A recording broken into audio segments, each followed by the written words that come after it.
3 years ago, I was a broke 15-year-old in high school and I stumbled upon this business called dropshipping. And in the coming 6 months, I was able to hit my first 10K profit, drop out of high school, and I went all in. Fast forward to today, I've generated over $1 million. I'm able to travel the world without a single worry of a schedule, working a job, or even having a boss. Complete freedom. Not only that, but I've been able to help people start and scale this exact business with the strategies I'm going to be talking about in this video. This is going to be a bulletproof guide that has helped Esteban make $100,000 in 30 days at 16 years old. He was even able to buy his dream car. Alex, who made over $330,000 in 10 days. Kayla, who went from broke to $7,000 a day. Chris, who went from broke to $60,000 a month and even made $10,000 in 24 hours. And even Josh, who's 14 and he was able to crack a 10K month. And that's just to name a few. Gear yourselves up. This video is not entertainment, nor is it basic. So if that's what you were expecting, go ahead and click off the video. Last thing before we dive in, I just need one thing from you. Get out a pen and paper or open a document and take some notes. Eliminate all distractions because this will be a lot of information. Also, stick around to the end because I have a little special something for you. Without further ado, let's hop in. You clicked on this video because you're a dropshipper. And I'm going to be pretty much exposing every single paid ads guy in this video. If you don't know who I am, my name is Smith Reese. I am a dropshipping quadrillionaire. Okay, just kidding. But basically, anyways, I'm going to be exposing every single paid ads guy, right? Now, this is just some food for thought per se. This is just, I thought about this and I was thinking about it last night. I was like, wait, that's fucking crazy. That's some hypocritical shit. That's some holes in their logic. So if paid ads is so good, let me ask you a question. For all of these paid ads gurus that sell a course on how to dropship with paid ads, why are they doing Instagram Reels, TikToks, and fucking YouTube videos to sell their course? Brother, if paid ads were so fantastic and you could crack such high margins for acquiring a customer, then why don't you just run paid ads for your course, big dog? Just some food for thought. Just some food for thought, as I said. Anyways, guys, here I'm going to talk about some strategies. How I went from literally making 6 figures at 16, then going fucking broke, almost, self-deleting myself multiple times, shaving my head, locking in, being stretch-rezzed in Croatia, going to Cave Town, some sick LA flicks right here, playing Minecraft with shaders on my MacBook Pro, my $4,000 MacBook Pro in a Los Angeles mansion. Ooh. Shameless IG plug right there. Holy cow. He got tougher flicks than me in the ecom game right now. Oh, shit. Anyways, guys, this is just some food for thought here, okay? CPM trends over time. So 2020 average CPM was around $5 for 1,000 impressions. So that's what a CPM is if you don't know. Maybe you're an organic guy watching this. Maybe you're a paid ads guy. If you're a dropshipper, this video is going to be valuable nonetheless. So a CPM is basically how much it's going to cost for 1,000 impressions on Facebook ads. So in 2020, average CPM was around $5. 2024, estimates say $9. And I asked ChatGPT this. This is not some bullshit. You can go ask ChatGPT this.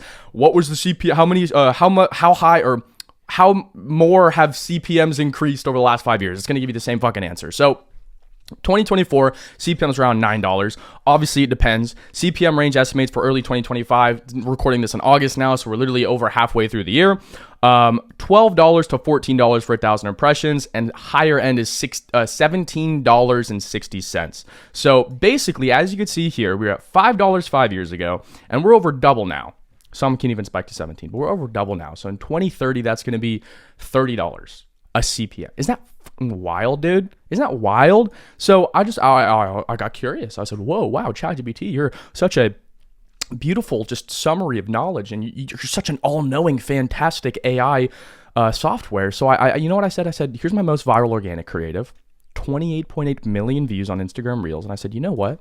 I got a little question here. So I asked ChatGPT, I said, how much would it cost to get 28.8 million impressions on Facebook ads in 2025?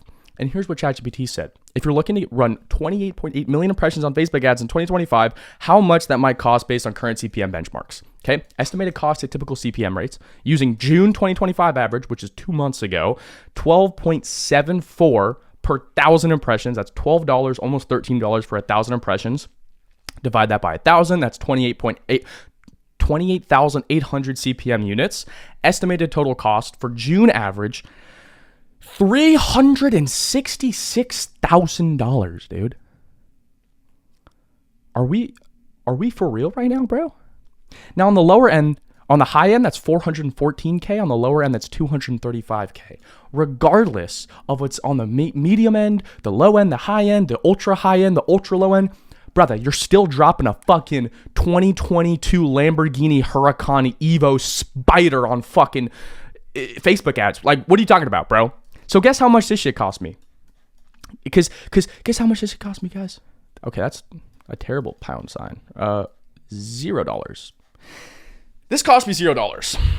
I'm just saying organic is so high fucking leverage because we live in an attention economy, do we not? You're watching this video, you're giving me attention. I'm giving you value so you can subscribe to the channel, man. So the thing is that organic is, in my personal opinion, one of the highest leverage things you could do. I think that there's obviously a lot of people say, oh, it doesn't work. You're going to hit a 30K month and make zero after it. Oh, yeah, if you're a fucking idiot, if you're a fucking retard, if you don't know how to set up a backend, set up systems, hire people, like get creators, bro. Not only get creators, get creative. And on top of that, you can have fucking influencer. I do a lot of influencer marketing, dude. I do a lot of influencer marketing. So in comparison to, let's just say the low end, $235,000, okay? How much would this have costed in 2020? In August 2020, the average CPM was $5.31 per 1,000 impressions. The average impression year ranged from $4.50 to $6 with seasonal fluctuations tied to COVID-19 pandemic and marketplace dynamics. Several sources estimate overall annual average CPM hovered around $5. So estimated cost breakdown using August 2020 CPM, 28,800 CPM. That'd be 152 grand, bro. You're practically, what kind of, you're saving a fucking McLaren 570S right there. You're cutting that bitch in half. So all I'm saying is that organic is probably the highest leverage thing anybody can get into in e-com. And if you look at these actual brands, right? Not these fucking no shipper, retard drop shippers that try and sell you a fucking course on some, retarded ass bullshit. Like, if you look at these, we're going to talk about 9-figure brands, okay? 8 to 9 figure brands. Look at these 8 to 9 figure brands. They're running organic, bro. Like, look at Tabs Chocolate. Look at fucking Hims. Even influencer marketing. Look at Dr. Squatch, bro. Like, they're running a lot of paid ads. They just sold for $1 billion. But before that, you could not escape a fucking YouTube video in 2020 that wasn't promoting Dr. Squatch. You see what I'm saying? So, like, it's kind of like a bell curve of organic, right? So, a lot of people, they're going to say, we're going to say it's a bell curve. So if you don't know what a bell curve is, look it up. I don't know. Sucks to be not knowledgeable on basic things in business and life. But anyways, it's kind of a bell curve. Like, look at these 8 to 9 figure brands. These people are running organic and influencer marketing. And that's what I preach the fucking largest. I do so much influencer marketing and I get the highest fucking returns. Now, obviously, it comes to your due diligence, right? So it really comes to your data and your access to data, because the better decision maker is the person who has access to the most information. So you have to track the data, right? I knew a guy that worked with an influencer who was German, who had 17 million followers on Instagram, and he didn't track his data. He put 50K into ads, and he was making some solid money with that. But then he paid this guy, it was like, I don't know, it was a couple grand or something for a couple story posts. And this dude ran it in English. And that was the biggest fucking turnoff. So this guy ran his ads, this influencer marketing ad in English. He ran a little campaign with the guy for a couple story posts, a little feed post. And the thing is that he ran it in English. He was a German influencer. 60% of his followers were German.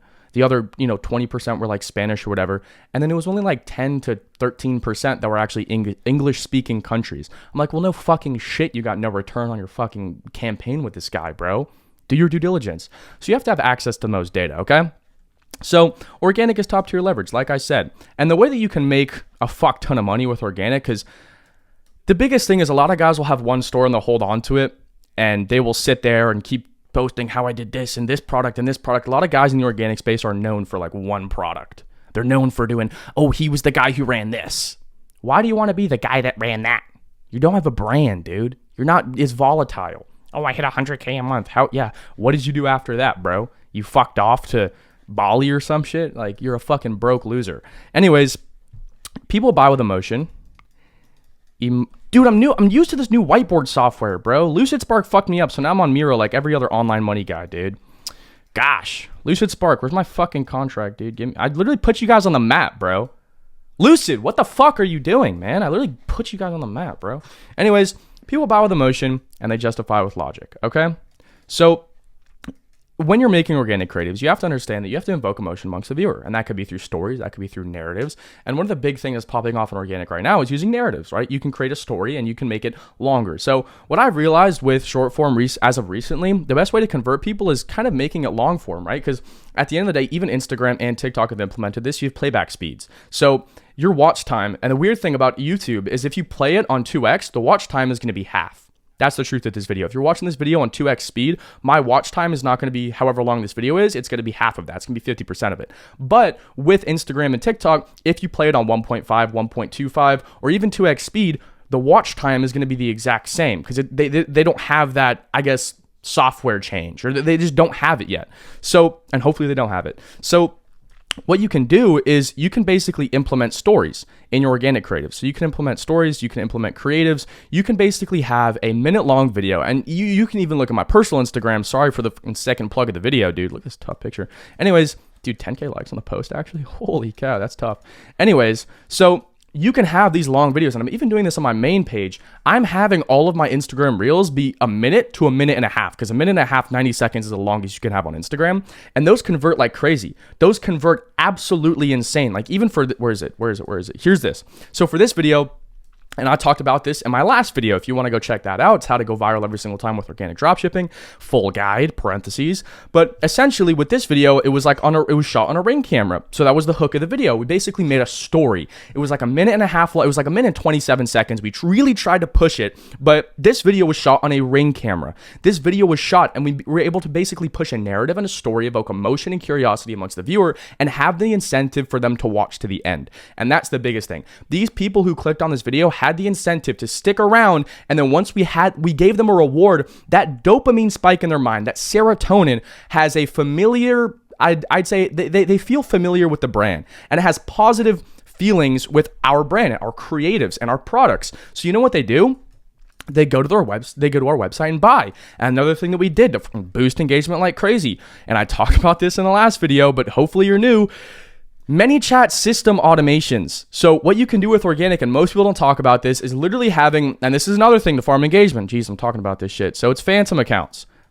Phantom accounts. So what is ManyChat automation and what is phantom accounts? Phantom accounts, you probably don't know. I've talked about it very roughly, briefly on my main channel. But yeah, ManyChat system automation workflows is basically the reason we're able to get so much fucking views on this video, saving myself essentially a hurricane in fucking ad cost and having triple the margins of what these paid ads guys are. Because believe me, I've talked to these paid ads guys in person. I've asked them their margins. They have business partners. Their margins are not fucking high. Anyways, ManyChat automation is essentially, it's like, there's no link in the bio, so don't worry about it. But essentially what you can do with ManyChat is you can have like a keyword comment system. So basically, you make the video, you push a narrative, it has very long, at the end you have a little CTA, or even in the caption you have a CTA, or even in the comments when the video is going viral, you can have a CTA, comment the word XYZ, and we'll send you a link for 13% off or 50% off or 20% off or whatever. It's literally just the same link. You already have the fake sale going on your dropshipping page. So who gives a shit? You're going to send them the link anyways. These people are going to feel a lot more personalized. Your conversion rate is going to be a lot higher, and a lot of your sessions are going to convert, because organic, really, your creatives, your store is going to hover around, like your conversion rate is going to be around like 1%. If you can get more than that, like we have a guy who just cracked like 12% conversion on organic the other day. That was fucking crazy. But anyways, basically, you can directly DM these people your link. And not only that, the comments are going to go crazy. And people don't even have to see the CTA. So people could be watching the video and then halfway through check the comments. They see all these people commenting your keyword. They're going to be like, what the fuck is this guy sending me? They're going to comment it and they're going to get sent it. So, excuse me. At the end of the day, ManyChat is a fucking goat. I use it for my personal page, and I use it for the organic accounts as well. Next thing is phantom accounts. So this is essentially farming engagement. So you have to wait once a video goes viral, but what you can do is basically have, like, you're just rage baiting. You're rage baiting and you're farming engagement. Essentially what you do is somebody comments something, or you can even comment something on your own. You know, let's say you're pushing a narrative, you're pushing a story, trying to evoke emotion. Like a big thing right now is like, please support my small business or some bullshit. I mean, that's like pretty much bottom feeder organic dropshipping stuff, but like, let's say you do that. You can have somebody on your organic account. You could say, you're an ugly old lady, die, or something like that. And then all these people and then obviously you have to wait till the video goes viral so you don't get flagged for farming engagement on a second account. But basically, once a video is going viral, it has that momentum. It's very hard to stop it. So basically, you can take your phantom account, which is a second account, super rage baity, and you can comment on your main account and then basically just, farm engagement through that. But like I said, people buy with emotion and justify with logic. So the biggest converting things is either a problem-solving thing, because that's very logical, or pushing a story or a narrative, making people feel, which is emotion. Henceforth, couple products, pet products. Like, there's a million different ways you can do it. So the biggest thing I see as well is with organic creatives is that a lot of people kill their products way too fast. So, oh shoot. So thinking instead of killing your product, you're switching your marketing angle. So a marketing angle, for example, dude, what am I talking about? Marketing angle. Dude, I got to keep the retention high on this YouTube video. I'm fucking up. Marketing angle. Marketing angle. So think about it like this, right? Like I have, okay, perfect example. I have a machete in my room, and this could be a plethora of different marketing angles, right? So this could be a camping one. So let's write this down. So marketing angles around my knife. So my knife that I'm holding in my hand right now, and I'm going to hit you with it. If you don't like and subscribe, hit the notifications. But basically, it could be a camping product, right? It could be a camping machete because it has this serrated back edge. So this could be used for cutting wood, cutting firewood, like what, there's a million different things. This could also be labeled as a self-defense, right? It could be a self-defense. Let me see, self-defense. It could be a self-defense knife because it has a little clip and you can put it on in your pants or whatever. I'm sure all my UK bruvs would like this. Another thing you can have is it could be a hunting knife. So, let's say you're having, I don't know, you're going to go kill a deer. I'm from LA, dude. I don't know about that country life. But let's say you're going to go kill a deer or something along the lines of that. Nice buckshot. And you can market it in a bunch of different ways. So these are all completely different ICPs, right? Hunting people are camping people. But at the end of the day, camping is a completely different ICP, right? Hunting is a completely different ICP. And self-defense is an entirely different ICP. So all these ICP is ideal customer profile. So at the end of the day, you have this one product, and most people will test one kind of niche or ICP or marketing angle and then kill it, and they'll definitively say that this product is bad, which is kind of retarded. If you think about it, it's pretty fucking stupid. So instead of just running that, because especially if you have faith in the product and you just let that like small short-term thinking get to you, it's low leverage. So what you can do is you could just test different marketing angles, different ICPs with one product. Right? Does that make sense? Because your ICP for, self-defense could be like young girls or, 20-year-old, 30-year-old women that are walking in like dangerous cities alone. Like you can only run at let's say you're a paid ads guy, you could run fucking Facebook ads in Chicago. They would love that. Another camp, you see what I'm saying? So it's really just about changing the ICP and the marketing angle and the narrative. So another thing is that with organic, and the biggest mistake that I see is that most people, especially with organic, they don't utilize what I like to call post purchase strategies. Okay. So most people in organic, they don't actually utilize post-purchase strategies. So they'll have one good store, and a lot of people, they'll try and cling on to that one store, and they'll just, go make like 50 grand profit, go fuck off for 6 months, then come back and realize that they're broke and they didn't actually build a real business and they just got lost in the sauce and the money, and they're going to come back and post on that same bullshit account. The way that you can, and I've personally seen this, you can triple your fucking profits, and I wouldn't say profits, but you can triple your revenue with organic without even posting more videos, is by using post-purchase strategies. So essentially what this is, for example, we had a guy in the program who did like $14,000 revenue in a week with a product. And it was like solid. It was like 14K a week, like for organic, zero ad spend. That's pretty good. But what he did have is he had a lot of data, right? So he had a lot of people, a lot of lost checkouts, a lot of abandoned carts, whatever. And he had people's phone numbers and he had their emails. So what we did is we set up a flow and we did, So we set up a flow, and what we did is we did email and we did SMS. So basically did email and SMS, doing like a new product drop. It was like pretty much the exact same product, just a little bit cheaper because we sourced it, found a different version, and we basically did like a little sale, blah, blah, blah, blah.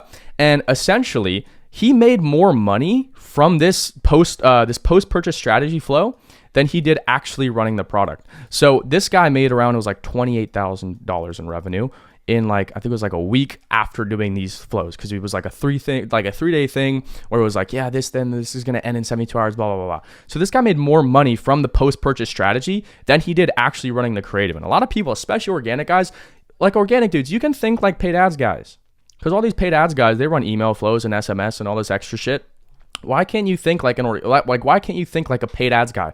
A lot of people, and this is what really fucks organic guys over, is they think that organic sucks, or it's like low leverage beginner business model, this, that. Like, bro, you're undermining your own capabilities and the actual income ceiling of organic. If you think about it, bro, I've seen motherfuckers do $65,000 days with organic before. It's a case study in my fucking, I'm not going to hate being the plug guy, but it's a case study in my shit, in my group. So I've seen guys do 65K in a day. Like, you're not going to find somebody, 90% of the time, you're not going to find somebody in paid ads who's hit $65,000. That's actually two $65,000 days back to back. So you're not really going to find people like that. And guess what he spent on ads, bro? It's fucking zero.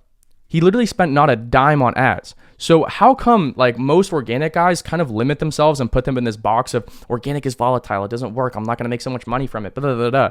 When you see motherfuckers doing $120,000, $130,000 in 2 days, 2 fucking days, 2 fucking days, bro, with zero ad spend. That's what most, like, these guys, in order to hit that on paid ads, they're going to be dropping 20K a day on ads. Is that fucking crazy? So really get yourself out of the limiting belief in the box that organic does not work, or organic is beginner, or it's basic, or it's volatile, or it's this or that. Because with any volatile business, you can find a way to make it long-term and lasting. Like, for example, with organic, you get influencers. You can slowly get into paid ads. With your organic accounts, you can do fucking retargeting, bro. There's a guy, I hate to plug it again, in my fucking program, who essentially had 150,000 followers on an Instagram account. Dude ran retargeting and he fucking crushed it. Technically, it's paid ads, but it's not real paid ads because he already had the fucking Instagram account and he already had the data from, you know, let's say a month of posting. So you see what I'm saying here? For organic guys, please get yourselves out of that bullshit box that, you know, it's volatile, it's beginner, and it doesn't work. Anyways, guys, I hope you enjoyed this video. I've definitely enjoyed making it. I feel like this was valuable. If you found it valuable, drop a subscribe and like. And if you want to work with me one-on-one, click the first link in the description, or not, I don't care. And have an absolutely blessed day. How I make $80,000 a month with organic dropshipping. I'm going to be honest, you clicked on this video because you're an organic dropshipper, and if you were looking for entertainment, this video is not for you. So go ahead and click off. This is not going to be funny. This is not going to be entertainment. Hopefully I'll try to throw some humor in there, but this is just going to be straight value. So turn your phone on airplane mode, throw it away, no distractions, no background music, just pay straight attention to this video. If you can't pay attention for like 20 minutes, then you might be cooked. Anyways, let's talk about everything I'm going to cover. As you can see, I have it all laid out. I have notes I want to talk about. First thing I want to talk about is a lot of beginners, and it's funny because a lot of beginners or advanced people as well, they don't actively use their ICP. Now, what is an ICP? ICP stands for Ideal Customer Profile. It is essentially a data-driven blueprint of your perfect buyer based on quantitative and qualitative attributes that correlate with the interests or characteristics that yield the highest conversion highest conversion probability. Now, the reason why it's so great is because I'm making this video, even this video, right? This video has an ICP. You're an organic dropshipper, as I stated at the start of the video. I established authority, and I'm getting right into value. I have, you know, like I said, even with the entertainment thing that I said if you're looking for entertainment, click off this video. I am niching this video down, and that's kind of how you need to look at your organic creatives. So you need to have your ICP specific, but you need to base everything off of your ICP, from your creatives, your hooks, your backgrounds, your music, your hashtags, your clips, your graphics, your terminology. Everything has to be based around this ICP of yours. So hypothetically, if you are running, you know, this channel is based around dropshipping, e-commerce, organic dropshipping, scaling with influencers, stuff like that. And that's why I make videos around it. Every single word that I use, I assume that somebody already has the context and understands what it means. And that's kind of how you have to format your organic creatives as well. So, and not even just the creatives, like every aspect of organic. So you need to have your ICP clear. It has to be identified. It has to be specific, and you need to base everything off of that, right? So it has to be your creatives, and I'm going to cover this, right? So the three big things when it comes to, I mean, pretty much any organic store is creatives, websites, and clips. Now, clips, I guess you could argue, is similar to creatives, but I think they're a little bit different. So with your creatives, and this is all in relation to ICP, you need to have your hooks, terminology, and music in relation to your ICP. So for example, I'm going to make an ICP live right now. Let me think of some random niche.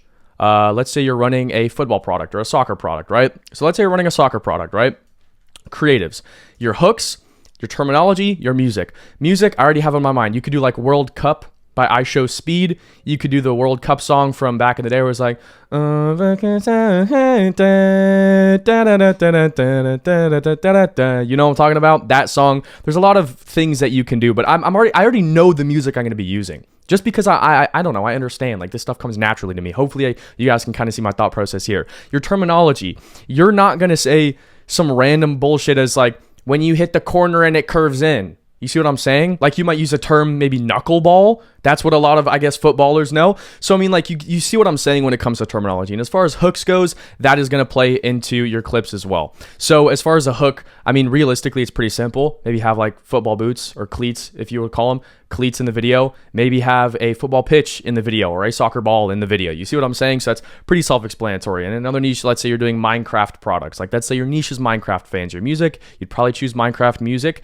Terminology, you'd probably say maybe something like shaders or, you know, hardcore mode or something like that. You understand what I'm saying. And then with hooks, it's fairly simple. Now with the website, your colors, text, and graphics all have to match with the ICP. It's fairly simple. When I follow a website colors, kind of a very baseline rule that I like to follow is something called the 60-30-10 rule. Now, I'm going to get into what this means. So 60-30-10 rule, right? A lot of people fuck up with their websites. It's because first off, a lot of people make websites that they wouldn't buy from. A really good rule of thumb that I like to say is make sure that your mom trusts your website and your grandma can reach checkout. So what does that mean? Basically, it means you need to create the least friction possible up from landing page to checkout. But on top of that, it needs to be trustworthy. So you need big thing is social proof and actually showing the product in hand. So if you want to take, I'm not, you know, I think there's a big moral high horse now in organic dropshipping, but I'm not opposed to doing fake reviews. So what I've done in the past is I just have my product and I take a picture in different places of my house and I add that as a fake review. But some people say that's wrong. You could import from AliExpress or Amazon if you like. Another thing is social proof. So have, you know, reviews, also have the product in hand, also have GIFs. Let's say you're doing a problem solving product. You need to show your product solving the problem. That is going to increase your conversion rate a fuck ton. I feel like people really underestimate the importance of having a good website, showing authority and social proof when it comes to organic. And that's why we've really normalized in organic such a low conversion rate. I feel like the reason why we've normalized such a low conversion rate in organic, which is not bad. I mean, like, I'm cracking 1% over here, but like I've seen better. I've seen high organic conversion rates, and obviously it's kind of like a unicorn store. It's a unicorn product. It's something that you necessarily can't chase every single time. It's a little bit unrealistic, but I have seen it, which means that it is possible. And I think that comes down to people aren't niching their videos down enough. There's not enough social proof or authority on their website, and the customer needs to feel safe, right? So when I say my mom, you know, when I say your mom needs to trust the website, my mom does not trust anything that isn't Amazon. Like, she really doesn't. So, you know, when I was starting out, I used to make websites. I used to bring it to her. I used to show her. I say, hey, is this a safe website? Would you buy from this? Would you Apple Pay it? Put your card info in here. And if she said no, then I'd be like, what can I fix? I'd go fix it, right? You can do in-person research. I've literally been like, same thing with your grandma, right? You need to create as least friction as possible so your grandma can reach the checkout. Because grandmas are old, they're not very tech savvy. So, you know, that's why TikTok Shop converts so much. Your funnel from landing page to Apple Pay, double tap Face ID, that's money in your bank. You need to make that as seamless as possible. So 60-30-10 rule essentially comes down to your 60% base color. It's your 30% accent color and your 10% font color. So I can go ahead and make you guys an example right here of what a website could look like if you were to be running, like, let's say a Minecraft product. We'll just say a Minecraft product. So essentially, let's say your main color is green, right? So this is like going to be your Shopify banner. Let's just assume you're using Shrine theme. Hopefully you're using Shrine theme. So like, let's say this is your top banner or whatever. Maybe you're going to have your product here. So I guess we'll just use this as like, so the yellow is going to be like placeholder. So like, you know, product image, whatever it may be, yada, yada, yada, yada. Then, you know, I would have like maybe kind of like a button right here for like a call to action. Then I would maybe have some GIFs down here. So I guess that'll be like placeholder, whatever. You could do 2 GIFs. Like there's a lot of play room here. But you see what I'm saying, right? And then obviously, like, you know, text here, or actually, no, I'd probably do white. So I'd probably do white here just because it's such a dark green. So let me explain the philosophy behind this, right? Essentially what I mean is 60-30-10 rule. So obviously the background is going to be white. Then you're going to have, you know, now 90% of the times white websites work better. I'm sorry, but white is right when it comes to e-commerce. That's a little bit of e-com racism for you guys. I'm sorry, but that's the truth. Now, essentially what I mean by this is, so the yellow is placeholder, just keep in mind. This top green is going to be your accent color, so that's the 30%. The white is going to be the font color. Typically, if it's a dark color like this green, you want to have it contrast. Your color should always be contrasting and popping out. I would never see how ugly black looks like on this dark green. If it was a lighter green, then I would put black, but I'm not going to go through that. You guys understand what I'm saying. It's all rules of thumb, and I'm just trying to give value. So basically 60% base color, 30% accent color, 10% font color. Typically, your 60% is going to be white, your 10% is going to be black, and then your 30% is going to be whatever's related to your product. Now, your text and your graphics should be very similar to your ICP. Basically, your text should obviously, like I said, be using terminology, and then your graphics should probably be the product in hand, because I feel like a lot of people kind of settle for low conversion rates when you can really almost crack double if you have enough social proof and authority on your site. Next thing is clips, props, and backgrounds. A lot of people underestimate their own situation, right? So a lot of organic dropshippers, they have access to things, right? And it really comes down to putting in this 1%, right? No organic dropshipper that's a top organic dropshipper, the top 1% make 99% of the money. And the truth is that these guys aren't sitting in their room with their marble backgrounds and their LED lights and their chest mounted ring lights. These guys are going out and doing things. Not only are they hiring creators, but they're also putting in an extra 1%, right? There's something that they are doing that is differentiating them. And I've really realized it comes down to the clips, the hooks, the backgrounds, whatever it may be. They are creative people. So, for example, let's say you live in buttfuck middle of nowhere. Fantastic. You literally probably have nature. You live in a rural area. You have nature all around you. You can have insane hooks. You can have insane clips. That's going to be a fucking scroll stopper with a river in the background, a beautiful mountain, sunset, doesn't matter. Let's say you live in a city. Bro, you live in a city. Go to a nice viewpoint. Go to a college campus. That's super underrated. I literally recommended that to guys in my program before. Go to a college campus when the sun is, obviously, sun is a big factor. Make sure that when you're recording creatives, the sun isn't directly above you, because glare kills creatives. Sun glare does kill creatives. But anyways, make sure that you're putting in this 1%. Go do the effort. If you live next to a beach, maybe the sunset on the beach could be a good idea. Bring your ring light, bro. You see what I'm saying? A lot of organic success comes down to your situation. Now, maybe you're at work and you can only record at nighttime. Maybe you run a product that it allows you to make really good creatives at nighttime. You see what I'm saying? Just because I can run a product and make a shit ton of money with it, I'm unemployed.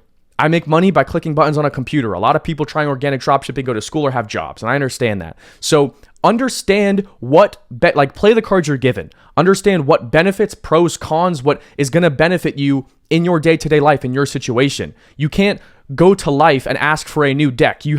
God has given you a deck of cards. You need to play them to the best of your ability regardless. And that comes down to literally everything. So next thing I want to talk about is actually hitting the right niches, right?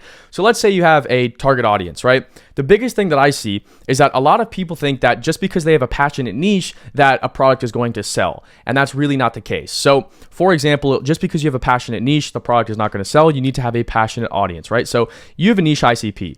So here's top bottom, obviously it's niche. Then you have a niche ICP that could be footballers, right? But the thing is that just because you're selling a football related product doesn't mean that, soccer for maybe I probably have more Americans watching this, but I'm English.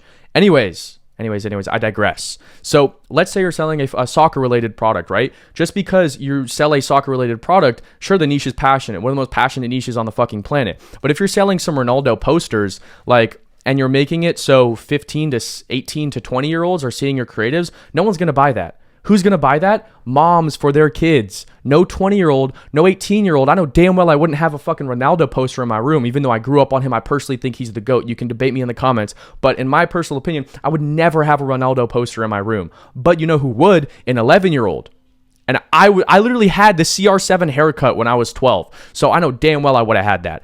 But a lot of people aren't going after passionate a passionate audience in their niche, if that makes sense. So a lot of people go after the niche and they choose products based upon a niche, but they don't understand that it really also comes down to the product inside the niche. So oftentimes feel free to pick a niche and then find a product in that niche, because niches are very important. So, niches are riches, as some people would say. So anyways, the last thing I want to talk about is your testing checklist. So how to actually test a product, run an account. So first thing I want to talk about is ample concepts. And that's a big mistake that I see with a lot of people, is that they don't test ample concepts, right? So hypothetically, I'm probably going to have to erase this, but let me do it this way so I don't have to delete it and basically cut the video. But let's say this is your account, right? Boom, done, followers, whatever, following, and then here's your description. So here's your videos, right? I'm going to make this a little bit longer. So here's your videos. Let's just say you have how many videos up? We'll say, for your benefit of the doubt, even though it doesn't go, 1, 2, 3, 4, 5, 6, 7, 8. Okay. So let's say you have 12 videos up, right? Is that 12? Yes, it's 12. Sorry, I dropped out of high school. I'm kind of an idiot. I got to do math. I got to fact check so I don't look stupid on my YouTube channel where I'm trying to look smart. Anyways, so let's say you have 12 videos up, right? If you're testing one angle. So let's say, you know, it could be a POV angle. Let's say you're doing a before and after, right? Let's say you're doing a contrast video. And that's what a lot of people don't understand. There's a lot of different creatives you can go to. I really personally like before and afters or contrast because it's showing the product, it's showing the use case, it's showing value. Most organic dropshippers don't convert because they don't show value in their creatives, which is stupid. But anyways, let's say, let me do a different color for this, right? Blue. Let's say that this is a contrast video, this is a contrast video, this is a contrast video, this is a contrast video, this is a contrast video, this, and this. Let's say 8 videos. Realistically, even if you change it, you think it's a hook problem. You're going to think it's a hook problem and you're not going viral yet. You're going to think it's a hook problem. You're going to think it's maybe my creatives are bad. No, bro. You've essentially posted the same fucking video 8 times in a row. If you really think if you go and you shoot a 3-pointer and it doesn't make it in, you're going to shoot it the exact same way? Of course not. And if you shoot it 8 times in a row and it doesn't go in, you're going to have to realize you got to make a big fucking difference. Maybe aim for the fucking basket next time. You see what I'm saying? So you need to be testing ample creatives or ample creative concepts or frameworks, right? So there is no definitive when it comes to organic dropshipping, and that's okay, right? Like, it's a lot of things that I talk about are rules of thumb. The person who's able to make the better decision is the person who has access to the most information. And that's somebody who is actively doing it, right? So I don't know your guys' exact situation. If you want to comment, you know, a full rundown of your store, like where you're at about testing products, I'll try and answer the best of my ability. But the thing is that you have access to the most information, the most data. Therefore, you are the most qualified person to make a decision based on your situation. Does that make sense? Anyways, biggest thing I see is that people will be posting the exact same creative over and over and over and over. You got to test different products. Or not different products, you need to test different concepts, right? So let's say these were contrast videos, none of them worked. You tested, let's say with this one, you had a, you know, same one. Maybe this one, it was like a different hook. It was a different clip. And then this one's a different angle. It just didn't work. Okay, this didn't work. Let me switch it up. So then you're testing different creatives. You're doing this. You see what I'm saying? Your entire thing should not be all blue. Is essentially what I'm trying to say. Does that make sense? It's kind of like tic-tac-toe. I'm putting this into perspective. So every single X on this checkerboard, which is how many creatives you posted, it should not all be blue. It should be a plethora. It could be blue, blue, orange, purple, purple, blue, orange, orange, orange, purple, purple, blue. You see what I'm saying? But you don't want to be the fucking idiot that goes blue, blue, blue, blue, blue, blue, blue. But I did a different hook, dude. I don't know why my creatives aren't going viral. I did a different hook. I used a different sound, bro. You guys are doing the exact same thing every single time, expecting a different result, which is just stupid. Anyways, ample angles, kind of what I talked about, but that kind of plays into what I talked about. So when I say ample angles, here's what I mean, right? A lot of times people are testing a product and it's not working, and then they think that they just have to kill the product, which is completely stupid. You don't have to kill the product, you just have to test a different angle. So the truth about it is that, and this comes down, it's very nitpicky because at the end of the day, if you test a different angle, you could be hitting a different niche, but I feel like that's okay if you haven't gone viral yet. A big thing that I like to say is don't kill a product right away. Test different angles, right? So let me, like a machete. I have a machete in my room. Let me pull it out really quick. So I have a machete in my room, right? Now, at the end of the day, I can test a bunch of different marketing angles. So like here's, let's say, machete. Here's a machete. I can test a bunch of different marketing angles. I can say this is a self-defense. So I'm just going to write SD. So self-defense. I can say this is for hunting. I can say this is for camping. That's 3 different marketing angles. I can test this marketing angle for a week or 2. I can test this one and this one. Obviously, if the account's healthy and you're getting good views and everything's working out, then you can keep testing with the account's cooked. But I have a whole other video talking about how to go viral every single time with organic. Next thing is ample offers. If you have a lot of sessions and nobody's buying from your website, this is obviously something that you have to kind of cover once you're getting views. But if you have a lot of sessions, nobody's buying from your website, then probably have a shit offer. And I've seen somebody switch their pricing up, and then when 20 minutes, sales start rolling in, like zero sales after they've gone viral for a week and a half. They change their price, they can hit a 1K day after 3 p.m. It's crazy.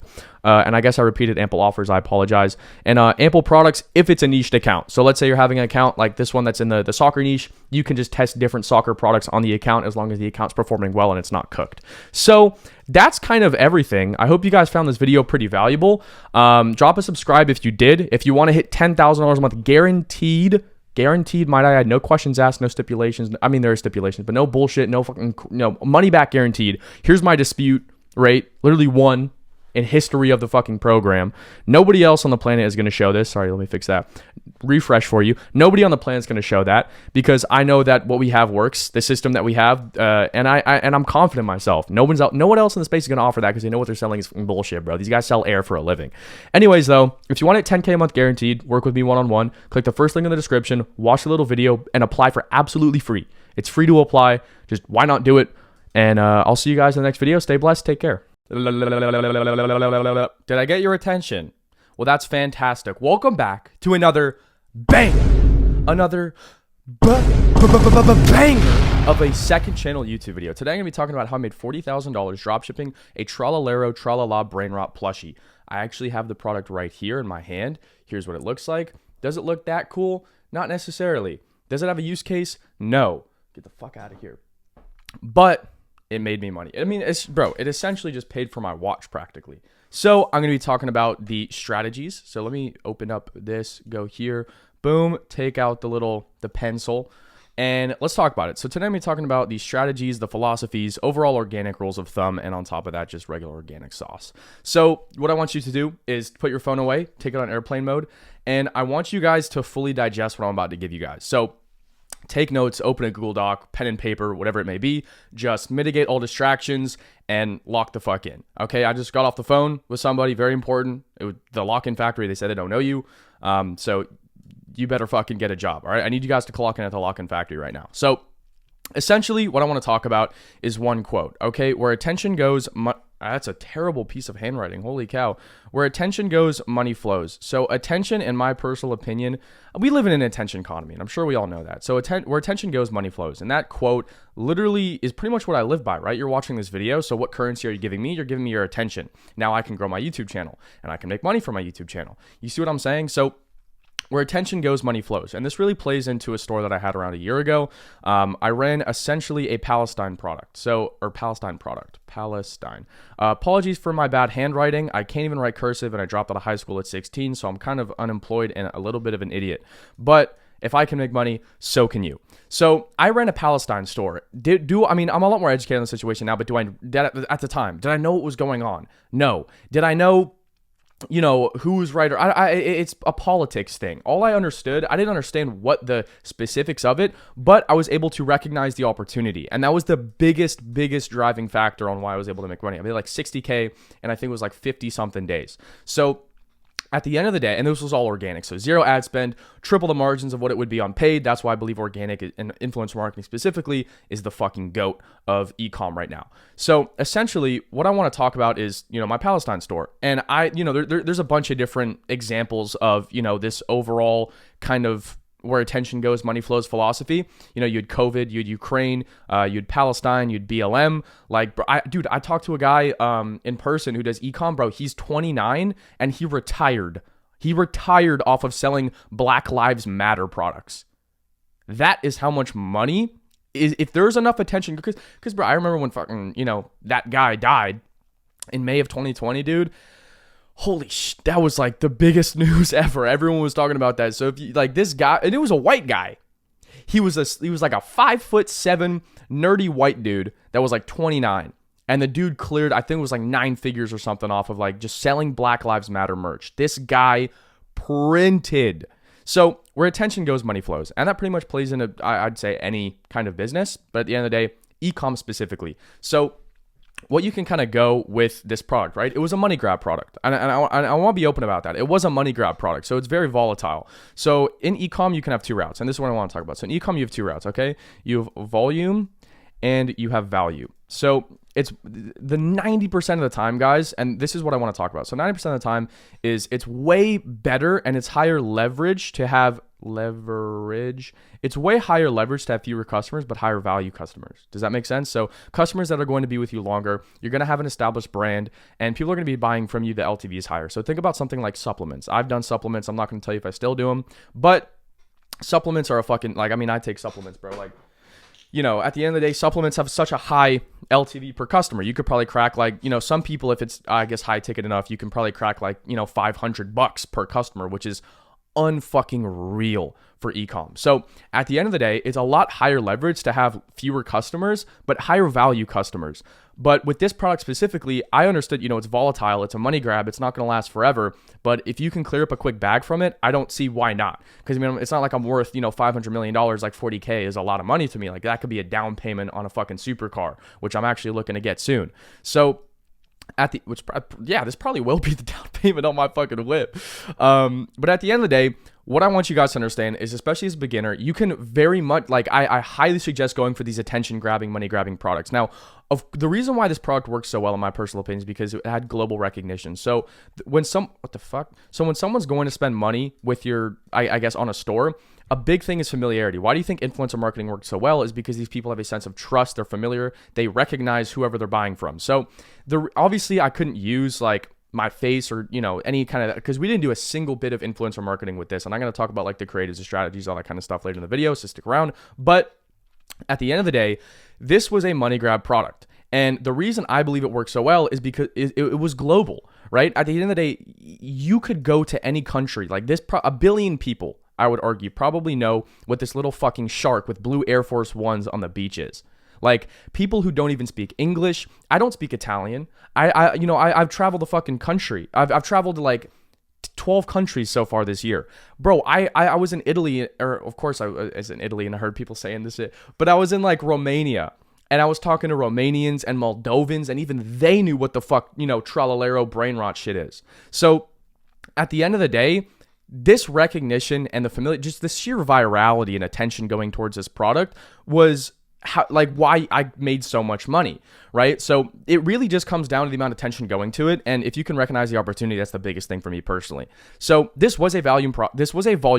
It was not a value product, and beginners can hit these volume-based markets and print money. That's what I highly suggest, especially if you're starting out, especially as a beginner organic dropshipper. You have to be hitting volume markets. So when it comes to organic, at the end of the day, it's really just a traffic game, right? It's really just a traffic game, but at the same time, you kind of have to manage how to convert that traffic. So let's say you get let's just say 100 million views total on a product. So if you got 100 million views total on a product, I guess it really depends. It comes down to, how the creative, because the videos have to obviously be product aware. But if you have the product, the product was just so viral, bro. That's all it was. So you can't necessarily compare it to most organic dropshipping products because, there's some guy on TikTok shop running this product now and he's actually making some good money, but I was the first guy. I mean, I don't know. Maybe there's some other random dude, but clearly he's not as fucking successful as me. So you just have to be optimizing for volume.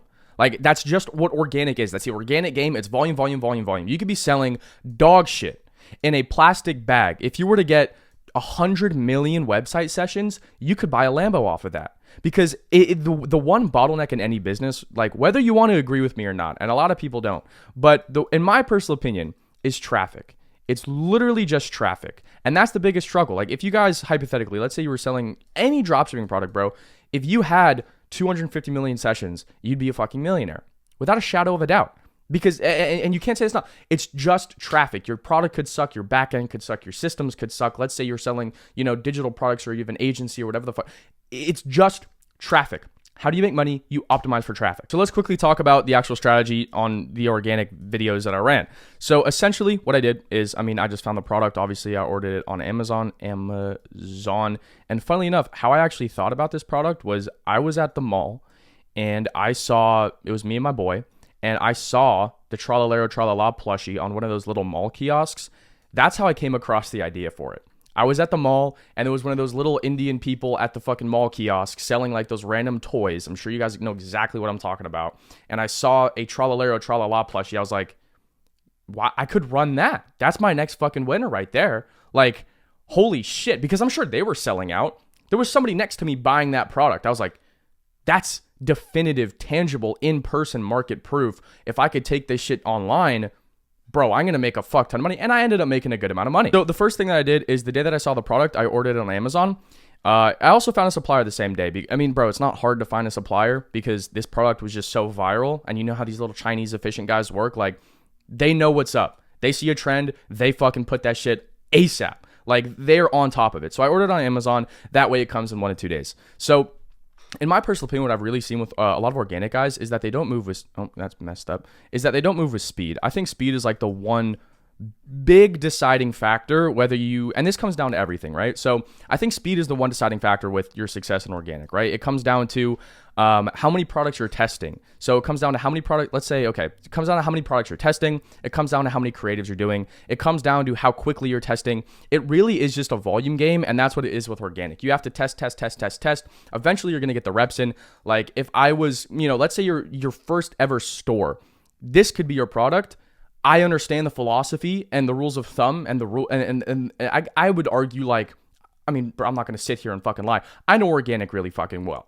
So of course I had the experience and I had the reps that I put in previously. Past 3 years I've been doing organic almost. So I know how to make money from organic. So if this was your first product though, you wouldn't necessarily you definitely would have made money because the videos just go viral instantly, but you wouldn't have made as much money as I did. So I think the biggest bottleneck for a lot of organic guys is just speed. They wait too long. They order on AliExpress because they're moving, or whatever the fuck, they're moving in a scarcity mindset. So order on Amazon, pay the couple extra fucking, $10 or something because you're going to make it back. And then the same night, what I did after I ordered on Amazon is I started warming up accounts. So the thing is, right, I think a lot of people kind of get the organic timeline skewed up and they don't move, like I said, with speed enough. So within 16 hours, I source the product. I have a sample product coming to my house. I have accounts ready on aged emails, and I'm warming the accounts up all within 7 hours. Does that make sense? Like that's how quick you have to fucking move. So basically what I did is, when a product was coming on Amazon, it took like 2 days or something to get here because I did order it like past 12. I'm not going to get into fucking specifics, bro. It really doesn't matter. It's irrelevant. But at the end of the day, I think a lot of guys just get fucked up and they take too long. This is most guys' organics timeline, right? Like, okay, so they find a product 2 days. They make a website 2 days. They wait for the product like, let's just say a week, bro. Then they test the product for like, let's say another week, and then product fails, and then they go back to, market research, which let's say takes 2 days. So in total, that's what, 2, 4, 14, 18. So that's 20 days. And I'm not saying this is everybody, but it's just like a generalization, right? This is how most organic guys move. What you need to do is you have to have, so let's say this is the actual good dropshippers timeline. Essentially, you find a product. So this is like your product research period, this first part, and it should take you no longer than 2 days. Let's just say 2 days, rule of thumb. It should take you no longer than 2 days to actually source a product and find a product. Then let's say you order the product to your house, always order on Amazon. That should take 2 days. And in the meantime of these 2 days for the product to come, you should have the website done. You should have the accounts ready and the accounts warmed up. So you're able to test it as soon as this is 4 days. And within 4 days, you have, and by the way, don't order one product at a time, order multiple products in bulk, because if one product fails, you can just test another one. So you have a backup product. And I'm going to talk about that in a little bit. But at the end of the day, you have to order, let's just say you have 3 products on the way. So boom, in 2 days, you have the accounts made, you have the websites ready, etc. Now, once the product actually comes, you literally take a day to record creatives. You just pump the fuck out of these things, and you should have creative visions, ideas, etc. already ready for when the product comes. So you're getting all that shit done within 5 days maximum. And then on day 5, that's when you start testing the product. And you test that product for, let's say a week and a half. So 9 days roughly. And if it fails, then you could just speed test and revert back to one of the backup products that you have. Does that make sense? So opposed to taking 20 days to test a product, it takes you 9, and you can test 3 most of you guys should be testing 2 to 3 products at a time, and each product you should be running for around a week and a half to 2 weeks, maximum 2 weeks. But what I want to talk about in this video is especially, oh my God, I'm sorry, I have my mic, especially, okay? And this is the one thing that it comes down to. Be prepared for what I'm about to write. It's data, okay? So I get a lot of people asking me, Smith, what do I do? It looks like an upside down cross. I don't like that. So a lot of people ask me, Smith, blah, blah, blah, blah, this, and that. If you have the information to make a decision, then make it. It's not about whether you should make the decision or not. It's about if you have enough information to make the decision. Now, when it comes to e-com, business, whatever the fuck, you have to strictly make decisions based on the data and analytics that you are given. So for example, on organic, you don't have as much data as you would like. So you can download Instagram edits, which you can see on Instagram. You can see your watch time and your retention on the reels. You can see your conversion rate from views to likes. Nobody fucking talks about this. There's a banger. Take that. Another thing, you have to understand that data is the one deciding, no matter how much experience or generalized rules of thumb, because I'm going to break the bubble on 90% of organic guys that give advice on YouTube. It's all rules of thumb, bro. Like, it's all rules of thumb. That's all it is. It's just rules of fucking thumb. Because at the end of the day, I can sit here and I can tell you, oh, here's what this is. But like, it's just rules of thumb, bro. You know more than me. Therefore, you are more qualified to make the decision in your specific situation with your products and your stores than I am. I can give you advice, but nobody on the fucking planet, like for every, I don't know, maybe like 1,000 people are going to watch this video. I can't sit here and I can't evaluate each and every one of your stores and take in the views, how many times you've posted, how long you've been posting, how many times or how long it took you to warm up, the actual products, the creatives, where regions you're going viral in or even getting views in. I don't have that data. You need to make your decisions based on the data that you have. And the moment that you understand that, that is when you start fucking making money from organic. That's all it is. It's just data, bro. That's all it is. The one competitive edge you have is in organic is data. How on top of your analytics and metrics tracking will make or fucking break your stores, bro. So it's all rule of thumb. If you have the information, specifically with your stores, you're way more qualified to make the decisions than I am. Data is key. Data is key. Data is fucking key. Because at the end of the day, data is information. Like I've said a trillion times already. The better decision maker is the one with more data. Why do you think fucking Meta is a $1 trillion company? It's not because they, have an amazing product or blah, blah, blah. I'm sure we all use Instagram, but at the end of the day, the reason why Meta is so, and every single they make a lot of money, they make the majority of their revenue from, guess what? Ads. And guess what? Guess what fucking leverage and competitive edge they have over everybody else? It's fucking data, bro. That's all it is. It's just data. Like, creatives play a big role, but at the end of the day, anybody can learn how to become creative or get the experience to be creative. But if you are the motherfucker that's going to sit there for 2 hours straight and analyze every single metric on your TikToks, YouTube shorts, fucking Instagram reels, use Instagram edits like I talked about, you're going to have the most competitive edge out of everybody else, because no one in organic I'm a big data-driven guy, bro. I wake up every single morning, I check all the metrics, I talk to my team, what KPIs do we have to hit today, and I go after it. That's all I do. I don't operate on emotion, or very rarely do I operate on, I think this could actually work if I do this random creative idea. Very rarely. I only operate on data. What's working, what's not, what can I do? It's just iteration. So the creatives that I was running with this product, I'm sure you guys know the PO product, like this kind of style, it's spelled POU. I know you guys, I'm sure you've seen that product. It was very similar to that. We were also just running, it was just brain rot shit. None of these videos were long. They didn't have stitch clips. They didn't have anything. It was quite literally just product. 6 to 9 second video. That's it. With all the Trallalero, whatever the fuck plushies.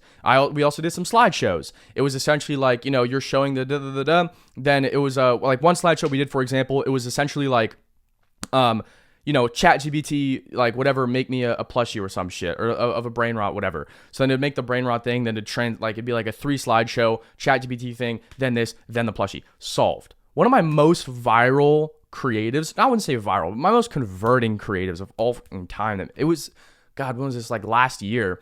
It got like 16 million views on TikTok. It was a 2 slideshow. It was 2 slides, bro. 2 slides. That's it. Creatives, once you understand it, that's all it really is. That's the bottleneck at the end of the day. It's just learning the philosophies, learning the rules of thumb, moving with fucking speed specifically, and then tracking your metrics. That's all it is, guys. Another strategy for Instagram that you can also use, especially when it comes into not this, but like for Instagram, when you're testing products and ordering in bulk, you can just use I don't know what I want to call it, bro. Like, is there even a name for this shit? It's like the IG recycle, whatever the fuck you want to call it, up to you guys. But essentially what you can do, let me make a fancy G. Boom. Okay, that's trash. But anyways, for Instagram, what you can do is, let's say you want to get an account, because at the end of the day, accounts have identities, and that's another thing I want to talk about. So accounts have identities. Excuse my terrible handwriting, but accounts have identities, okay? So very rarely are you going to have just a straight dead account. A lot of guys, especially in the organic space, have this myth of this looming creature and this dark spirit cloud over them that is called the shadow ban. Oh my God. It's, how rare that is? It's not rare, but it's very hard to get shadow banned on the account. It does happen, but it doesn't happen as much as you think. And a lot of people think that their accounts suck, but your creatives just fucking suck and your products fucking suck. Does that make sense? So a lot of accounts have set identities. So for example, this is going to be into TikTok, Instagram, etc., YouTube Shorts. So Instagram is a very slow burn platform, and that's going to play in what That's going to play into what I'm going to be talking about on this Instagram method. So a lot of accounts have set identities. Very rarely, I would say 10% of the time, are you going to get an account that is just dead. So 10% of the time, you're going to get, I'd say, what I just call a dead account. And that's an account that just is not going to go viral. And I talked to some organic guys about this. I thought it was like a crazy person. I was the only one, but we were at hookah one night and I brought it up and he was like, no fucking way. Like, bro, I thought the same shit. I thought it was crazy. Like, this is real. And the other guys that are printing fucking money, these top like 90%, the top 1% of organic dropshippers make 99% of the money. And that's because they just put in the reps, they track their metrics, they understand the philosophies. So anyways, back to identities. So 10% of the times you're going to have a dead account. That's just the name of the game. A lot of times you're also going to have a slow burn account. So I would say 40% maybe of the time you're going to have a, let's just say, slow burn. So a lot of the times you can have a slow burn account, which is just going to take some warming up. It's going to take a good, more than a week and a half of posting consistently 3 to 4 creatives every single day to actually get the ball running. When I say slow burn, I mean test different creatives. Okay, I'm not saying post the same bullshit ass fucking creative concept 50 times and expect a different result. Okay, 1 + 1 is 2, bro. Like, do the fucking math. So big thing is identities. We have 10% dead, 40% slow burn, and then the rest is just, I would guess I'd call it normal. So normal could be like, you know, you go viral on your first creative. Like we had a guy, actually had his first 1K day. Funnily enough, these dudes are flying out today. So I got 2 guys from my program who are flying out today. We have a sick fucking mansion in the hills for a couple days, and we got some sick cars that are pulling up as well. So sick day. Shout out Jason. Shout out Tristan. So both of those guys are pulling up, and these guys, essentially, they ran niche products, and I'm not going to tell you what it is, but you've definitely fucking seen them before. You probably tested it yourself, but you probably failed because you're a loser. Sorry. But they tested these products, and a lot of times you can just get like a first or second creative to go viral instantly. And that's what I'd say was this 50%. I would say like 30%. Okay. And I know this doesn't add up to 100, but fuck you. This is my video, bitch. So next thing I want to talk about is the Instagram. Essentially what I want to do is basically break this down for you guys. So Instagram, as we all know, is very slow burn. Instagram is a slow burn platform, but 90% of the money in e-com, especially organic, is made on Instagram. Okay. Slow burn. There we go. So a lot of the times, people get fucking Instagram wrong. Instagram is Instagram. Instagram is not TikTok. TikTok is not Instagram. Does that make sense? You have to treat each of these platforms as such. Instagram is a slow burn platform. So what you can do is you can order 3 products. Actually, no. So you can make an IG account and you can niche it down. So you need to niche down your Instagram accounts because it's a slow burn platform. And obviously it takes a little bit more time, which obviously is not very high leverage, but it's kind of a long game. It's a long game, if that makes sense. So you can have a niched Instagram account. You make an Instagram account, it's niche. Let's say your niche is cars. Essentially, what you can do is you can order 4 car products, and then you can just warm up the account. You can test 4 car products all in 2 weeks. You can post different products at the same time. It doesn't fucking matter, bro, because you have a generalized car product site, whatever the fuck.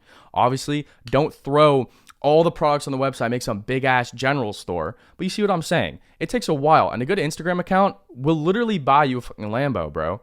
That's really what it is. A good Instagram account can make you $250,000 instantly once it starts popping off. So at the end of the day, Instagram slow burn, get an account, niche it down, get your niche, order 4 products in the niche, speed test the fuck out of those. And then once those don't work, if they do work, then congrats. If they don't, then test another 3. Like, you see what I'm saying? Instagram is a very much slow burn account. And it's just a grind, bro. That's the long game. Obviously, you can get creatives that work, and obviously you obviously have to go off account identities as well. But Instagram is a slow burn account, so there's like a food for thought per se. But at the end of the day, guys, this was a volume product, and I think a lot of beginners should be tapping into these volume markets. I think they can make a lot of money. It really just comes down to the trend, and trends happen a lot. And as long as you're up to date on them, because every single day when I wake up in the morning, I have a fucking Zen and I have a coffee, that shit goes right through you. So I take a fucking shit, and you know what I do when I'm on the shitter? I scroll Instagram Reels. I'm not gonna lie. I know it's not very good for my mental health. I scroll Instagram fucking Reels and I watch fucking videos. That's how I'm up to date. I'm not gonna, and I attribute that to why I made this money. That's definitely a factor. Obviously, it's experience and recognizing opportunities and whatnot, but it's like that was definitely a factor because I wouldn't know what the fuck a tralalero tralala is if I wasn't on Instagram Reels every single morning. So I really want you guys to understand that this is volatile. A product like this should not be ran 24/7. Your entire income should not be built based upon these kinds of volume, money grab, attention products, if that makes sense. But at the end of the day, if you're able to learn how to recognize opportunities, understand the philosophy, you can make infinite fucking money. So I hope you guys enjoyed. I hope you found value from this video. Drop a subscribe if you did. If you have any specific organic questions, drop a comment on this video. I reply to any comments that are questions. So if you say, good vid, I'm not going to reply. I don't know what to say to that. But if you say, hey, Smith, so I've been testing this product, and you give me ample information to come up with my own educated conclusion for your situation, I will reply and give you advice. Thank you so much for watching. If you enjoyed, drop a sub. And if you want to work one-on-one with me and become the next fucking group that comes out to LA, we do this 3rd group trip in the last 2 months. Click the first link in the description or not. I don't care. Bye. What's going on, guys? Smith here. Today I'm going to be talking about how to make $2.6 thousand every single day, 365 days of the year, even if you're a little bit retarded, just like me. I'm going to be honest. I'm kind of stupid. I'm a little bit retarded, okay? You don't have to be that smart to make money online, and it's fairly simple. And I'm going to crush all your limiting beliefs. I'm going to show you really how easy it is and break it down to its first principles. There's a lot of myths going around. There's a lot of people that overcomplicate business. And, you know, when I was starting out, I was watching all these online business videos. I mean, you're not the smartest person on the planet, and neither am I. And that's why you're watching these videos, because you want to learn something new, which is fantastic, right? I respect you for watching these kind of videos on YouTube. So stick around. I'm going to show you guys how easy it is to make money online. But I feel like a lot of people have this preconceived notion about entrepreneurs or business owners, and they think that they're the smartest. They have something that you don't. They're like, oh, what is this golden thing that these people have? Like, they're just better than me? Are they smarter? They have higher IQ? They're born with something that I'm not?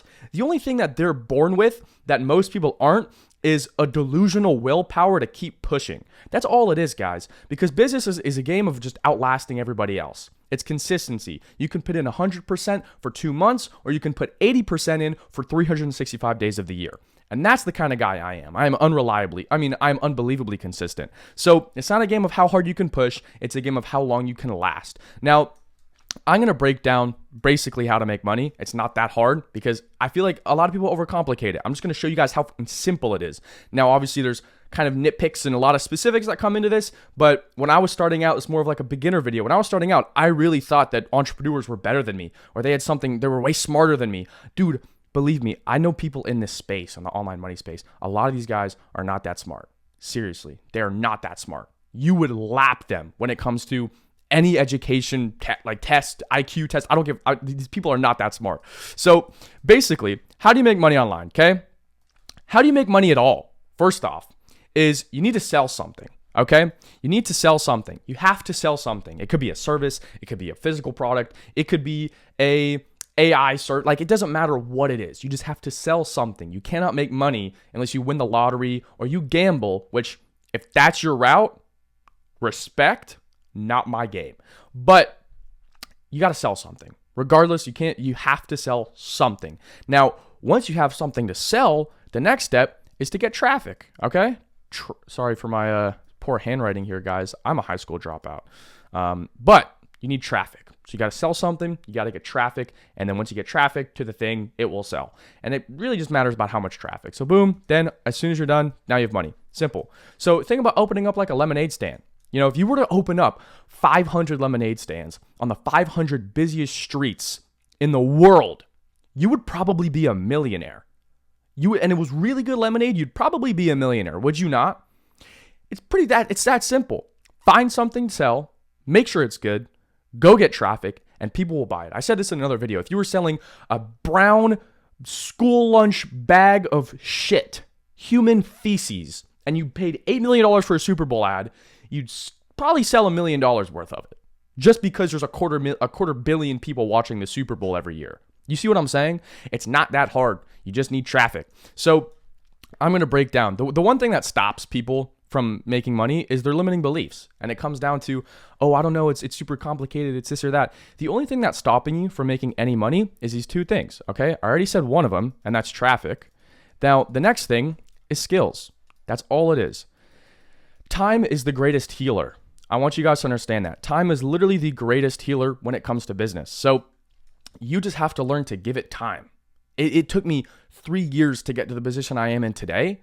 And for a first year and a half, I had nothing. no money to my name. I kept trying and it didn't work. So the only big thing is just the skills. You got to give it enough time to learn the skills. And there's a lot of things depending on what business you want to do. I personally do e-commerce, brand e-commerce, dropshipping, organic dropshipping, influencer marketing, whatever you want to call it. But it took me a while to learn these skills. Like I started, basically my philosophy was like, I ran online GTA 5 online gaming pages in 2020. And I was like, okay, let me make money. How do I got one sponsorship on that page. And I was like, all right, how do I make money and leverage those skills today? And that's why I do organic dropshipping, e-commerce, branded, whatever you want to call it, right? I just leveraged the skills I already had. So, e-commerce may not be for everybody, but it really just comes down to traffic and skills. Now, you could do paid, you could get organic people, you could post videos. What I personally do is post videos on social media, and that costs $0. So I'm not giving up, 35% of my profit margins to Facebook and Mark Zuckerberg so you can go buy another $100,000 Patek, okay? But traffic and skills is your main bottlenecks. If you can learn how to do it better than most people, and you can get enough traffic, you are going to sell. And here's the beautiful thing about traffic. You don't even have to get the most traffic. You don't have to get 1 billion views a month. You can literally just crack 20 million, which is not hard. Really not hard. 20 million views a month is not the hardest thing on the planet, bro. It's really not. I have to try to get 20 million views on my Instagram page a month. But traffic and skills are your main bottlenecks, right? Now, how do you find something to sell? It's not that hard. Like I said, this is a little bit more of a beginner video. So these are literally 2 examples. This product specifically did $350,000 a month organically, by the way. That's $0 on ad spend. This product right here did $100,000 a month, all organically, $0 on ad spend, triple the profit margins. Keep in mind. So it's not that hard. These were just found on, you just find these on AliExpress. A lot of people think you're too advanced for AliExpress.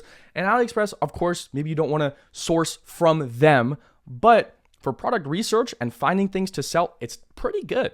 People think it's a little bit taboo, but keep in mind, you're never too advanced or you're never too big for the basics. Does that make sense? You got to tap into the roots a little bit. So it's not the hardest thing in the world to find products. You just got to find something that sells, find something that people like. And that really comes down to skills. That's all it is. If you just find the best business model is one you stick to. And if you just find one thing and you do it for long enough, you're going to make money. If you do something for a year, you're going to have a year's worth of something. Does that make sense? Now, I'm not the smartest guy on the planet, but I want to make this video and distill this in the most simple way for you guys. Because like I said, a lot of people think that making money is hard. It's really not. Like, here's how this specific product made $350,000 a month. Can you believe that? This cat toy. Here's a timeline. Finds a product, boom, makes social accounts, okay, TikTok, YouTube Shorts, Instagram, okay, boom, warms them up so he doesn't look like a bot, warms up so you don't look like a bot and you don't get flagged by the algorithm, make the social accounts, you warm them up, then once you warm them up, you post, you could say you record videos, warm up and record videos, I'll just do that, and record, okay, post videos, boom, improve. And then also on this, I would just say social accounts and website, because you need a website for people to buy on, which is Shopify. So you see how easy that is? Bro. Now, obviously, like I said, skills. You really got to know how to do everything kind of perfect. You got to know how to make the social accounts. You got to know how to make a really good website. You got to know how to properly warm up an account. You got to know how to record videos and edit them and make sure that they're viral and they have the philosophy and they convert. Then you got to know how many times to post a day and you got to improve. Of course, that comes with the skills. But you see how easy it is? It's not the hardest thing on the planet, bro. Because a lot of people want to sound so smart on social media. Yes, this is the hardest. It's not. It's easy. You find a product. This is 99 cents. You can order a sample product for $4. You can crack $15 an order, profit 100%. Okay, you're not giving up 20% to Mark Zuckerberg. You make social media accounts, you make a website, you warm up the accounts, you record videos, you wait a day, you post the videos, you improve the videos, you make fucking money. That's it. You find something to sell, you get traffic, and you sell people. That's all it is, bro. Making money is not that hard.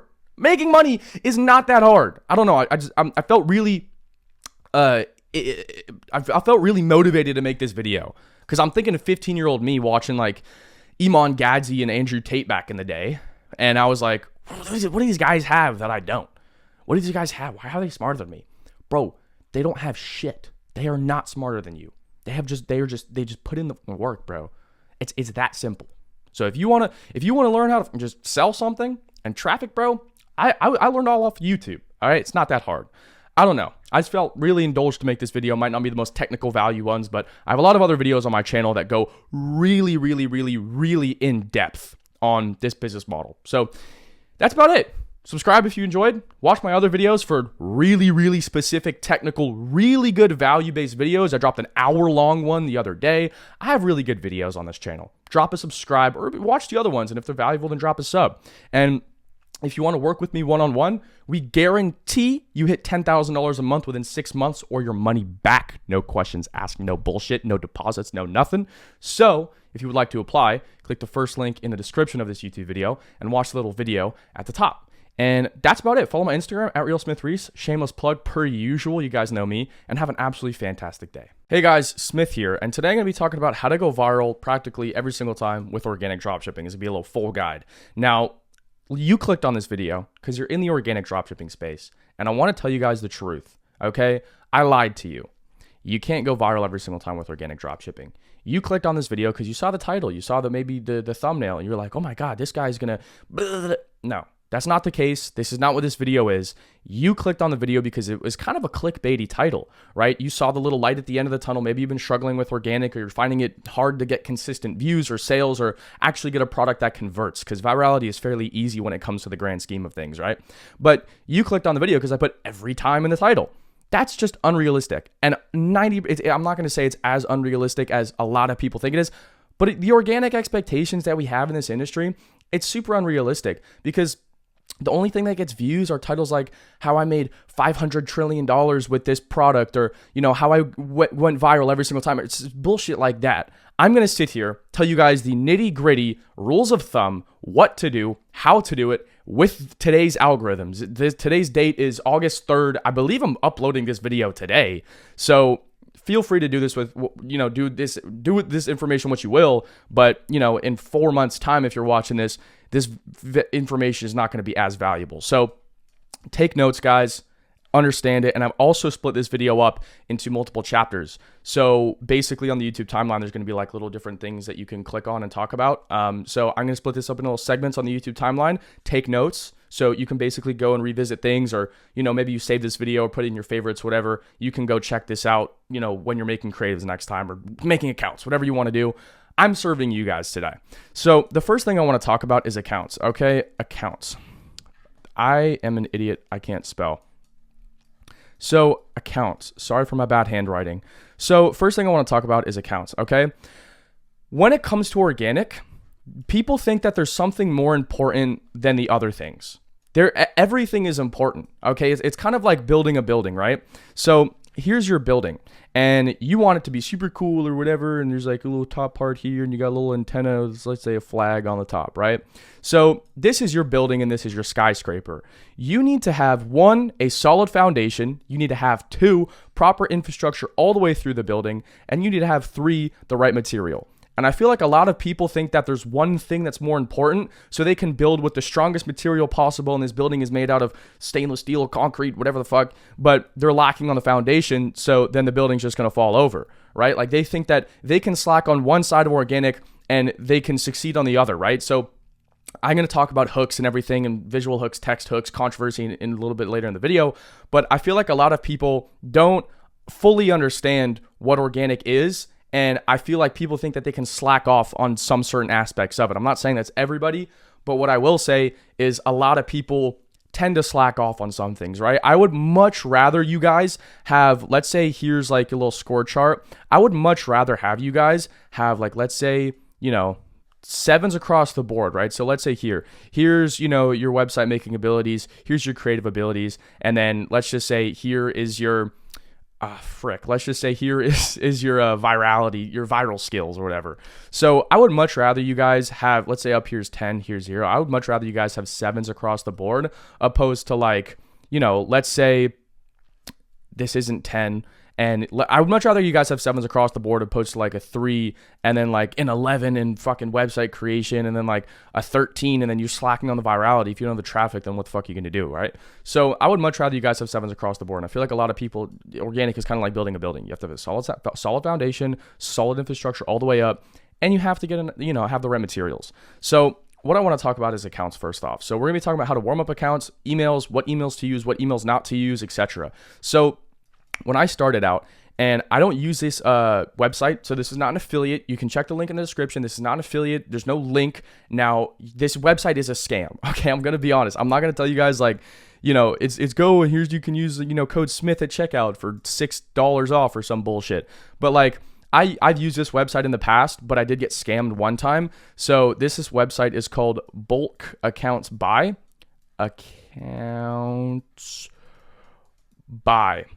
.com, I believe. So this is not an affiliate link. This is not anything. I literally don't even use this website to this day. But let's say you've rinsed all of your email accounts, right? So let's say you don't have Gmails, you can't connect this, you can't connect that, you can't make Yahoos, whatever the fuck. You can go to bulkaccountsbuy.com. You can buy 1-year age verified Gmail accounts and you can use those for organic accounts. I've used a couple. Sometimes I never actually used enough of them. I bought like 1,000 of them, bro, because that's when I first made like my big chunk of money with organic. So I bought like 1,000 of them, and I'm not going to definitively say that all of them are going to go viral. Like some, maybe they can, they're all Gmails, so they're fine, but like maybe some they can affect the virality. But what basically this, what's this account's a scam? The reason this website's a scam is because I bought like my first 100 from them and then they changed the passwords on me and resold the account. So if you buy, just make sure you change all the passwords and yada, yada, yada, yada. But that way it's not really a scam, but they will fuck you over if you don't do that ASAP. So I'm not going to sit here and promo this website too long. Let's get this out of here because it is a scam website and I'm not promoting it at all. I've just used that before. So if you're fully out of accounts, then feel free to use that. So let's talk about accounts, right? How to warm up accounts. Let's just say warming. So how to warm accounts, right? Basically, when it comes to accounts, you also have two things, right? So we're going to talk about warming. We're going to talk about account identity. Because accounts have certain identities and people don't understand that. Sometimes organic, like when it comes to organic, and I'm sorry, you really don't want to hear this. Sometimes it's out of your control. Sometimes it's just not in your hands and you can't fully grasp and force your way through. That's the truth about organic, is that you don't have entire control because the algorithms are at play, videos are at play, engagement is at play. Like you cannot fully grasp opposed to like certain things to where it's just a volume game. Like you can't post like 80 times in a day and then that's going to negate the luck or whatever of going viral. Like that's not how organic works. So when it comes to warming up accounts, right? Use Gmail accounts, bro. Use Gmail accounts. Just the one thing you shouldn't use is Outlook accounts. That's the one thing that every single time I've made an account, it's on Outlook. Bro, I've tried that like 4 times. Every single account just gets sniped. So don't use Outlook accounts. Gmail accounts are fine. Yahoo accounts are fine. And you can recycle those. I don't know if this is still a thing, but bro, I would rip this back in the day. You used to be able to, once you hit like your Gmail limit, you could make new Gmail accounts by proxy of making a new YouTube channel. So that, I don't know if that's patched yet. I don't know if the devs got to that and we're like, yo, you're printing too much, bro. Like fucking chill out. So I don't know if the devs patched that yet. If you guys want to say in the comments if it's still working or not, try it yourself. Be a little guinea pig for everyone else watching this video. Feel free. But yeah, don't use Outlook accounts. You can buy the accounts from, I'm sure there's other websites that are better than that one. I'm just giving you guys what's worked for me. So warming accounts and identity. The truth about accounts is that accounts do have identities and organic dropshipping is not a definitively 100% certainty business model. Like we can, and I'm okay with that. It's like a solid trade-off because with ads, you have, way less margins. Like, we're organic. We're like double, almost triple the margins of paid guys. I know guys that do, $500,000 a month on paid and they're only profiting 10% minus, business minus like a business partner. So it's not like the craziest thing in the world. So with organic, you're a lot leaner. With organic, you have higher margins. And I'm okay with that trade-off for not being as certain opposed to paid ads. So with account identities, what I want to talk about is you have different account identities, right? So you can have boom, boom, and boom. So you can just have straight dead accounts, or I kind of just call them like you get sniped. So basically what that means is like you post good videos, you've warmed it up, you've done ample warm up time, you've niched it down, yada, yada, yada, and you just don't see success. You don't get viral after your first like week of testing. That's just a dead account. There's nothing you did wrong really. I feel like a lot of people there's always like some metric that's wrong. Like I said, it's not always in your control. And a lot of the time, sometimes people go like, oh, I warmed up my accounts, and then the creatives are bad. And we're basically going to be talking about every little thing. This video hopefully is going to be over an hour because I have a lot to tell you guys. So sometimes you're going to just get dead accounts, and that's okay. Like, that's a part of the game. You just have to thug it out. So you got to do the TIO method, the TO method, the thug it out method. So second off, you're going to get what's called a slow burn account. So this is something that I've been seeing a lot more of, especially on TikTok. Instagram, as we all know, if you don't know, Instagram is a slow burn platform. You're never going to go viral on your first video. Instagram is a slow burn platform. It takes a while to go viral. That's just how the game works, okay? Instagram and TikTok are different platforms. They have different algorithms. That's just how the game works. So are you going to see quicker results on TikTok? Yes. Will you convert as well as Instagram? No. 90% of the money in the organic industry is made on Instagram simply due to the fact that you have way more things, right? You have stories that can convert. You can basically put, and this is something crazy. I'm sorry, I'm going to spill the sauce, but you can use ManyChat CTAs. So if you don't know what ManyChat is a software to where you can connect to your Instagram account. And once you have it connected, you can set up, if somebody comments XYZ word, you will personally DM them a link, and it's all automated. So you can set up a ManyChat automation flow to where, let's say you have a creative. Let's say, your account's already getting, like 20,000 views a video, 50,000 views. You just had a video to like 5 million. Congratulations. You're stepping your foot in the water. Okay. So what you can do, and this is just as far as getting creative, what you can do is set up a ManyChat keyword automation system, like an automation flow on the software. This is not sponsored. I use ManyChat. It's the GOAT. If you know it, then if you know, then you know.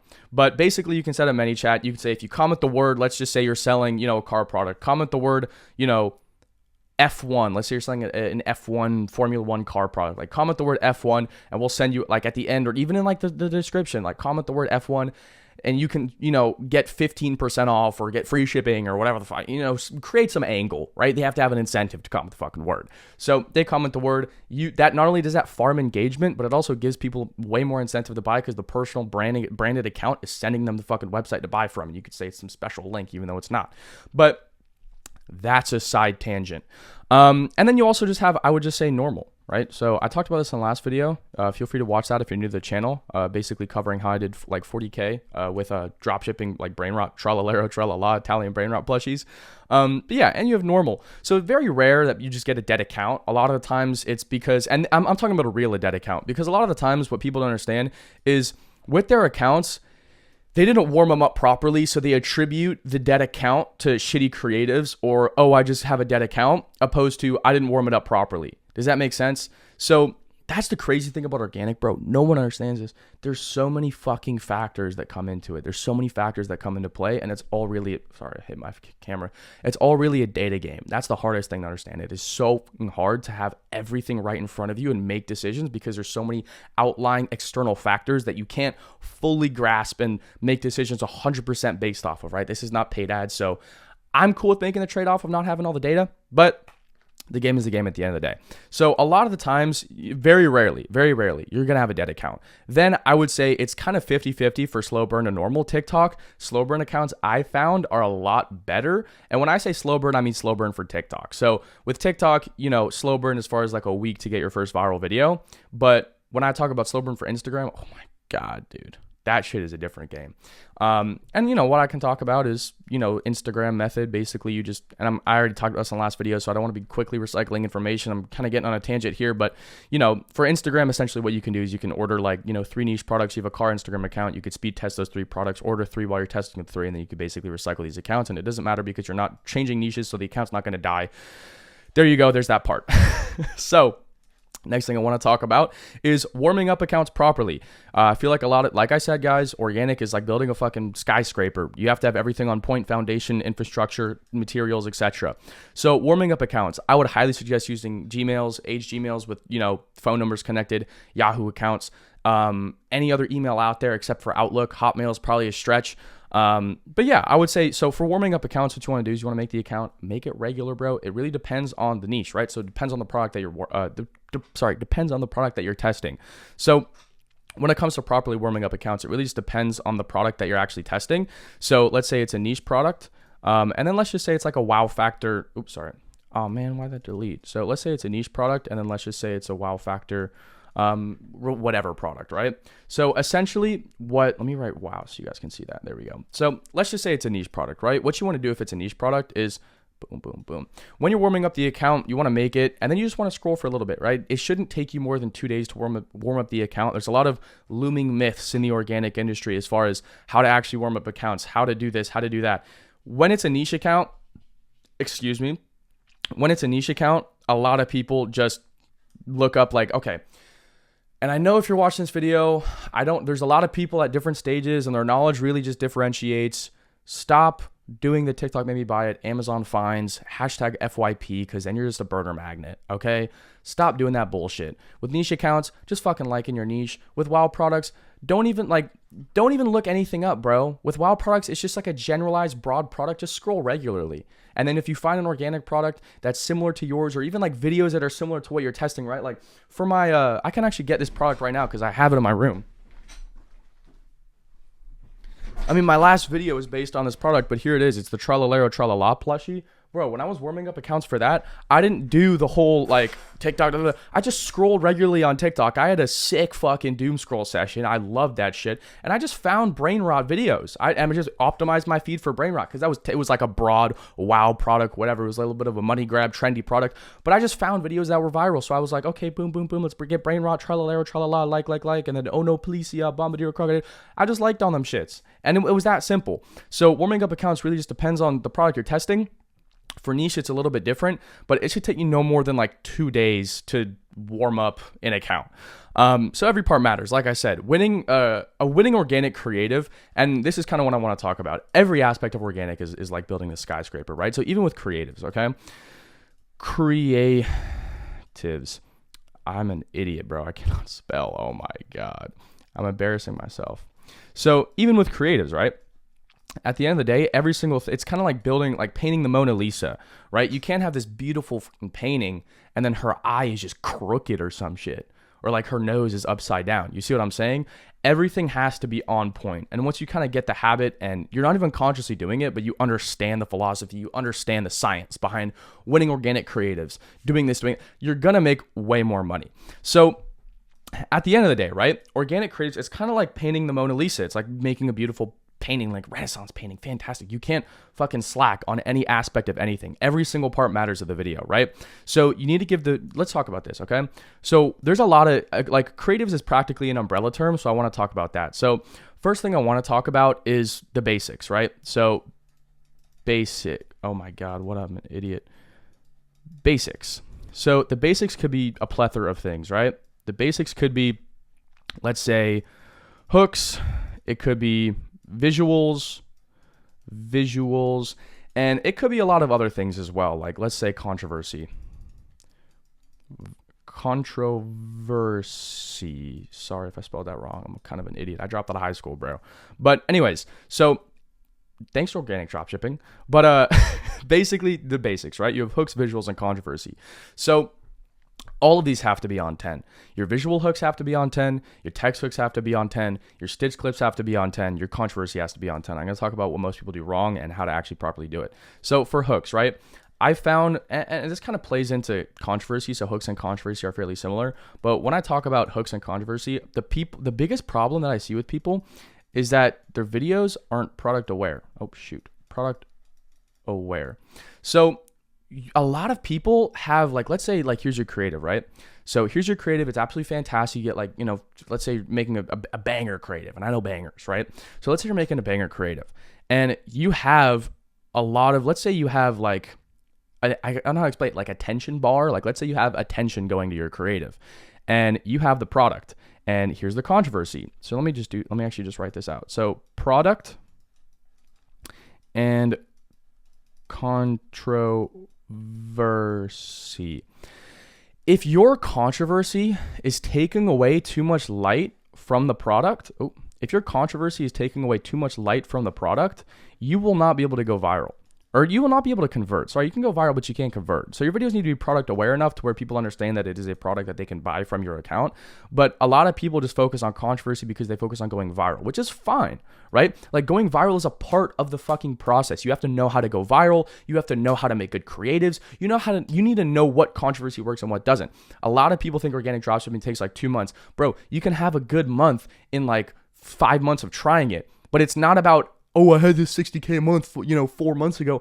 How can you consistently make fucking money with organic? Okay? That's what a lot of these guys in the space have one good month a fucking year ago. And then they, try and make videos and talk about blah, blah, blah, blah. It's bullshit. So when you're basically making creatives, right?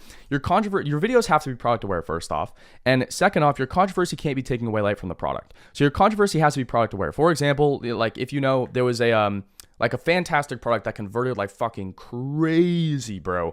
It was this little mini hookah. So you can have it in your car. That is a fantastic product because it has a use case. It's convenient and people want it. It's not necessarily a niche product. It's like borderline it has the wow factor to where you can run it on organic, but it doesn't have the boring wow factor to where it's like more of a paid product. Does that make sense? So there was a product basically, if you're doing the bullshit of like if you're doing the bottom, I call it bottom feeder stuff, because a lot of 90% of organic dropshippers don't make money, and that's because they're bottom feeders. They kind of focus on the crumbs and the bullshit scraps. They want to get a couple sales here and there, and that's why they're idiots, and that's why they don't fucking make money. So when it comes to, creatives, like a lot of people are going to throw up like, the meme of the two black guys kissing on their monitor or some shit and be like, hey man, I did my controversy. What do you think now? You're a fucking idiot. So, or they're going to do like have their, their foot in creative, or do some funny shit with their socks, or they're going to have like, a messy toilet or something like that. Like, bro, it doesn't play into your fucking product, so why would anybody care? I know a dude that got a fucking YouTube plaque from like a literal silver YouTube plaque off of organic dropshipping. Dude got like 200 million views on this one product, and his controversy in the majority of his videos were literally just like a messy toilet, but it played into his creative. A lot of people focus on controversy that doesn't even play into their creative or what their product fucking does. So a lot of the times people focus on, and that's okay, focusing on controversy just to go viral, but not to sell, because it is a skill you need to learn. It's kind of like getting an infinity gauntlet of organic dropshipping. You just have to understand every single nitpicky fucking aspect of the business model and the industry, and then you're just going to be able to consistently go viral. So when you're doing controversy, try to make sure that it's not taking away light from the actual product or putting the product in a negative light. So the video's virality can't be based strictly on this third-party controversy, or the controversy in the video can't be putting the product in a negative light. Does that make sense? The product, like it has to be product aware. The controversy has to be in relation to the product's use case, and your controversy can't be the main focus of the video. So controversy is fine, because a lot of people ask me like, bro, what do you, dude, if it's your first 3 stores, just fucking test whatever.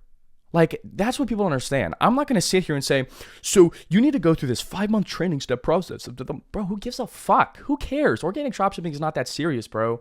Like, it definitely gets nitty gritty when you're fucking hitting certain levels, bro. But at the end of the day, you just got to test products. You know fucking nothing. Get the skills down. Learn how to go viral. Learn how to make a website. Learn how to convert. Do this, do that. You see what I'm saying? You're trying to cross a bridge you're not at yet. For your first 5 products, bro, who gives a fuck? You could test the most saturated product of all fucking time, bro. Like, who cares? Just, you need to learn the skills, the proof of concept, the experience and the process of getting the product, making it, testing, seeing what creatives work, controversy, testing new concepts and frameworks, all that kind of stuff. You need to learn that. So I don't know who you are watching this video, bro. You could be saying like, oh, well, this guy's kind of just spewing some beginner shit. I guess it really depends. That's the hard part about these videos, is like, I don't know who's watching these videos specifically. But I hope nonetheless so far you found it valuable.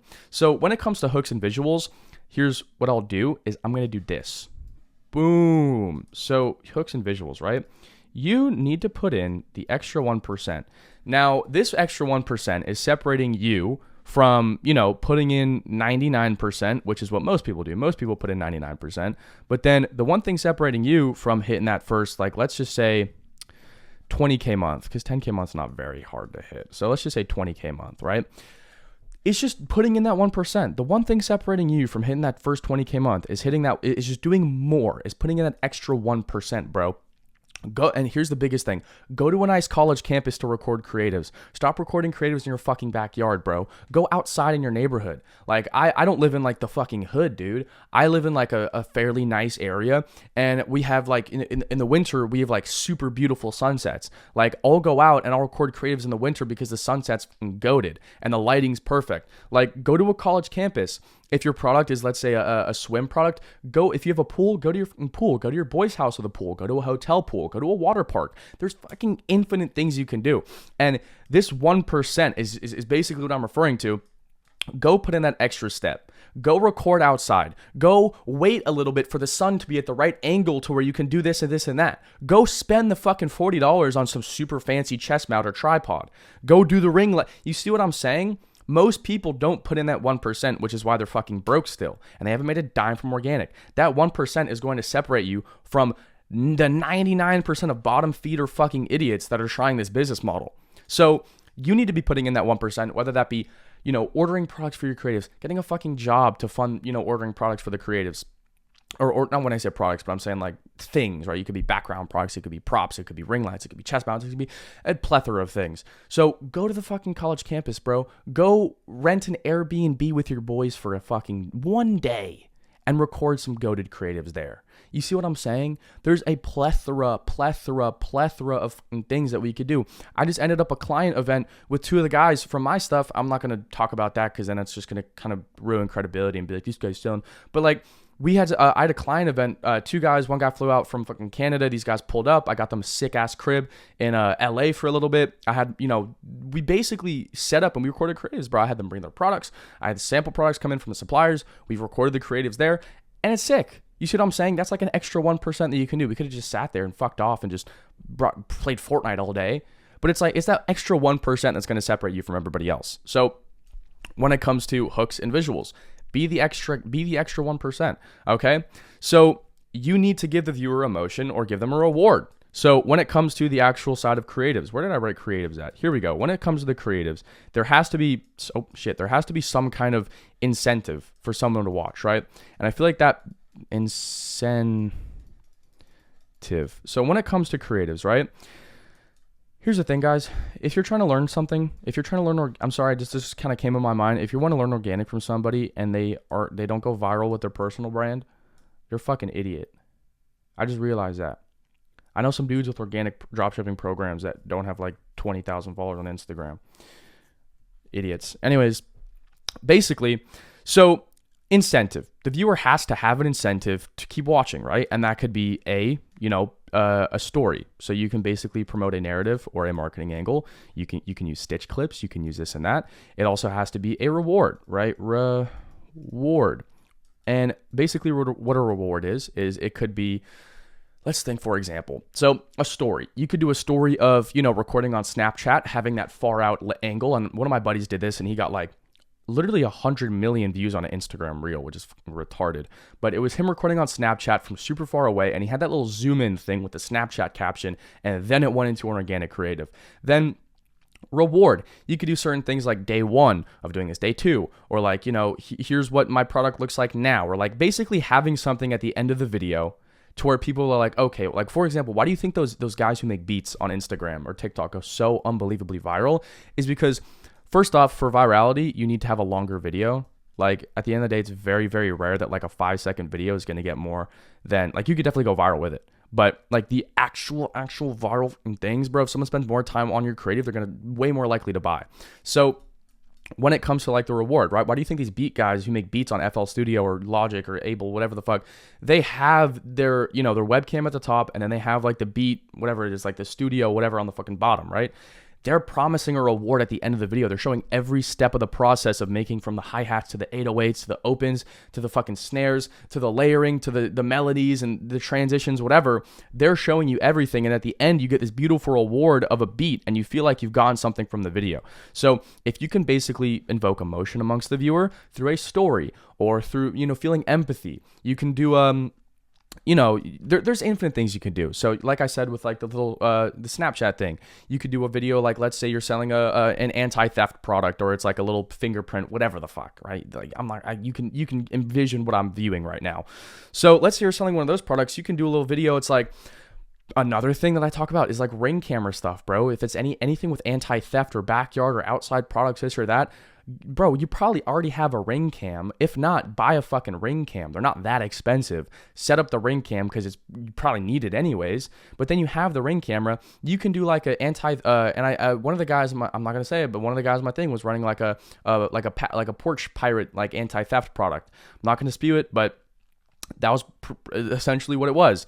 And I gave him the idea. I was like, bro, do like a ring camera footage, dress up in all black, get like a ski mask from like Amazon or something, and then basically just pretend to be like a porch pirate.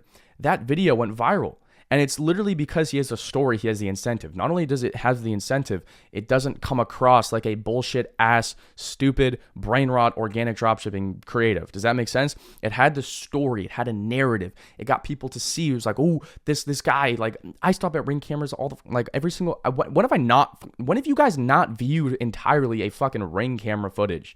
I like, anytime that comes up on Instagram, I watch the entire thing. I'm like, what the fuck is going to happen? So these people see like, oh shit, this guy's stealing from a thing. What's going to happen? Is he going to get caught? Is he going to get away? Is there going to be an update on the story? Blah, blah, blah. The guy comes up, he steals a package, blah, and he's able to fucking give people an incentive to stick around in the video, right? So it has a story, but it also has a reward, and the video can also be longer. Does that make sense? So you guys really just got to do that extra 1%. You really got to do the extra 1%. And this is kind of just the basis of when it comes to how to go viral every single time. Like, I'm not going to sit here and I can't give you guys definitives and that other than like just rules of thumb, because the truth about organic dropshipping, guys, is that it really is just rules of thumb. Like, no one is going to sit here and tell you guys the truth. Rules of thumb. It's really just rules of thumb, because the better decision maker is the person who has access to more information. And that's the truth of it. So I'm going to be super blatantly honest with you guys. You can't go viral every single time with organic dropshipping. That is just simply the name of the game. And a lot of the stuff that I told you guys in this video is rules of thumb. I can't sit here and look at your videos and say, each and every single person watching this video, maybe 1,000 people watch this video. I can't sit here and say, yeah, here's this, what you have to do. Here's this, what you have. Like, I can't do that. So everything I'm sitting in here, I don't know where you're at with your organic dropshipping journey. I don't know what you've done in organic so far. There's a lot of things that I can't take into account for every single individual watching this video. But what I can give you is rules of thumb and advice. And especially from somebody who's actually done it and consistently does it to this day. Like, I want to just give you, like I said in the fucking start of this video, I'm just serving you guys today. So a lot of the stuff is really just rules of thumb. I can't sit here and look at each and one of your accounts and, okay, so your views are at here. You've been testing for this many days, and this, you got like 20K views on this video. So maybe test for like 4 more days, see if the product goes viral, and if not, then switch. I can't tell you that because I don't have the information. But like I say in every single video, if you guys have organic dropshipping questions, if you want to get, and this is the big thing, give me the necessary information to answer it competently, okay? Don't say, hey, Smith, I've been testing a product for 3 days. Should I keep testing it? I don't fucking know, bro. What the fuck kind of question is that, dude? Like, ask me, hey, Smith, I'm testing I'm testing a product in XYZ niche. I've been testing on TikTok for this many days. I've gotten X many views on my 5th video. I want to test it, but I also have another product that I think that, and then I'll be able to answer that. Take your fucking time out the day, bro. It's free to comment on this fucking video and get advice, bro. So anyways, I hope you were able to find, what else do I need to talk about? I feel like that's about it. So if there's anything that you guys want me to cover, maybe I didn't cover it in this video, comment on it. Hey, Smith, you didn't talk about this in this video. What about this? How would you personally, XYZ with organic? I'll answer it, bro. I hope you guys enjoyed. I hope I was able to give you value. I'm not trying to sit here and do it. I'm just trying to serve you guys today. So I hope you got value. Drop a sub if you did. If you want to work one-on-one with me, just click the first link in the description or not. I don't care. Have an absolutely fantastic day. Stay blessed. Welcome to the Impulse Buy Blueprint, the psychology of a 7-figure dropshipper. I'm basically going to cover how to master consumer psychology, how to hack social media algorithms and trigger impulse purchases, and the entire DNA of a 6-figure organic dropshipping store. First thing I want to talk about in this video is consumer psychology, instant gratification, and impulse buying, okay? Organic shoppers are emotionally driven. They're not searching for your product, they're stumbling upon it. So your content must spark desire within seconds, and this comes down to the first frame. First frame formula. Buyers aren't wanting to be sold now. That's why paid ads are slowly getting harder and harder, not to mention they're getting more expensive. So if paid ads are getting harder, consumers are getting smarter, and they're getting more expensive, what would the most logical decision be? Switch to organic content. That's why you see Every single billion-dollar e-com brand in the last 3 years do influencer marketing or some kind of organic content. Like look at Labubu's, look at Tab's Chocolate, all that kind of stuff. It's all influencers, and we all know that. Let me take a sip of my water real quick. Good stuff. Anyways, if you give someone the feeling of control, then they're 3 times more likely to convert. And that's what the power of organic dropshipping does. So you're essentially giving the consumer the feeling of control. They're not feel like they're being sold or led or directed anywhere. They're essentially making the decision consciously themselves. So imagine if you wanted somebody to go to the store for you and pick up a snack, but you don't want to go yourself. You're like, you wouldn't tell them straight up. You're like, yo, can you drive 20 minutes to the store and buy me something? Anyone in the right mind say, fuck no, go yourself, right? So a simple frame flip is the way you get them to do it, right? Yo, are you hungry? That's going to spark the desire or the idea in their head. Or you can say, bro, let's get food, I'm starving. Or what are we doing for dinner tomorrow? Don't we need groceries? Something like that. A simple frame flip is going to essentially put the idea in their head. And then you can obviously, yo, what are we doing for dinner tomorrow? Oh, I don't know. We're going to have to get groceries, right? Okay, boom, boom, boom. Yeah, you go to the store, whatever. Oh, yo, can you pick me something up from the store while you're there? Solved, right? You're just flipping the frame. It's the same thing. You're still getting the same output and the same outcome, but you're not directly asking them, hey, can you go to the store for me? So you're not directly asking them to get your food. You're putting the idea in their head that then leads them going to the store, therefore making them think it's their idea and they can go grab you a snack. Okay, the same thing with organic dropshipping. You don't want to sell the customer. And these plays, that basic analogy plays into these 3 theories that I personally use to make over $1 million. So Maslow's hierarchy of needs. This theory suggests that people are motivated by a hierarchy of needs, starting with basic needs like food and shelter and moving up to self-actualization. Now, in e-com or organic dropshipping, marketers can appeal to different levels of hierarchy to motivate purchases. And if you're able to create the need in the consumer's mind, then you can fulfill that with your product. Second one is Pavlovian conditioning. Now, this involves learning through association. For example, pairing a product with a positive stimuli, aka an influencer or a dopaminergic spike. Now, you can make consumers feel more positively about the product, right? Third one, theory of planned behavior. This theory states that intention, influenced by attitudes, subjective norms, and perceived behavioral control, predicts behavior. Understanding these factors can help you predict the influence of a consumer and their purchasing behavior, okay? So, first thing, full screen this. If you haven't yet, take out all the tabs, put your fucking phone on airplane mode, put it away, full screen. I want your full focus. Get a notebook out, open a Google Doc, take fucking notes because this is about to be sauce, okay? First, frame format. So short form content, most people there's a big debate on like what actually works for short form content, but the only people that debate on it have no fucking followers and get no views. You look at my personal Instagram, like that really speaks for itself. So short form content is really all about that first frame. Unlike long form content where you have like 5 to 10 second buffer period to get the viewer to stick, short form content is pretty much kill or be killed.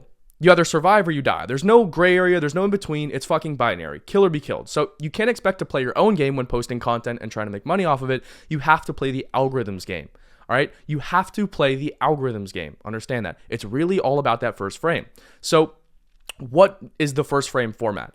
Pattern interrupts. Now, a pattern interrupt is when your first 1 to 5 frames throw the viewer off and it engages them and gets them to stick around. Because the biggest number one metric you want to aim for on short form content is watch time and retention. I'm going to get to that. When it comes to short form content, everyone sees the same shit. Everything is all the same. It's on a scroll-to-scroll basis, so their brain is on a patterned base of activity, and it's a fight for attention. We live in an attention economy nowadays. Everyone, like their one asset that a human has, whether you're a billionaire or you're fucking Joe Schmo, it's your attention. So take, for example, my most successful, I would argue, now this is one of the most successful Instagram reels of all time in the business space, personal brand space, whatever you want to call it. So this video right here got 7 million views and got me almost 30,000 followers. 30,000 followers from a single fucking Instagram reel. And there's a philosophy behind it. I've seen so many people try and copying it, and you can just go copy somebody, but if you don't understand the philosophy behind it and why it works, then you're not going to get it to work for yourself. So as you can see here, 131,000 shares. This video itself has over 2.5 years of watch time. 2.5 years of watch time. 30,000 followers from a single video. And I'm going to get to this, okay? The science behind human psychological engagement is so good that even Alex Ramosi, who's worth almost $1 billion, took it from me. He's literally using it for his own page. He's using it right now for his YouTube videos, etc. So this guy's a clearly smart guy. He knows how to fucking make money, and he used this. So I'm like, a lot of people think, oh, it doesn't work. Shut the fuck up. Learn from the master. All right. So here's the rundown on why this video works so well. And I'm going to cover this. I'm going to go to every little fucking touch point because short form content at the end of the day, it is a science. And you can learn a science. You can learn the format. You can learn the formula. And I'm going to teach you guys exactly why this video did so unbelievably well. First thing, like I said, the number one metric on short form content is watch time. This video was almost a minute and a half long. And a minute and 30 seconds is the exact max that you can have on an Instagram reel. First thing, I did almost the maximum time for an Instagram reel. Second thing, I kept people entertained. I engaged them through the whole video. So the watch time is crazy. 2.5 years of watch time.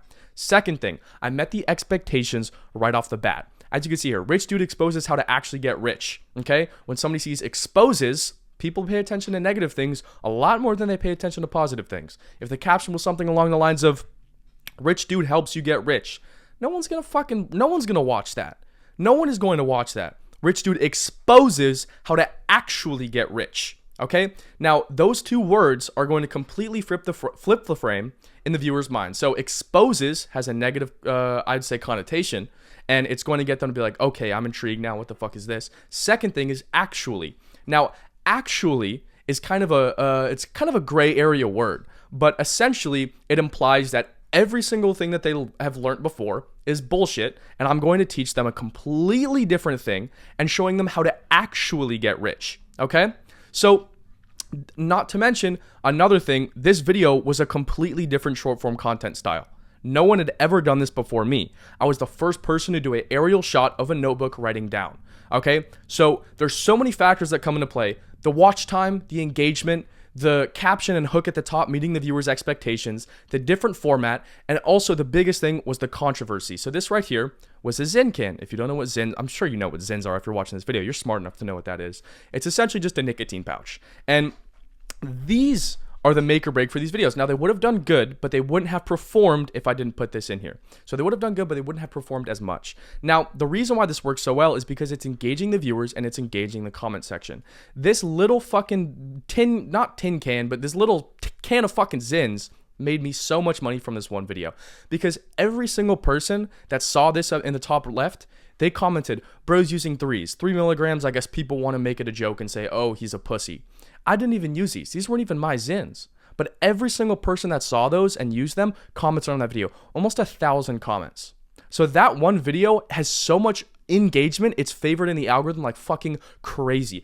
Not to mention another smaller thing. I put my watch in the right just to assert some authority. Basically just saying, yeah, I know what I'm talking about. So in these cases, a pattern interrupt is a change in the short form format, right? Horizontal aerial shot notebook drawing videos. Now, in organic dropshipping, this can be movements, backgrounds, lighting, stitch clips. Stitch clip is essentially just, a hook video that you have that's like 2 to 6 seconds. It could be literally anything. You could put a narrative to it. You could put a story to it. You could just get it to get people, to watch the video. There's a trillion different factors. So a stitch clip could be good. Different lighting could be good. Nice backgrounds, different movements, all that kind of stuff. Like I've seen people record in some fall Danish river in the forest. Like you can really get, deep in that rabbit hole and go far with this. So there's infinite variables when it comes to short form content at the end of the day, but it all comes down to one thing, and that's creativity. Nobody wants to talk about that. People think it's a science. The science is creativity. Thing with me is I'm just an 18-year-old kid. I'm not going to say I'm a fucking, not a smart guy. I clearly have to be a smart guy to do what I do, but this single video, I just thought, okay, boom, like why not? Let's just do this. Why? Just an idea I had, and I put it into materialization, and I put it into fruition. I materialized it, and then I saw images. I got screenshots of people in a content agency that do $300,000 a month profit posting my videos and studying the science behind them. So clearly I know what the fuck I'm talking about. Creativity is the one deciding factor whether you succeed with organic or not. You only have to learn the skills, but also be different. If you break this down, right? Every single person is teaching what 99% of dropshippers do. 99% of dropshippers fail. So why would you do what 99% of dropshippers do? It doesn't make sense, right? So you only have to learn the skills, but you also have to be different. Creativity is the biggest factor when it comes into it. So that could be power interrupts, different formats of content, different editing styles, etc. You just have to get creative when making your content. I've done all of these, which is why I've succeeded. And I'm never the ego guy or the guy to hype myself up, but I genuinely believe I'm the only person to create new formats of short form content in the past 4 years. Last thing that we had that was a really big change was those, Tate style videos of the sitting down talking head with like the captions on screen. Nobody ever did that before Tate. And then Tate kind of took that and, he made a couple $100 million profit off of it. But other than that, you've never really seen different styles of short form content. It's all been like a gray period of bullshit. Now, I'm the only person that has actually reinvented short form content for what it is today. That's why you see people doing those, top webcam, bottom whiteboard videos. I started that as well. So that's why I've succeeded in organic, and I continue to do so, is because I understand short form content to a fucking science. Now, humans have evolved to notice danger before opportunity. So when it comes to hooks, you want to imply something's missing, broken, or at risk. Now, there's not a definitive rule of thumb, guideline, step-by-step, blueprint, whatever, to actually do the hooks and actually make content, because content is such a broad spectrum, you can have anything, right? But we've evolved to notice danger before opportunity. Okay, same thing when you come up here and you realize actually exposes, this video would be good regardless, but it wouldn't have got me 30,000 followers and 7 million views and 130,000 shares if I didn't use the terms exposes and actually. Negative, and then this one also has, an opportunity basis. So when you're making these videos or hooks, you don't want your videos to feel like an ad. Okay, fuck an ad. It's organic for a reason. They shouldn't be being sold. Like, does that make sense? The viewer does not want to be sold. They're on Instagram Reels, TikTok, YouTube Shorts, whatever, for leisure. They're on there for pleasure, okay? So your videos, especially with the hooks and the first 5 seconds, should feel like a regular video. And another big mistake that people do when making creatives in the video is that their videos are viral, which is pretty easy, but it's not product aware. Virality is the easy part, but actually converting it and putting that into fucking dollars in your bank account is a completely different story. It's a whole different game. So a lot of organic dropshippers tend to use controversy that takes away light from their product, or controversy that puts the product in a bad light. So for example, people think it is necessarily easy to go viral because it's really just a volume game. But when it comes to actually converting, it's a skill game, and you have to learn I like to say you just have to wear a lot of hats. Like, that's really what it is. So you kind of just have to, it's like a video game. You got to just like max out all your skills. But the thing is, a lot of dropshippers, organic dropshippers, they use controversy, and the controversy takes away light from their product. Okay, so their controversy is so controversial, it becomes the entire point of the video, and all the comments and everyone watching the video doesn't even pay attention to the product. They're not aware that you're selling something. They just comment about the product. Like, people put some crazy pictures behind it. They put some pictures on like their laptop or something, or they have like, their feet in the bottom, some crazy shit, right? People have gotten so creative, and it like does help the engagement, and you do make money, but you don't convert as much as you should. Or they use controversy that puts the product in a bad light. They just they make the product fail, or they purposely mess up the product or something like that puts it in a bad light. Now, obviously it is controversy. There's going to be comments at the end of the day, but it takes away the light from the product. Now, controversy is good, but strictly for engagement purposes, okay? So next thing I'm going to talk about is choice overload. Now, choice overload hurts a fuck ton of dropshippers. It occurs when consumers are presented with too many options, leading to difficulty in making a decision and potentially resulting in negative outcomes, such as decision paralysis, which is just being stuck on what to choose and not doing it. Like, every single month I have that. Like, I was in Europe for a month. I literally came back 2 days ago, and I was like, in the entire time in Europe, every single time a trip was ending, I was like, bro, where do I go? What Airbnb do I stay at? Who do I go with? There's so many options. I was just stuck, and I would always wait until the last day to book. So next thing is decreased satisfaction or avoidance of making the decision altogether. If you have too many choices on your store, such as flavors, sizes, colors, etc., you can avoid you can hurt your conversion rate like fucking crazy. So there was a study done in 2018 with one gym, and it was a chain of gyms, and they had a test pool of 1,000 people. Now, the variables were 20 different flavors of protein powder and 3 different flavors of protein powder. And 20 flavors, that could be fucking anything. Unicorn shit, fucking funfetti chocolate cake, or, birthday cake flavored, strawberry cookies and cream flavored, banana peel, like anything you could name, right? And if you were to buy a protein powder and you were faced with all these fucking options, I could not choose one. But if you choose 3 flavors, like chocolate, vanilla, peanut butter, You're basically going off of 3 human archetypes. Now, of course, that's kind of a reach, being like, oh, every human is an archetype. But at the end of the day, if you talk to every single human being, they're like, are you a chocolate guy, a vanilla guy, or a peanut butter guy? It could be fucking anything. Candy, protein powder, pre-workout, anything in the fucking under the sun. And they would always have that archetype. So when there was a direct correlation with the less amount of flavors, the more money they made. So so the 20 flavors converted to $100 or 100 people buying, and then the 3 flavors converted to 4. That's a 4 times higher conversion rate. There's a direct correlation with the less flavors, the more money you make.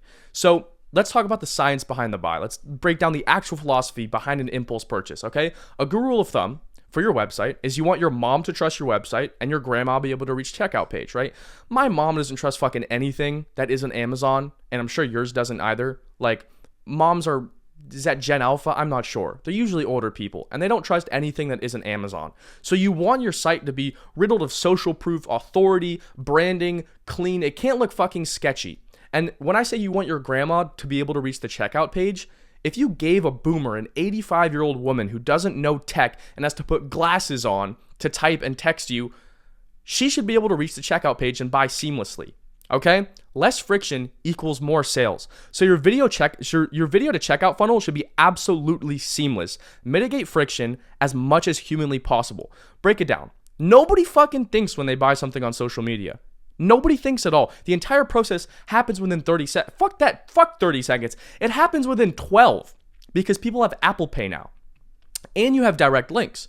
So think about it. Like, they see your video, they go to your page, they click the link to your site, they add it to cart, go to checkout, and they double tap their phone, Apple Pay it. They don't even have to enter in their credit card details, so the consumer isn't even fully aware of the purchase, and they make money.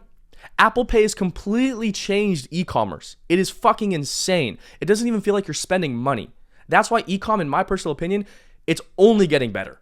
Only getting better. So when you're pricing your products and you're basically breaking down landers, I'm going to talk about the entire thing behind a good landing page. And like, pricing goes deep. Consumer psychology is a big fucking umbrella term. So unlike most people in the dropshipping space, you're going to say, oh, price it X99. If you price it $49.99, people are going to think it's less because it's not $50.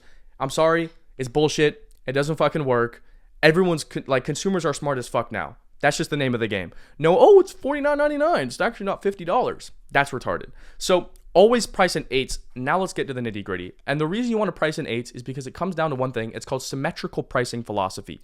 And this is something that I've coined myself. I literally made all of this from scratch. I wrote this entire fucking doc from scratch. So take notes on this. Symmetrical pricing philosophy, okay? This is all based off of human neuroscience and cognitive chemistry. So when a person views a 2-digit number where the digits add up to 8, they enter a brief state of something called numerical coherence. And this is a cognitive symmetry sink. Why? Because 8 is a balance point between 0 and 16, and in binary scaling, our brains subconsciously evolved to favor midpoints for safety and decision making. Now and this kind of like human manipulation kind of, like, realistically, if they're on your website, they're going to buy anyway, so why not just get them to buy, right? Basically, for example, when you see a price like 62, 6 plus 2 equals 8, 44, or, 35, 53, 71, 17, etc. 1, it registers the pattern and it triggers a dopamine spike. 2, experiences numerical closure, like completing a puzzle. And then 3, the consumer is going to associate that solution or that dopaminergic spike, like they feel like they solved the problem. They get that achievement dopamine in their brain, and it's going to increase their purchasing intent up to 2.3 times, especially with fast scroll environments like TikTok or Instagram Reels. I utilize this with literally every single person in my program, and I've never, and this is not like I've only seen one. I've literally never seen somebody not stay at the same, but even lose conversion rate. It is exponentially improved. So the brain loves symmetry and balance, and this is going to move on to Gestalt philosophy. So Gestalt psychology, a rapid subconscious cognitive reaction where the brain experiences instant satisfaction upon receiving visual or conceptual completeness, triggering emotional alignment with the impulsive decision, especially in digital environments like e-com. Okay, so if your product page or ad or your price follows Gestalt principles like symmetry, closure, continuity, it's going to feel complete. Right? When the brain feels completion, it craves resolution, and that's going to be hitting buy. When you get that dopamine spike, you feel like you've accomplished something, and you can get somebody to associate positively with your product, your website, your brand ethos, etc., they're going to fucking buy. Now, the same principles come into play when building a good landing page or a website. For example, you can use something that I like to call the 60-30-10 rule. Now, the 60-30-10 rule basically states that you have to split your website into branding ethos into 3 different colors: 60% base color, 30% accent color, and a 10% font color. Now, I put a little example below. So as you can see here, 60% base color is white, 30% red accent color, and a 10% black/white font color. So the font necessarily just depends on the background. As long as you stick to the brand colors and you're contrasting them, it's fine. So obviously, when I say black font color, you don't have to put black on red because that wouldn't contrast and it wouldn't look clean. So there's super small things like this. But of course, on a red background, you're not going to put black because then it won't contrast. So you're going to put white. But 90% of the time, you're going to want to follow this 60-30-10 rule. Now, this website, funnily enough, was actually a member inside of my program, Organic Overdrive. He joined with no business experience. His name is Esteban. He's from Montreal. And he went from broke to $100,000 fucking dollars a month in only 4 months. 4 months. And the dude's only 16. He bought his dream car before he could even drive. Just so you know, the shit I'm talking about in this video actually works. All of this stuff works. He used all this shit to buy a 2024 M4 competition with red interior. All right. So anyways, at the 60-30-10 rule, it allows you to have proper brand ethos. Like I said earlier, you want your mom to trust the website and your grandma to be able to reach checkout. How to get rich by lying to yourself, okay? So in this video, I'm going to cover beliefs, identity, the conscious and subconscious realms, and much more. Who am I and why should you listen to this advice? This is a long video. This is going to be a no edited, no music PowerPoint. So in order for you to stick around, I just want to show you guys and tell you that everything that I'm going to show you in this video for free, might I add, is going to be literally everything that I've used to make over $1 million at the age of 18. So if you don't know who I am, my name is Smith Reese. I'm an entrepreneur from Los Angeles. And, I've been able to use all of these things to make, have a personal brand, start doing content. I have over 200,000 followers on Instagram. You can go follow that if you want. Travel the world. Here's me in Croatia on a yacht. Here's me in Switzerland. Another picture from Switzerland as well. With a Birkin. Here's me in Miami with 2 McLarens and a rocket launcher. Not rentals, by the way. Nice watches. And I've also been able to hang out with some cool people as well. So this was me, I think 2-3 days ago. I was with Chief Keef, which is random, but the goal of this video is to change your entire paradigm. So first off, what is a paradigm? So your paradigm is essentially how you see the entire world, right? From the things you think all the way to the way you think as well. Your paradigm consists of many pillars, and today we're going to deconstruct every single one of them. So, and at the end of the video, consider buying this book called Reality Transurfing. This is not an affiliate. There's no Amazon deals. You can go look it up on Amazon for yourself. It is a fantastic book. It's a thick book. It's a long read, but I do recommend it. So a paradigm change is going to equate to more money. But first, I want to prime your mind. I want to get you ready for this video because this is going to be a long video. It's going to be a lot of information to take in. So in this video and going into this video, I want you to take out a notepad, preferably handwrite, pen and paper. You can do a Google Doc or Apple Notes, whatever you like, but I prefer to write it down with hand because that's how I retain better. But you need to retain the most information, right? Go in with an open mind. Understand that I'm not going to be telling you guys things that you knew you didn't know. I'm going to be telling you things you didn't know even existed, things you didn't know you didn't know. Does that make sense? So understand that money is 80% mindset and 20% work. So first thing I want to cover is resistance and pain. So let me put this into perspective for you guys. Here's me when I was, I believe, 14 or 15, anime fan, pretty skinny, broke. And then this was me literally almost over a year ago as well. And the one difference is pain. The one difference between this kid and this guy is pain. And here's a picture. Now, pain is progress, and you need to change your paradigm to believe that, right? So in order to make progress, you need to optimize your life for pain. Pain is anything that you don't want to do. For example, cold showers, running, work, etc. And the things that you don't want to do are the things that are going to make you progress the most. My entire day is full of shit that I don't want to do, and that's why I'm progressing at an abnormal rate. Like to do what I do at my age is pretty fucking crazy. So, it's even 8 a.m. right now. I don't want to record this video. It's, I woke up like a little bit ago and I'd rather go chill. I'd rather take a little day off, but I know that this is going to help people. I know this is going to service people. So I'm not looking at it. It'd be selfish for me not to record this video and give it to you guys. Does that make sense? So pain can also be emotional. In this picture, I just got done from a hike that I did alone. At the time, I lost purpose and drive in pretty much every facet of my life, and I didn't know what to do. So I sat down and I pretty much just started bawling my eyes out. I just started crying. I decided to take this picture because I knew I'd be looking back on it in the future and I'd be proud of, where I've came. And, precisely that's what we're all doing now, right? This was progress. And one day you're going to look at everything you're going through and you're going to be glad it happened. Absolutely everything. So now let's cover identity. Okay. So 99% of getting rich just comes down to your identity. Now, identity refers to your sense of self. It refers to beliefs. Okay. It's not what you actually are, but it's what you believe you are. Does that make sense? So whatever you think you are. And that's what comes down to it, right? So identity and actually like becoming the person to actually make money and get rich, it's not about what you actually are, right? It's what you believe you are. There was a study done with sports athletes that, for example, one example was NBA players. They thought that their vertical jump was higher than it actually was, but they performed better in game. And this is with all athletes. If you have some kind of belief that you are better than you actually are, I don't care if you're an idiot. I'm not the smartest guy on the planet, but I'm smart enough to sit here, put together an almost hour-long video with 150 slides giving you all this information because I've gone out and I've done it. And I believed that I'm able to do stuff like this. Does that make sense? So it's not about what you actually are. It's about what you believe you are. You don't get what you really deserve. You get what you think you deserve. So you don't believe that things happen to you. You need to start believing that things happen for you. And this plays into the title of lying to yourself to get rich. Does that make sense? You have to kind of understand that you have to have some sense of delusion. You have to lie to yourself because obviously action and doing things is a factor when it comes to it. But let's say your girlfriend cheated on you. It sucks, but she wasn't the one then. If she was the one, then she wouldn't have cheated. I mean, it's a very simple analogy, but it wasn't you to switch your paradigm in the way you think about things, right? So you have to change everything. And this kind of comes, like I said, plays into the title. You have to believe that things happen for you. So resistance is very similar, right? Resistance is any pushback when it comes to doing a thing, right? Anything that will make you progress pretty much. So when I wake up in bed, and of course I'll have days where I just don't want to get up yet. Like, especially once you've hit higher numbers in money or your bank account, whatever it may be, monthly earnings, you're going to lose the motivation. And that's just a part of the game. But it's the people that can understand and find a bigger why opposed to themselves, because once you hit certain numbers, you have to become selfless, right? Hitting 10K a month, 20, 30K a month, it's all selfish needs. It's all selfish wants. It's selfish desires. I'm recording this video. I could not spend my time recording this video, but I'm choosing to do it from the perspective of I'm serving people.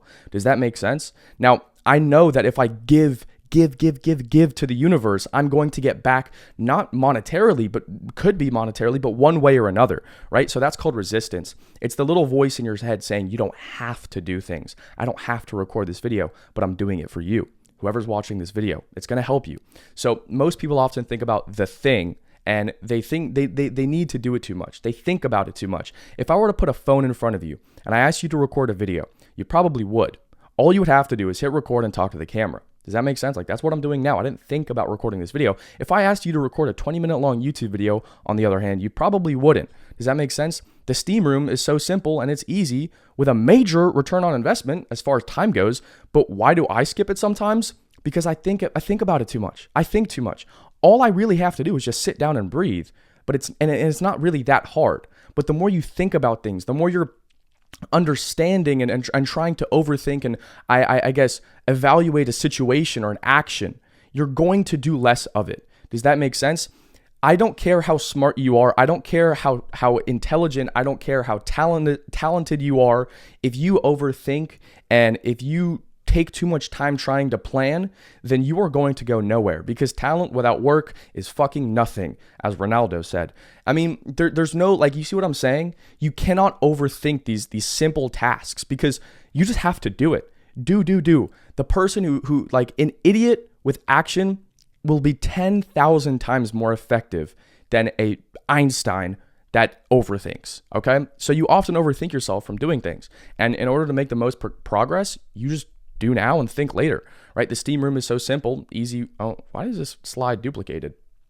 you are producing resistance, and it is merely a projection of your fears, and making progress is a little bit scary. So start seeing activities for what they are and activities not for who you are. Does that make sense? Start seeing things for what they actually are. Break it down to first principles, which we're going to talk about later, but you need to see them for what they are and not for who you are. Does that make sense? Go running 12 miles. Oh, well, I'm not David Goggins. Go run that in 12 miles, bro. I don't care if your knees give out. You see what I'm saying? So the goal creates the resistance, and the resistance creates the work. Okay, so now we're going to talk about goals. Goals are great to have, but a lot of people fail because they don't set or achieve them properly, right? So let's talk about how to make goals really quick. People often shoot for the craziest goals ever when it comes to what they want to achieve. Now, obviously, I want to have $100 million liquid by the time I'm 25, which is a big shout. I mean, if I'm, if I'm pretty fucking rich at my age, that's a pretty unrealistic goal. I didn't expect to get here, but it's amazing. And that's really the right way to think about it. You kind of have to go progressively by goals, right? You can't be thinking, oh, I want to hit 100K a month. That's definitely down the line, but you shouldn't be focusing on that consciously every single day. Humans intrinsically, psychologically, we suck with time. And I'm going to talk about that in a second, but you have to understand that you need to focus on what's in front of you. Okay. When it comes to setting goals or business or entrepreneurship, it's kind of like driving a car during the nighttime and it's raining. You see what I'm saying? Your headlights can only see so far ahead of you. It's like 20, 30 feet. And if you're focusing on what's going on 2 miles ahead, you're just going to go if a turn comes up, if a tree comes up, or if a puddle or ice comes up, you're just going to crash your fucking car.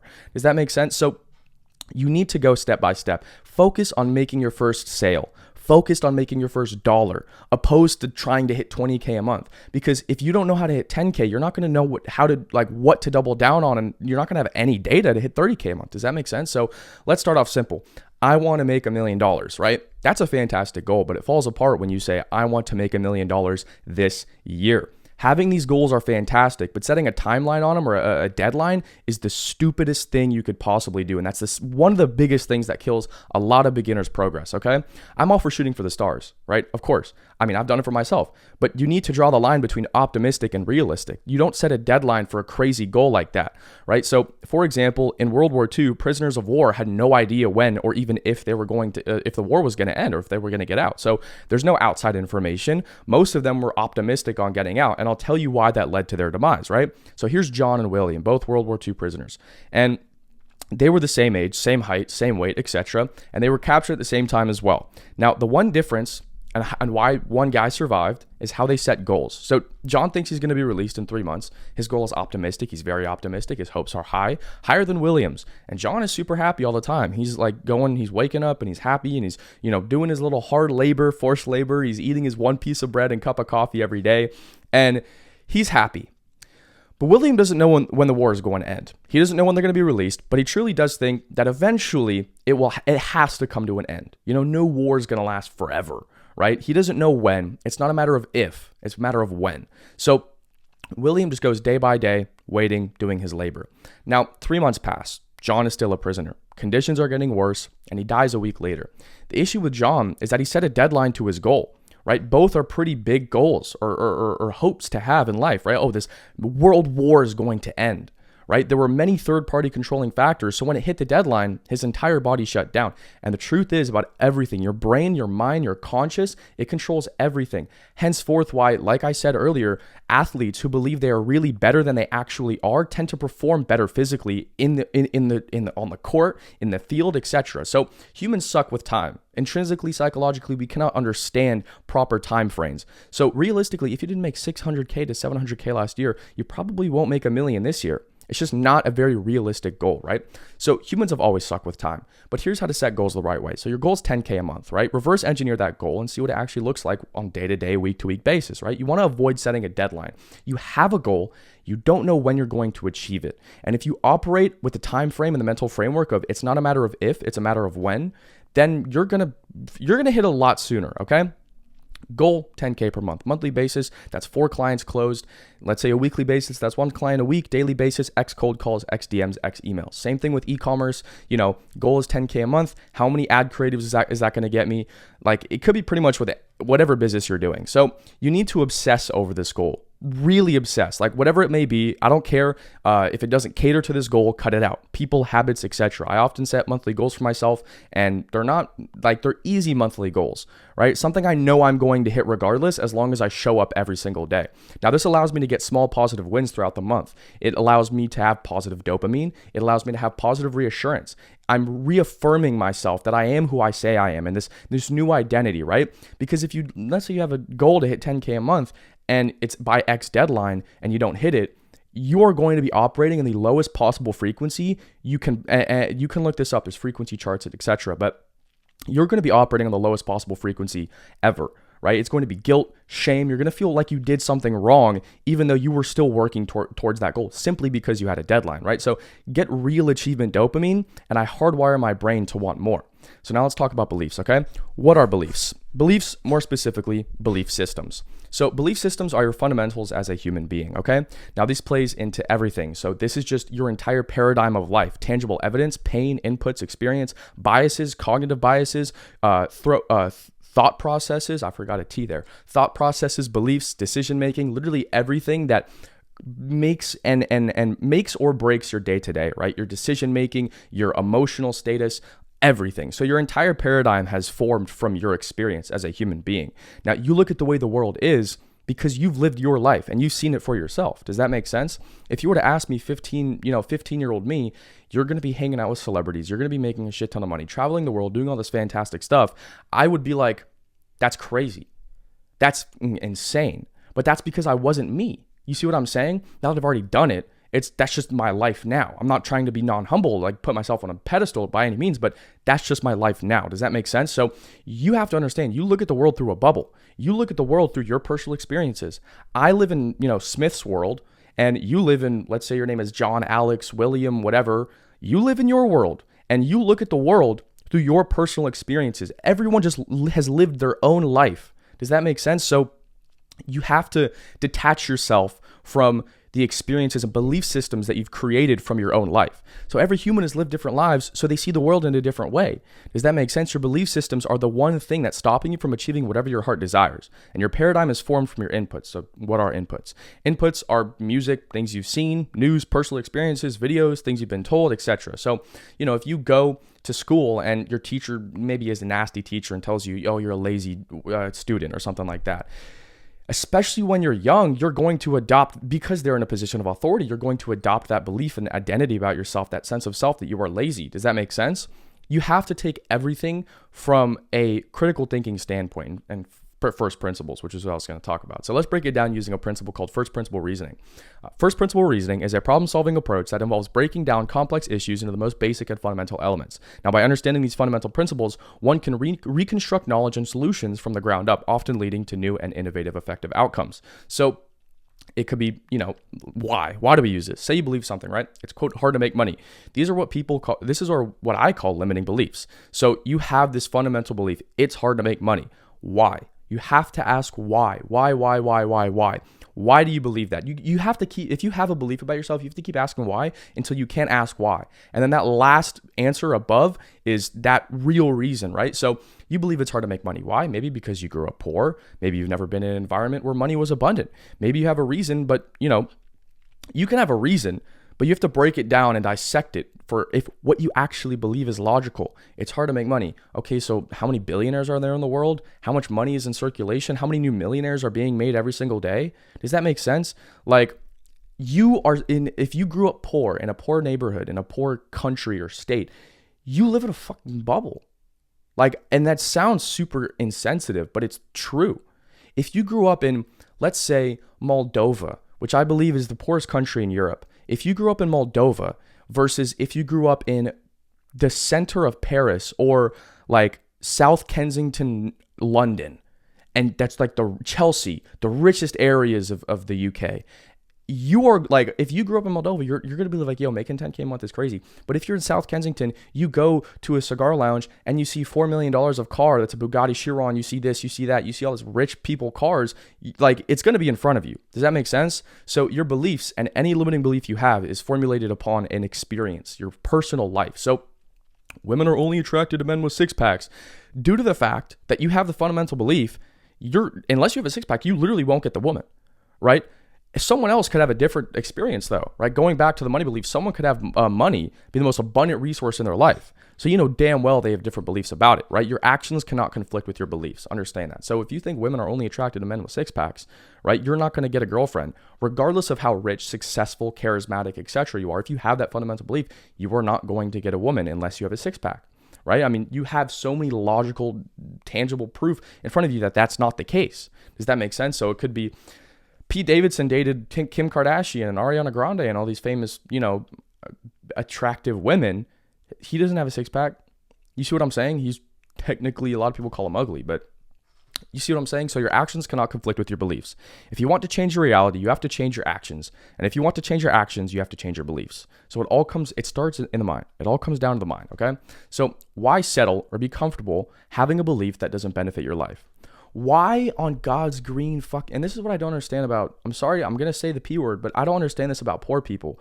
They settle and they settle for beliefs that don't benefit their life. I would much rather be so positively delusional. Like if you're going to get into a fight, let's say 10 guys are going to come fight you, even if it's 1% chance that you're going to win more, believing that you can kill them all and like with your bare hands, you're going to have a better chance of succeeding. Does that make sense? It comes down to your beliefs. So I don't know why anybody on the, and the face, like seriously, take this down. I don't care if it's unrealistic. I don't care if it's fucking delusional. Why the fuck are you believing something that does not benefit you? Especially a belief when it comes to identity, okay, or sense of self. So I've included a Google Doc template below for you to break down every limiting belief you have and solve it.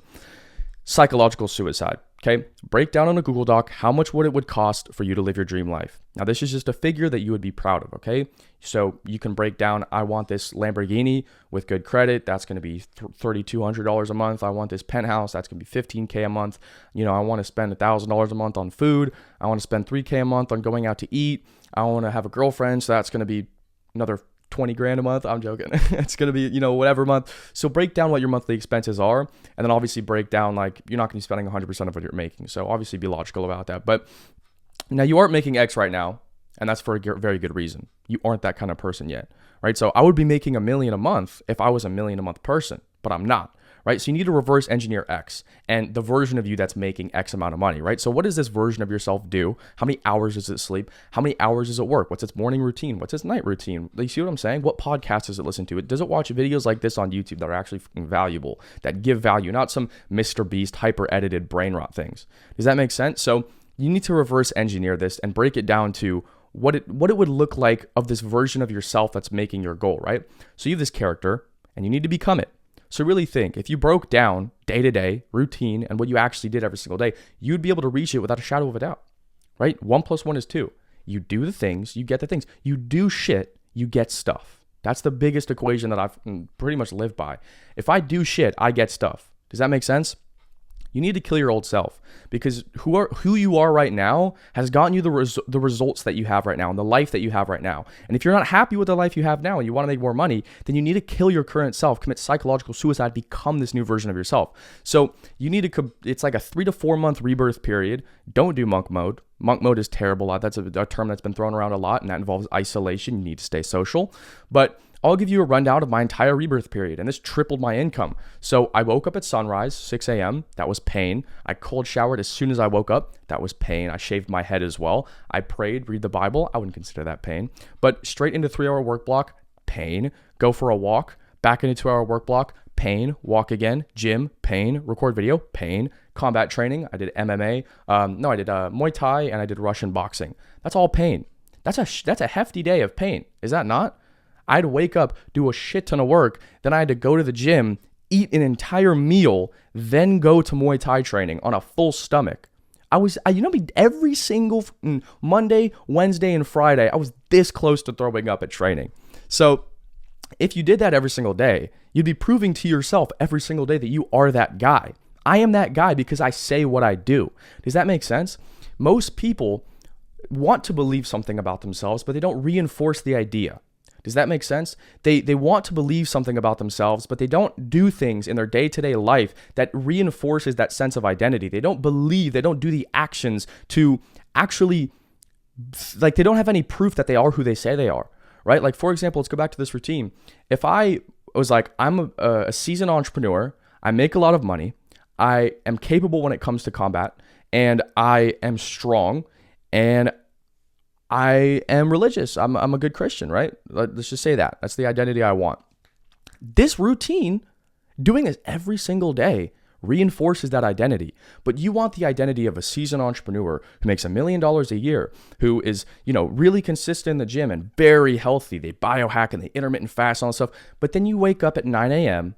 You don't go to the gym. You go to the gym, but you do reps till mild discomfort. You don't go till failure. You don't lift actual heavy weight. You see what I'm saying? Your actions should directly reflect who you want to be.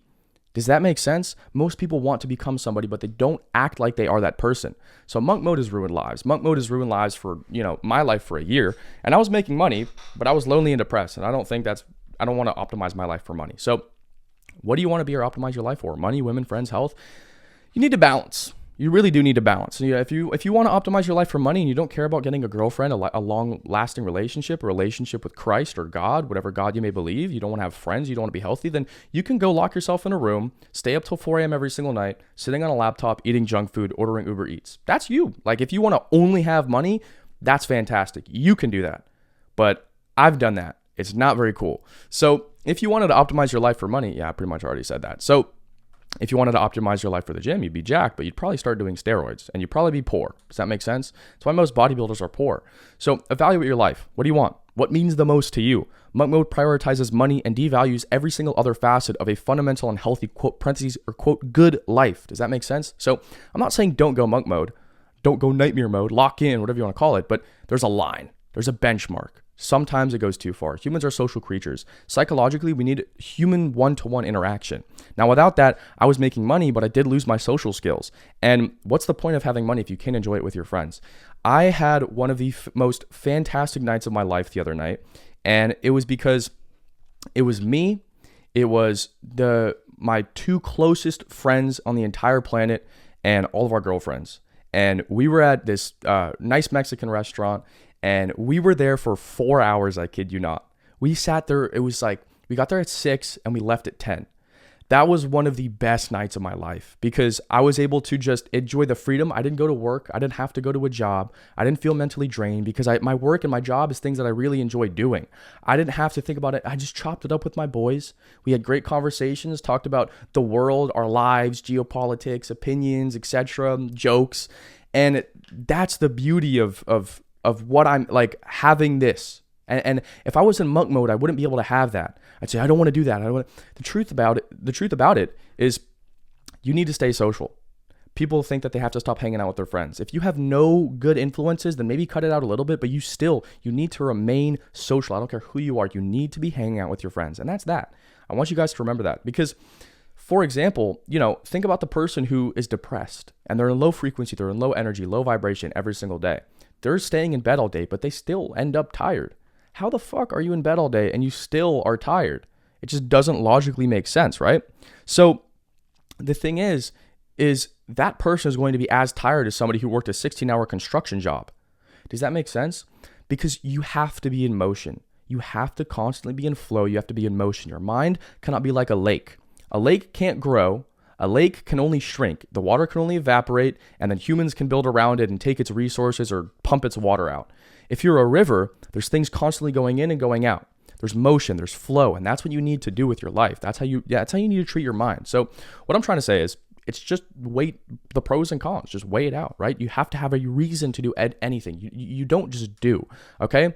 So at the end of the day, you need to consume with intention, right? You're consuming this video with intention. And if you haven't been taking notes, then I don't know what you're doing right now. If you're having this play in the background, you're an idiot. This is not a video. This is not a background video. This is a fucking video that you're going to watch that is going to restructure your entire fundamental life. Does that make sense? Your subconscious, your conscious, you need to consume with intent. You need to be conscious about what you do. So most people scroll. You're not conscious when you're scrolling. You're just scroll. You're doing nothing, right? You're not consuming with intention. The same way that, let me put this into perspective. Why do you eat protein? If you're a gym guy, why do you eat protein? Okay, protein, you're consuming that with an intention. You want to eat protein. Probably tastes a little bit bad. Protein shakes taste like cardboard to me, but you're consuming the protein to get muscle. So you're consuming this content to get rich. Does that make sense? You need to consume with intention. The equivalent of consuming without intention is the equivalent to going into a candy store and eating fucking everything, just eating food to eat food and feel full. Does that make sense? To feel temporarily full. It's like eating a fucking bag of candy popcorn. Does that make sense? Candy will not actually make you feel full. It will not give your body nutrients. You will not be able to digest that properly. The colors, the foods, the dyes, the chemicals are going to ruin your overall health, right? And that's what content is like. Consuming everything with intention is the thing that's going to change your fucking life. Because if you're scrolling and watching videos like willy-nilly, doing whatever you want, that's the equivalent to eating candy. It's going to make you feel full, but then your dopaminergic system is going to fucking spike. You're going to feel like shit. So let me tell you a story about my old friend Adam. So here's the important pillars, okay? So you need rebirth. You need 4 to 5 months of just full metamorphosis. You need radical responsibility. You are a product of your own actions, okay? You are where you are because you've done whatever you've done. Does that make sense? You are exactly, the truth is, I don't care if you're rich or you're poor, you're fat, you're skinny, or even jacked, you're exactly where you deserve to be. Understand that. So your environment is everything, okay? Environment is the content you consume, the people you hang with, and even your workspace. Cater everything to the evolved version of you. Everything in your environment is an input. So this goes back to my friend Adam, right? Essentially, he was my buddy, and we were in I used to have like a little group on WhatsApp for when I was trying to be an entrepreneur or starting business, right? And I tried to have a good environment and talk to people. And this guy made, I think it was like $100,000 before he was even a senior. He was a senior at the time. Before he graduated high school, he made $100,000, which is fucking crazy. Now, the thing with him is he made $100,000 with dropshipping, which is what I do, and I started at the time. And he decided to quit that and go to college. He made $100,000 from his laptop. But the thing is his fundamental beliefs weren't aligned with the person. He made the money, but he wasn't the kind of person to keep, preserve, multiply that money. Does that make sense? So that's the biggest, scariest thing, is making money, but not being that kind of person. So get rid of any minor distractions, right? This could be anything from random posters, figurines, books, etc. Let me unplug my camera because I think it's going to overheat. But this could be anything, right? Your desk needs to be nothing but the essentials for work, and that's literally it. You need a pitch black room, optimized sleep. Like, you don't see anything in my background that's not optimized. I have a $4,000 Go Yard bag, some hats, a whiteboard, obviously, and then a trash and some shoes. That's it. I throw my trash in a Saint Laurent bag, bro. That you got to get to that point, guys. So your desk needs to be nothing but the essentials for your work, and that's it, right? So I personally strip my room from everything, and everywhere I go, I strip it of everything, right? This is catered to my goals. No posters, just empty shelves, etc. So now let's get into self-programming, because your mind, brains, your psyche, it's built upon patterns. Humans are thought-based creatures. They're pattern recognition. So the subconscious mind is a powerful part of our mental processes, that operates below our conscious awareness, right? It influences our thoughts, emotions, behaviors through automatic processes, learned habits, and emotional responses. Like I said, we are pattern-based creatures. So while we are not actively aware of its workings, the subconscious mind stores memories, manages routines, and processes information quickly and efficiently. It plays a crucial role in shaping our perceptions and actions, often guiding us based on past personal experiences and ingrained patterns without even us realizing, right? So understanding the subconscious helps us appreciate the depth and complexity of a human behavior and cognition. So you need to understand that humans are pattern-based creatures. Your brain has something that's called plasticity. So it only takes, 3 days to pick up a habit, right? Like, think about something that you do without even thinking when you're on airplane mode, right? Like, what's something we do? Someone blows in your eyes and you blink. Like, that's what the habits of this new identity that you want to adopt should be. It should be on airplane mode. You should do it without thinking. Does that make sense? I wake up, I don't touch my phone, I do red light therapy, I pray, I read my Bible, I meditate, and I get to work. I don't even think about that. I have done that, and I've adopted that through my, obviously it took a little while to do that, but it's taking advantage of your brain, right? You need to understand how the brain works. So your subconscious plays pretty much into everything you do. So I'm going to show you how to hack or reprogram your mind to your advantage, right? So like we talked about earlier, you are the way you are because of your inputs, right? Every thought and action you've ever had or taken is the result of some kind of input. Regardless of what you want to admit, that's the truth. So these can be anything from the music you listen to all the way to the people you interact with, the Instagram videos you watch, the podcasts you listen to, videos like this on YouTube. So you need to reprogram your life and turn it to your subconscious and cater it to your goal. So only watch and read money-based self-improvement books, okay?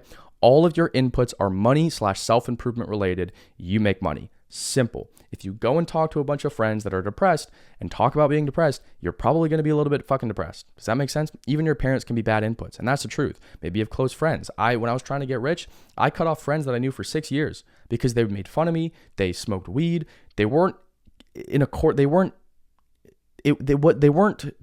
serving my beliefs or my goals. Does that make sense? So one of the biggest hacks that I've made, so this plays into the subconscious mind. Until you make the unconscious conscious, it will rule your life and you will call it fate. That's the truth. You need to really understand your subconscious. Does that make understand that? Okay, so this is something that I do every single morning. I call it like a custom audio or subliminals. So you need to listen to a 432 hertz frequency audio, and I give myself affirmations towards my goals. Now, the goal of this is not to say I will. It's not to say I will. It's saying I am. You are the identity. You have to lie to yourself, hence the title of this video. So the most music in today's world is made in 440 hertz, and that's the lowest frequency that you can make it. That puts your vibration at the lowest. So 432 hertz is more harmonious with your brain. It is way more harmonious with your brain waves. You have to understand alpha, beta, theta waves.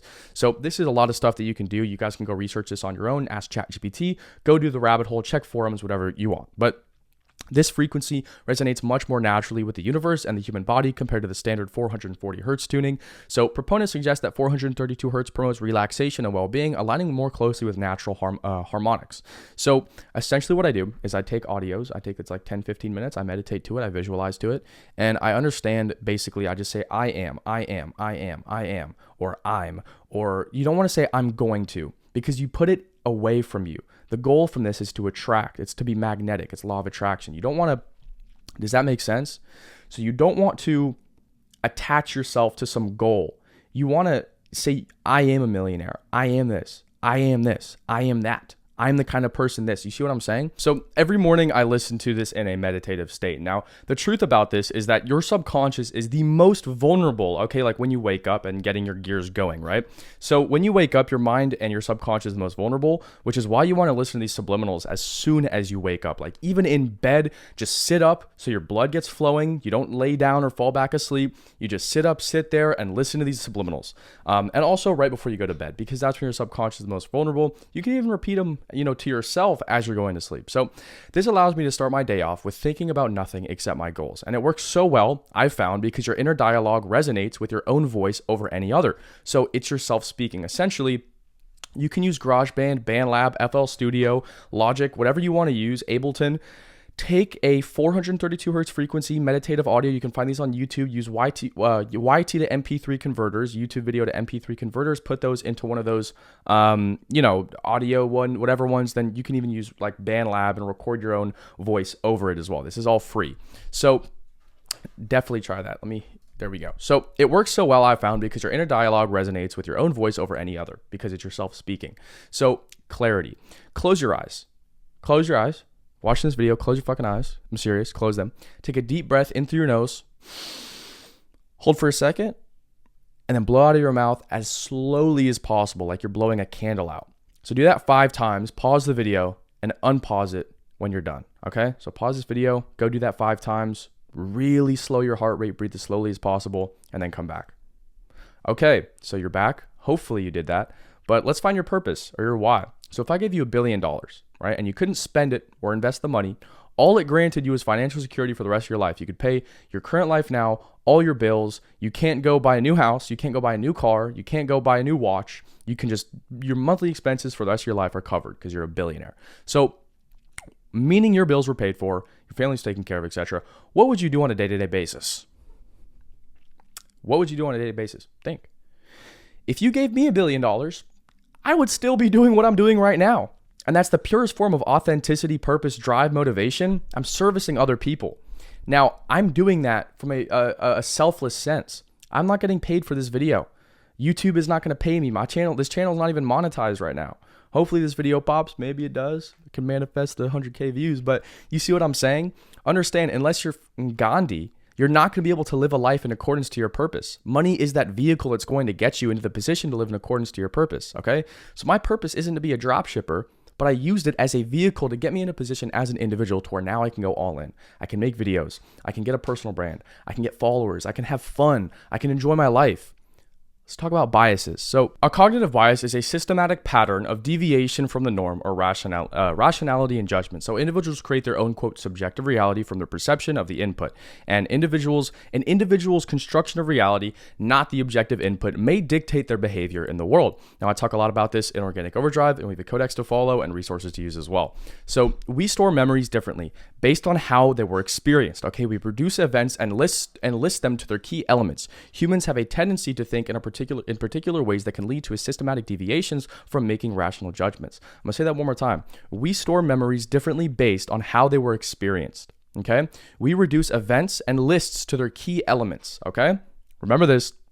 Take notes. Humans have a tendency to think in particular ways that can lead to systematic deviations from making rational judgments. These tendencies usually arise from A, information processing shortcuts, B, limited processing ability of the brain, C, emotional and moral motivations, and D, distortions in storing and retrieving memories and social influence. So for example, familiarity bias, okay? An investor puts her money in what she knows rather than seeking the obvious benefits from portfolio and diversification. Just because a certain type of industry or security is familiar doesn't make it a logical selection. Let's say you want to put $100,000, like half your life savings, into, let's say, Tesla. And then Elon Musk makes a tweet. You only invested in Tesla because you know about Tesla and you know about Elon Musk. He's the richest man in the world. He makes a tweet. Tanks the stock price. Now you lose all your money. Same thing. So novelty bias. You choose a business model or a logo or an idea simply due to the fact that it is, quote, new, thinking that new is better. You fail to do any research, no due diligence, no actual research, and ignore any historical evidence. For example, the iPhone. You buy your new iPhone. I buy a new iPhone every single 2 years. Not because the third one is going to be, oh my God, fantastic, but because they're going to break mine. They update and make it a lot slower. So I kind of have to. But the new iPhone is not it's not new. New is not better. Better is better. Selective perception bias, right? This bias is the tendency to see and interpret information in a way that confirms one's pre-existing beliefs. This bias can lead to ignoring or dismissing information that contradicts these beliefs. People will ignore third-party opinions or advice due to the fact that listening will cause them emotional discomfort or an admission to being, quote, wrong. Think about politics, right? A lot of people are, especially, I'm not going to talk about, specific stuff, but let's say you're a Republican or you're a Democrat. You're pretty much not going to research anything against let's say you want to get X person to be president. You're going to vote for X person. You believe and you agree with what they say. You're not going to go and look into any bad things they've done. Selective perception bias. Does that make sense? You're choosing to research the only good things. You're not going to go like everyone who voted for Hillary Clinton back in the day. I'm not taking a side, but like when her emails came out and, going to the island and all that kind of stuff. No, a lot of people didn't actually do research on that because they want to choose they don't want to admit being wrong. You see what I'm saying? So get specific. Getting specific not only gives you the proof of concept via visualizing, but it allows you to cater other aspects of your life to optimize your progress. So, think about like a lost ship, right? Humans are nothing but raw potential. Now it's kind of like I said, a lost ship. If you're in the ocean and you're just a boat floating, you have no intention, you have no conscious ability to have direction. You are just being swung by the waves. Now, if you have conscious, you take over your paradigm, your beliefs, you have intention in what you're acting for, you have an identity to become, then you put a sail up. And that's the sail. The sail is your identity. The sail is this. The sail is your beliefs, your paradigm. Does that make sense? And then the moment I hit my mic. The moment you start doing anything in regards and in accordance to this identity, that's the wind, and the wind will push that sail and take you to wherever you want to go. So a goal is a snapshot into the future. There's a reason why I had you all, make your evolved self avatar. Without a goal, you're just walking around life in no direction. All success is deciding what you want and then working to get it. Like I said at the start of this video, you do shit, you get stuff. So make a Google Doc. Write down your dream life monthly expenses. Right? Example, Lambo, $2,700, penthouse, $10K, gym, $200, food, $1,000, shopping, $3,000, gifts, $2,000, family, $10K. It's like $30K a month in expenses. So you need to be smart with your money too. So total monthly recurring revenue to live your dream life is, let's say, $50,000 to $70,000 a month. Does that make sense? So I went from hovering around $100 in my bank account for months trying e-commerce, dropshipping, which is what I do still to this day, on end. And then within 100 hours, I had over $8,000 in my bank account. That will be you. it will literally be nothing, nothing, nothing, whoosh, compounded results. The results you get will be exponentially more extreme with time. Now, your income is also dependent on your depth of understanding. So the deeper you understand your customer, client, niche, etc., the more money you're going to make. And that's what makes you an expert or not, right? I've done so much due diligence, research, time, trying these weird, obscure, niche woo-woo techniques out. And that's why I'm only being able to distill you and give you the things that work. I'm not going to sit here and give you something that didn't work because it's taken me 2-3 years to sit here and make this video with the knowledge that I have. So get a sheet of paper, make a Google Doc, and at the top of the page, write down the desired MRR that we talked about prior. Ask yourself why you want that dream figure per se, like write that down under the goal, and ask yourself why you want the things you wrote under the goal. I want to make $50K a month. Why? I want more money. Why? I want a Lambo, nice watches. Why? I want to feel appreciated and validated by society. Why? My childhood lacked a healthy dynamic from my parents, so I'm going to seek what I miss as a child from a third-party source. Most people don't want money. They want money to feed something. My Instagram, like this video is to serve people. My main Instagram is because I want to be famous. I didn't have, validation growing up as a kid. I had a really rough childhood, and that's why I do Instagram. I feel it. It's filling a void, and it's feeding trauma from my past experiences. Most people are like, bro, I don't know. I just do. There's always a deeper why to why somebody's doing something. So your income is dependent on your depth of understanding. The deeper you understand your customer, client, niche, boom, I already said that. Repetitive negative thinking patterns can be single-handedly the most detrimental thing to a man or woman if you're watching this. But it was for me. So nothing kills a man faster than his own mind, right? Something called rumination. So rumination involves repetitive thinking or dwelling on negative feelings and distress. And their causes and consequences. The repetitive negative aspect of rumination can contribute to the development or depression of or anxiety and can worsen existing conditions. So if I were to ask you take you on a highway or a busy car park, I'd say, count how many red cars there are on the parking lot. 1, 2, 3. Okay, there's 4 red cars. I'm like, well, how many black cars were there? You're like, oh shit, I don't know. That's because you're only focusing on the red cars. Now, if I asked you to say, go count all the black cars, you're like, okay, 1, 2, 3, 4, 13. I was like, how many green cars are there? You're like, oh, I don't know. You're only going to see what you're focusing on. So that's what I'm saying. It comes back to the other slide that I talked to you guys about, like, why would you adopt a belief that doesn't serve your goals or your goal identity? Does that make sense? So this comes down to repetitive negative thinking patterns. If you're constantly thinking negatively, oh, I'm putting myself down, you're going to be worse off. So when a person is depressed and in a depressed mood ruminates, they are more likely to remember more negative thinking that happened to them in the past. They interpret situations in their current lives more negatively. They're more hopeless about the future. And this preoccupation with problems also makes it difficult to move beyond that or allow to focus on problem solving.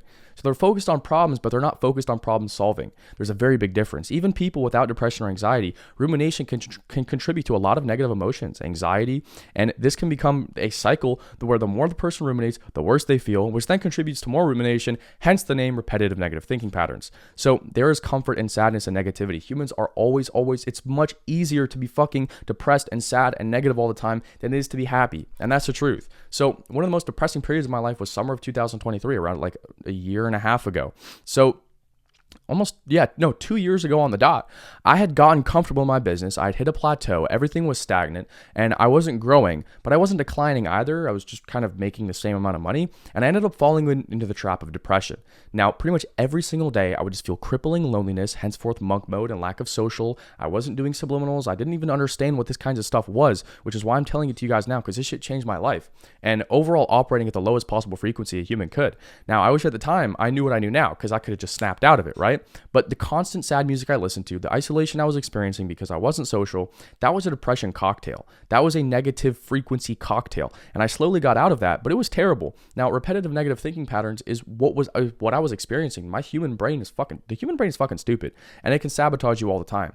You are not your brain, nor are you your body. You are the consciousness that resides in a tangible and physical configuration of flesh. I'm going to say that one more time. You are not your brain, nor are you your body. You are the consciousness that resides in a tangible and physical configuration of flesh. Does that make sense? My hand is not me. My face is not me. My feet are not me. My brain even isn't me. My consciousness is. My soul. Think of your consciousness like your soul. So mental energy is tangible, and it can't vanish without a trace. So when a group of people begins to think in one direction, their, quote, thought waves superimpose over one another. And in this ocean of energy, to create invisible but real energy, information structures, pendulums, right? They begin to develop themselves and make people follow their laws. Once under the influence of a destructive pendulum, one loses his or her freedom because the cog is way too big. It becomes a cog in the big mechanism. So same way that when there's a packed stadium at a football game, someone will start a wave, right? This starts with one person standing up, then two people, then everyone sees like people trying to start a wave. So then 5, 6 people, 6, 7 people, 100,000 people, boom, all out of nowhere, right? So within 60 seconds, you have 20,000 people all in tune. Fucking crazy. So how to avoid getting caught in pendulums? So how do you avoid getting caught up in pendulums, right? The key is to maintain your own individuality and avoid getting swept up in group dynamics. This means getting aware of your own desires and emotions, not letting yourself be swayed by the beliefs of others. It's also important to be mindful of the pendulums that you create yourself and also avoid becoming attached to them. So you don't know if things are good or bad, right? It's all relative to the timeline in which you look at things. Okay, like something could happen to you, and if like the thing about life is that the movie's going to end, but there's chapters in the movie. If you just look at a chapter, let's say the chapter had a bad ending, then sure, it had a bad ending. But it's just kind of super stupid to just stop it there. Like things are it's all relative. Things are good. Things are only good or bad or positive or negative in the time frame in which you look at it. Whatever problems you're going through now, you're going to think about in 4 months. You're going to be like, that was fucking stupid. Think about what problem you had a month ago, 2 months ago, 3 months ago, big problems in your life. You don't even think about that now. It's all solved itself out. So what's to say that that's not different today? So you can't hate someone and understand them at the same time. Most anger comes from ignorance. Animosity is manifested from a lack of understanding. And that's what really changed my life. And this kind of plays into religion, right? This comes down to the Bible. Now, I don't know, this is not like hopefully I have Christians watching this. Hopefully I can maybe turn people to Christianity through this, but this is really what I've understood from, the Bible and what would Jesus do. So you can't hate someone and understand them at the same time. Most anger comes from ignorance. Does that make sense? Animosity is manifested from a lack of understanding. This is something that I've realized fairly recently. And chances are if you hate or /dislike someone, you don't know them enough to hate them. There's a saying, it's like, if you have a problem with me, call me. And if you don't have my number, then you don't know me well enough to have a problem with me. Does that make sense? So that's really the truth, right? Like if you were, let's say somebody grew up, in a really terrible neighborhood or a terrible house and, they ended up becoming a drug dealer. Like, you would consider that being a bad person, but I'm 99% sure if you grew up in their childhood, if you grew up with that house, that neighborhood, that environment, you'd probably be a drug dealer too. So put yourself in their shoes, in their position, right? Chances are, given the circumstances, you would be the exact same as them. When you're going through the bullshit, it's a lot longer than you expect it to be. Everybody wants the credit for like this 30-second Rocky cutscene, but it's 10 times longer. Your dream life is a couple hard decisions or conversations away. Now, the one thing I can contribute to my success is taking action, just constantly executing. Everything I do is catered to my dream life. Now, I used to have this stigma around investing in self-education, right? I bought 2 books and I called it at that. But please don't be ignorant when it comes to learning new things, right? This video is over an hour, hopefully maybe 40 minutes plus, but you don't know everything. If you did, then you'd already be rich, right? That's really just the case. So stop thinking like sorry to say the B word, stop thinking like a brokey, right? You see someone with a car you want, you can either admire them or despise them. Which attitude do you think has more return? So I would highly suggest you invest in mentors, programs, and other forms of self-education in general. Alex Hormozi was able to go from rich to broke to rich, back to broke, and back to rich again because he sharpened his axe, right? It's all a reps game. So it's kind of the end of the video. Drop a subscribe if you thought it was valuable. If you really enjoyed it, follow my Instagram as well. I'm not going to peddle like a course or anything, but I teach pretty much exactly what I do. I show case studies, personal stores, like pretty much everything. We have 2 live coaching calls a week, winning product drops and breakdowns, and then obviously over 300 hours of course material exactly like this video. So that's going to be the first link in the description if you want to work with me. But nonetheless, you don't have to. It's all right. Thank you for watching the video, and if you got to the end, that tells me a lot about where you are in life. So I look forward to seeing you succeed.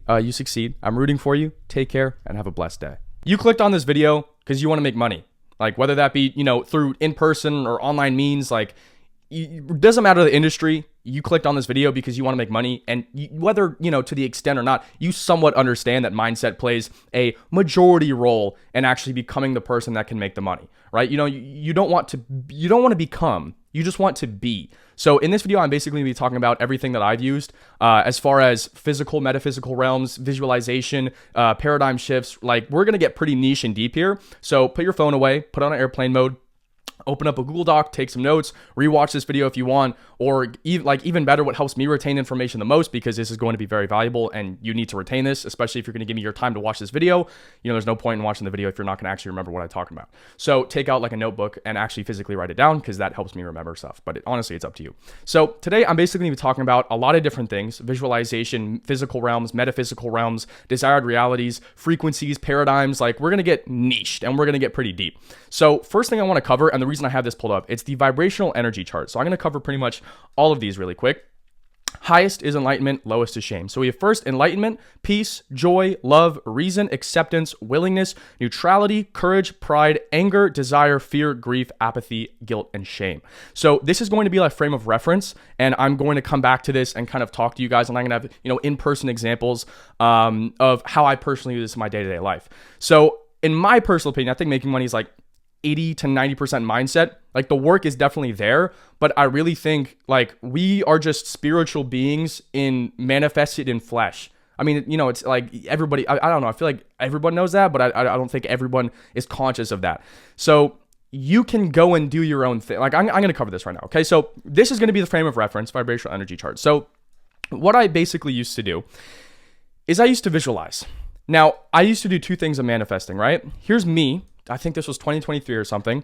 Now, a little bit backstory for me personally. I made, 6 figures at 16, and I blew it all. I spent it all, and I got super depressed. I was in the lowest frequency. It was the worst 6 months of my life, and I had no friends. I was alone. I almost, ended it multiple times. It was a very bad situation for me, but I still understood the importance of mindset.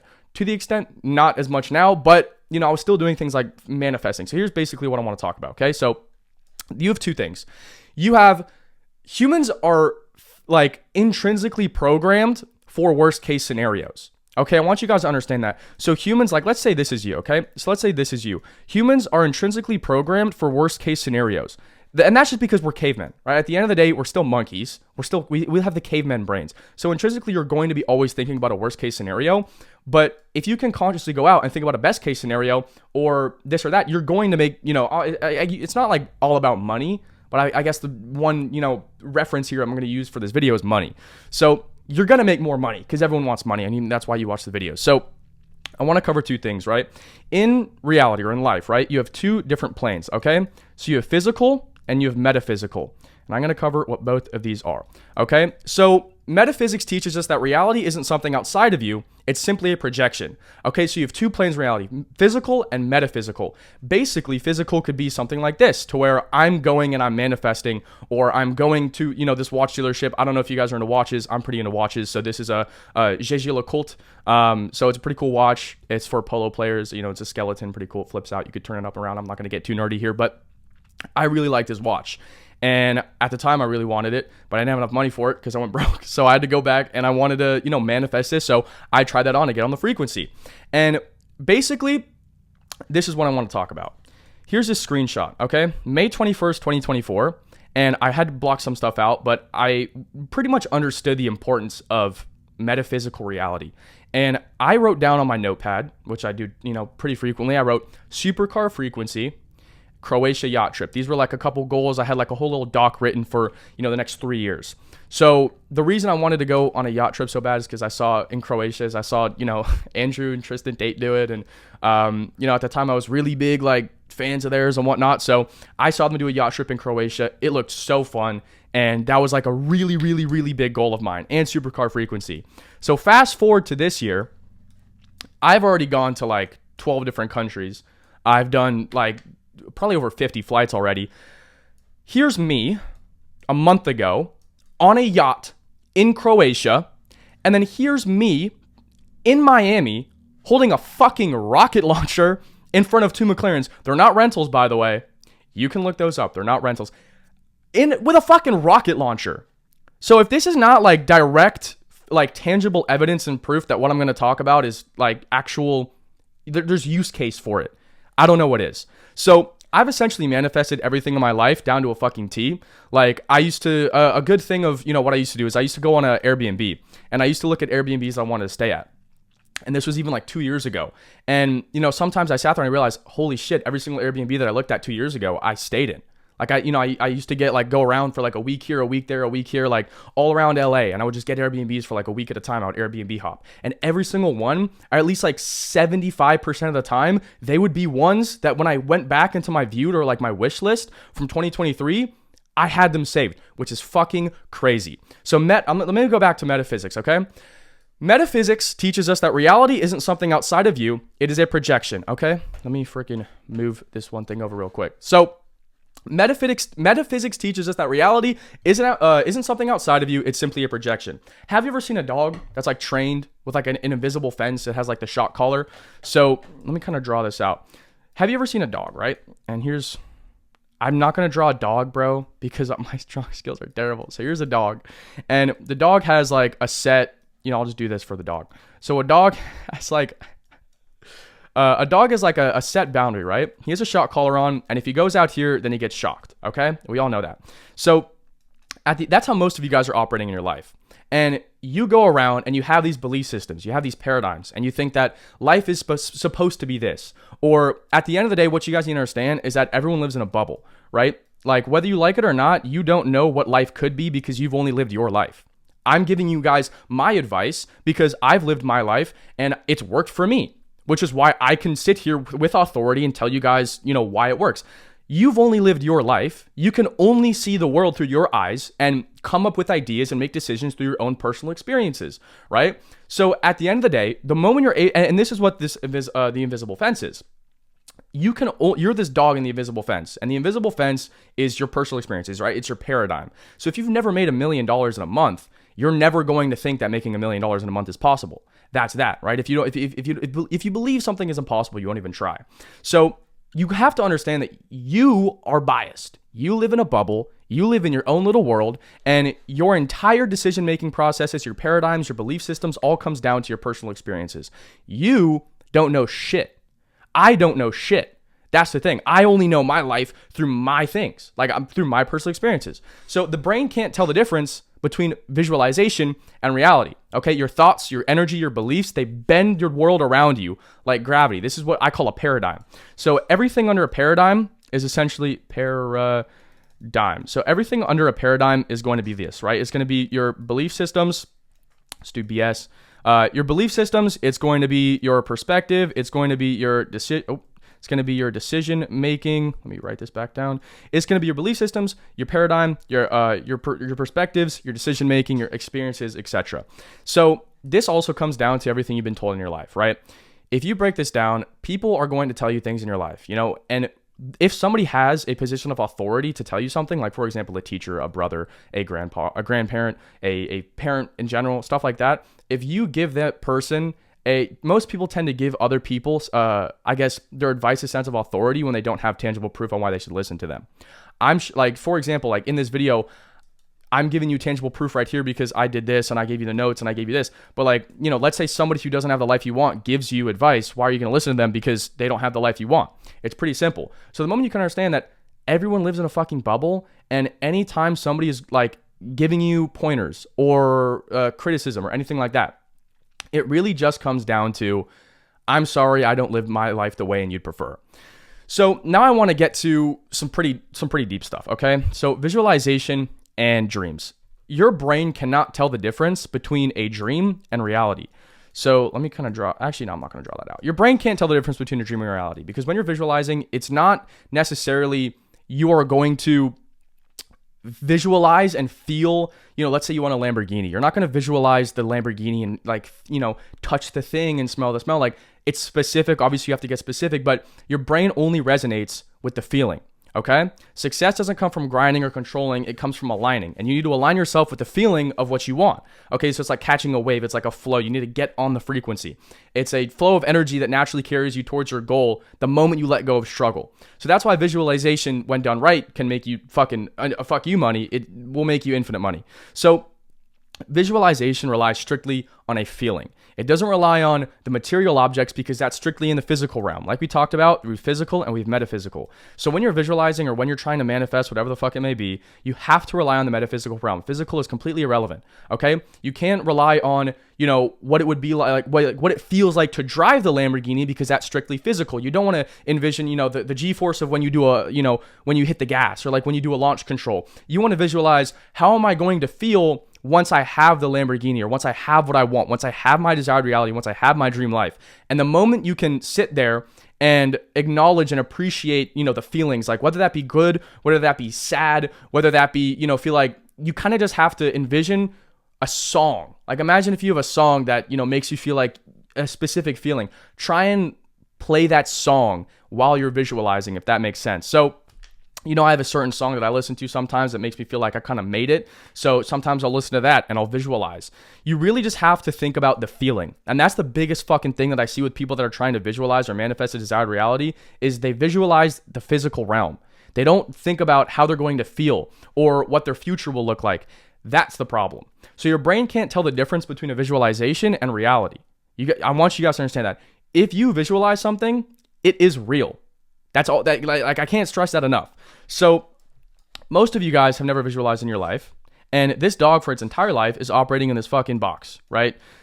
The moment you realize that the fence was never real, the walls were made of thought, and you hold the key in your mind, that's when you make all the fucking money. That's when you get whatever the fuck you want. That's when you get the girl you want. That's when you get the wash you want, the car you want, to live wherever you want. That's all it is. So going into the metaphysical realm and manifestation and whatnot, and going back to this picture, basically what you can do is you can go into nice shops, and this is what I tell, people in my group to do, or this is what I tell, even just friends to do. And this is what I used to do as well, hence this picture.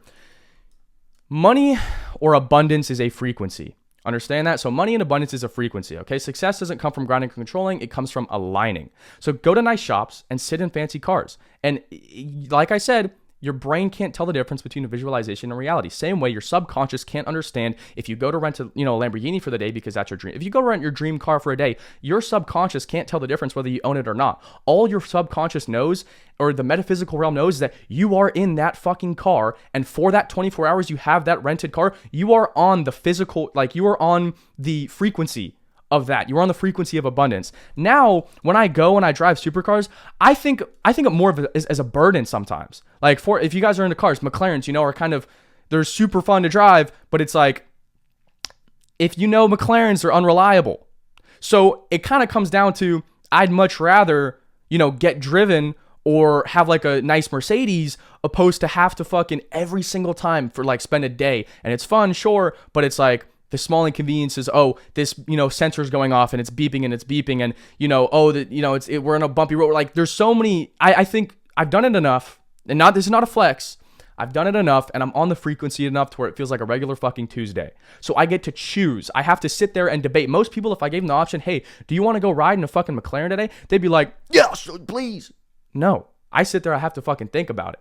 Right? Like I went to Paris. So I was out in fucking Europe for a month and a half. Then I came back for a couple of days, and I went back out to, went to Rome and Paris again. Vlogs are on the main channel, by the way. Just look up Smith Reese. You can check those out. Shameless plug. But I literally had to, it felt like more of a chore.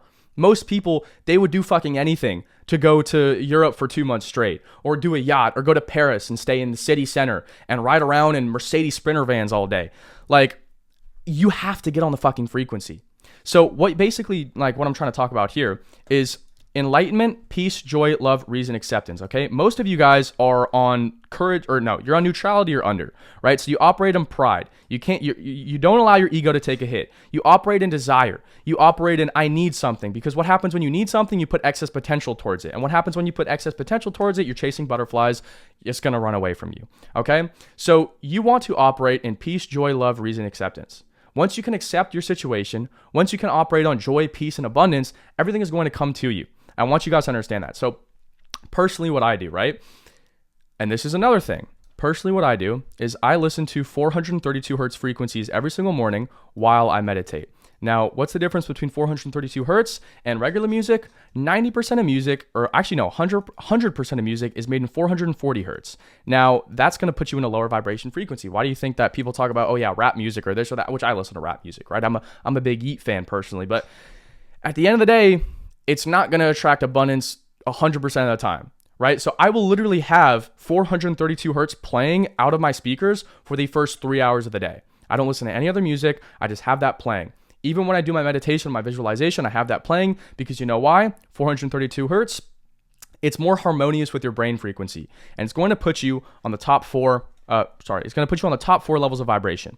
Okay? That's what I want you guys to understand. So go to nice shops, go to sit in like a dealership, go to fancy cars. If you own it, it doesn't matter. Your brain is in alignment with the frequency of the those nice things. Your subconscious can't really tell if it's a rental or not. Okay? You guys got to stop operating on the caveman brain of, I'm going to, like, you can envision the best case scenario.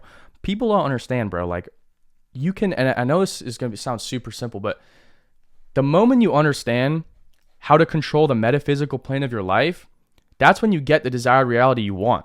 And most people don't sit there, like most people sit there and think that life is cut out for them. The moment you don't believe in free will is the moment you give your life to something that doesn't exist. You let something else control your actions and your mission or your purpose or what your life could be. I sat there in my room crying one night. One time I was so lonely when I was like, I went back to broke again. I had to shave my head. I was so lonely one time. I was crying my eyes out. I had to call my buddy up and I was embarrassed as fuck. So I called him up and then I felt even more alone after that because he was like the only guy I could call. I was so lonely that night. I hugged the clothes in my closet, bro. And you know what I did? I sat there and I fucking thought to myself, because I've read, there's a book called Reality Transurfing and it's fantastic. But I've read that book probably 4 times.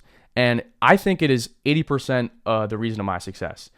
And what I want to talk about is people think that life is cut out for them. People think that there's no such thing as free will. People think that there's no such thing as you can go make your own fucking reality.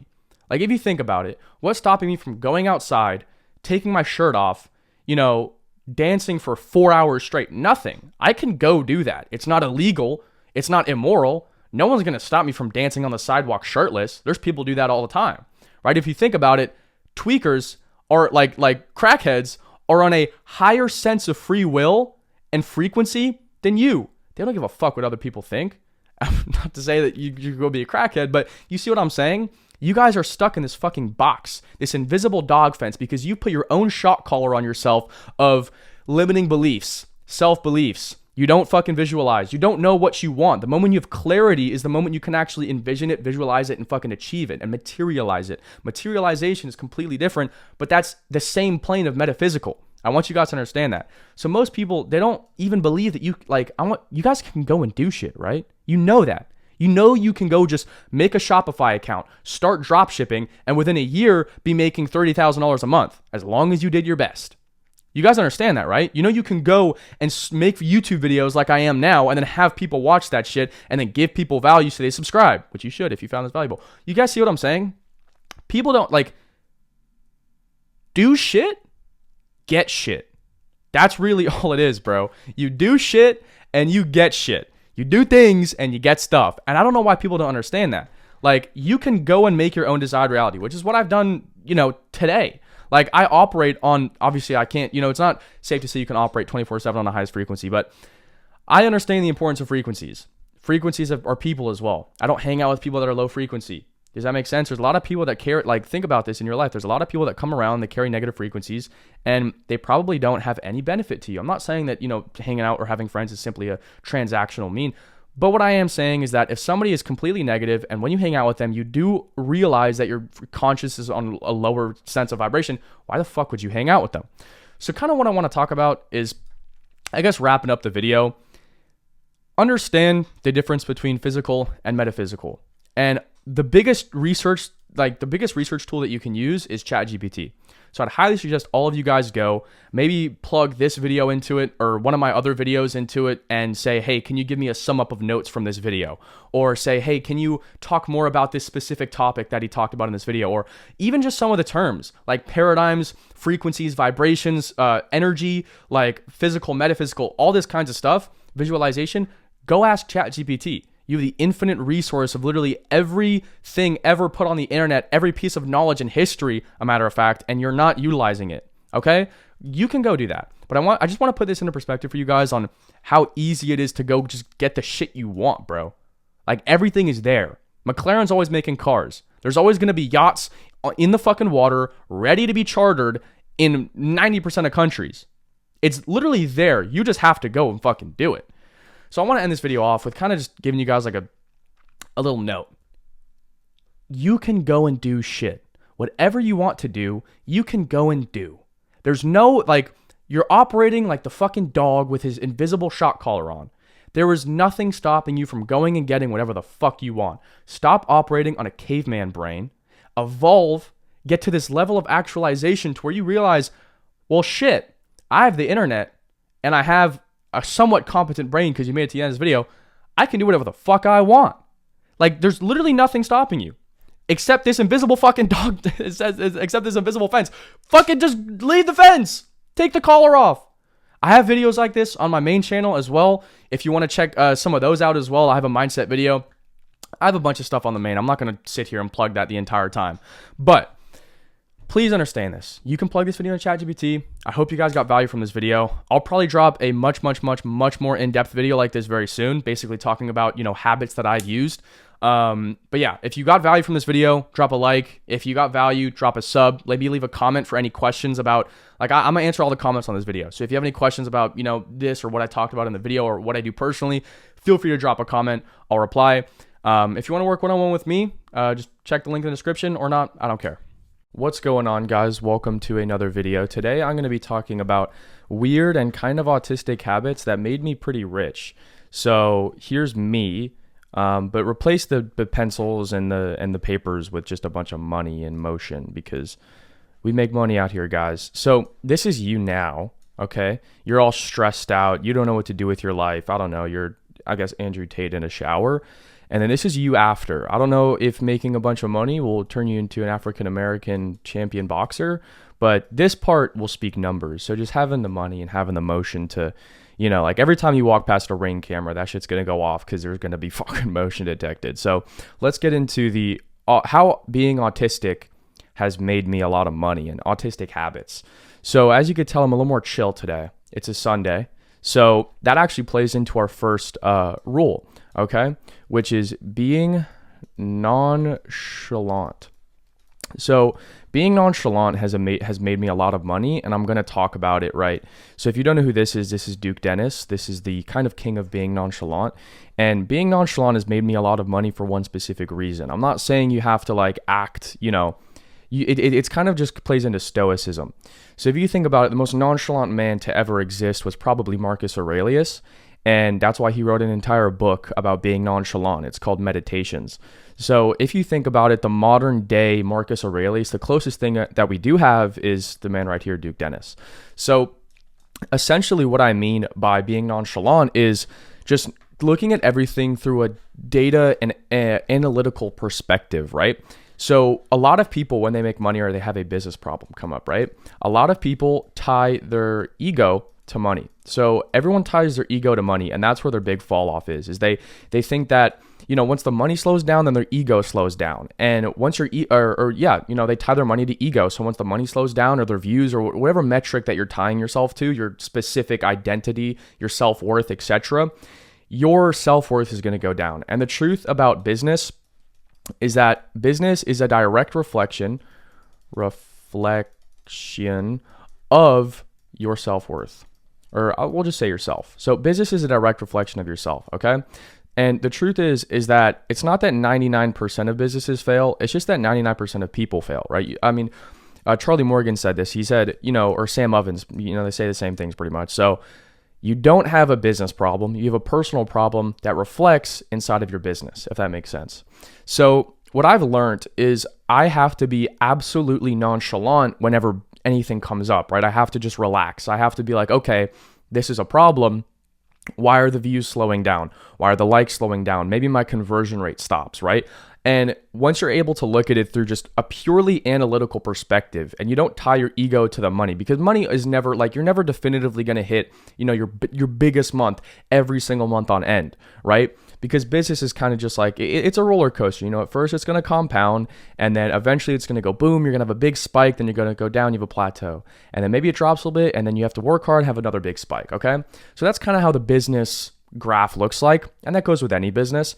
But what I see with a lot of people is that they tie their money, or they tie their ego to the amount of money they're making. So the moment that the money slows down, then their self-worth goes down, and then that's just a shitty downward spiral that's not going to lead you anywhere productive. So you can't let any metrics tie yourself to, you can't tie your ego or your self-worth to any metrics. And that's what I see with a lot of people, right? You can really tell when somebody is down in the dumps, or when something happens to them because, their views slow down, or their business, slows down. And then, the comments, like, I don't read my Instagram comments on my reels. I read the YouTube comments because I feel like that's where actual high IQ, competent criticism and, compliments even come from. So at the end of the day, if there's any business problems that come up, you have to look at it through a purely data-driven and nonchalant Duke Dennis perspective, right? You have to think about, let's talk about this, okay? WWDDD. So I messed that up. So WWDDD, okay? Now, what does this stand for? What would Duke Dennis do? So if you have a business problem, right? Let's say I personally do e-commerce. I do dropshipping, right? So let's say I have a business problem come up, right? Like maybe my conversion rate slows down, or maybe my sales slow down. I can't sit there and think irrationally and get all chalant about the situation. Oh, maybe this is the problem, or this is the problem. I can't be thinking like that, right? At the end of the day, there's always a reason. So I have to think, okay, so what's the main bottleneck in the business? It's usually traffic. So what's wrong with the traffic? And we can go and we can look at the data and come to a competent conclusion, right? So let's say hypothetically our conversion rate drops, or our sales drop, or our orders drop, right? At the end of the day, let's say, the week before we had, 4,000 orders. Let's say this week we have like half. Okay, I'm not going to sit there and say, oh, the website's bad, or I'm not going to sit there and freak out. I'm going to be like, okay, let's evaluate everything. What did we do last week, or what did we do, 2 weeks prior that set us up for a really good week? And I'm going to sit there and I'm going to analyze it. So it's obviously not the conversion rate. It's just a traffic thing. Does that make sense? So being nonchalant, AKA stoicism, you can't get emotional about things. Like feeling things is okay.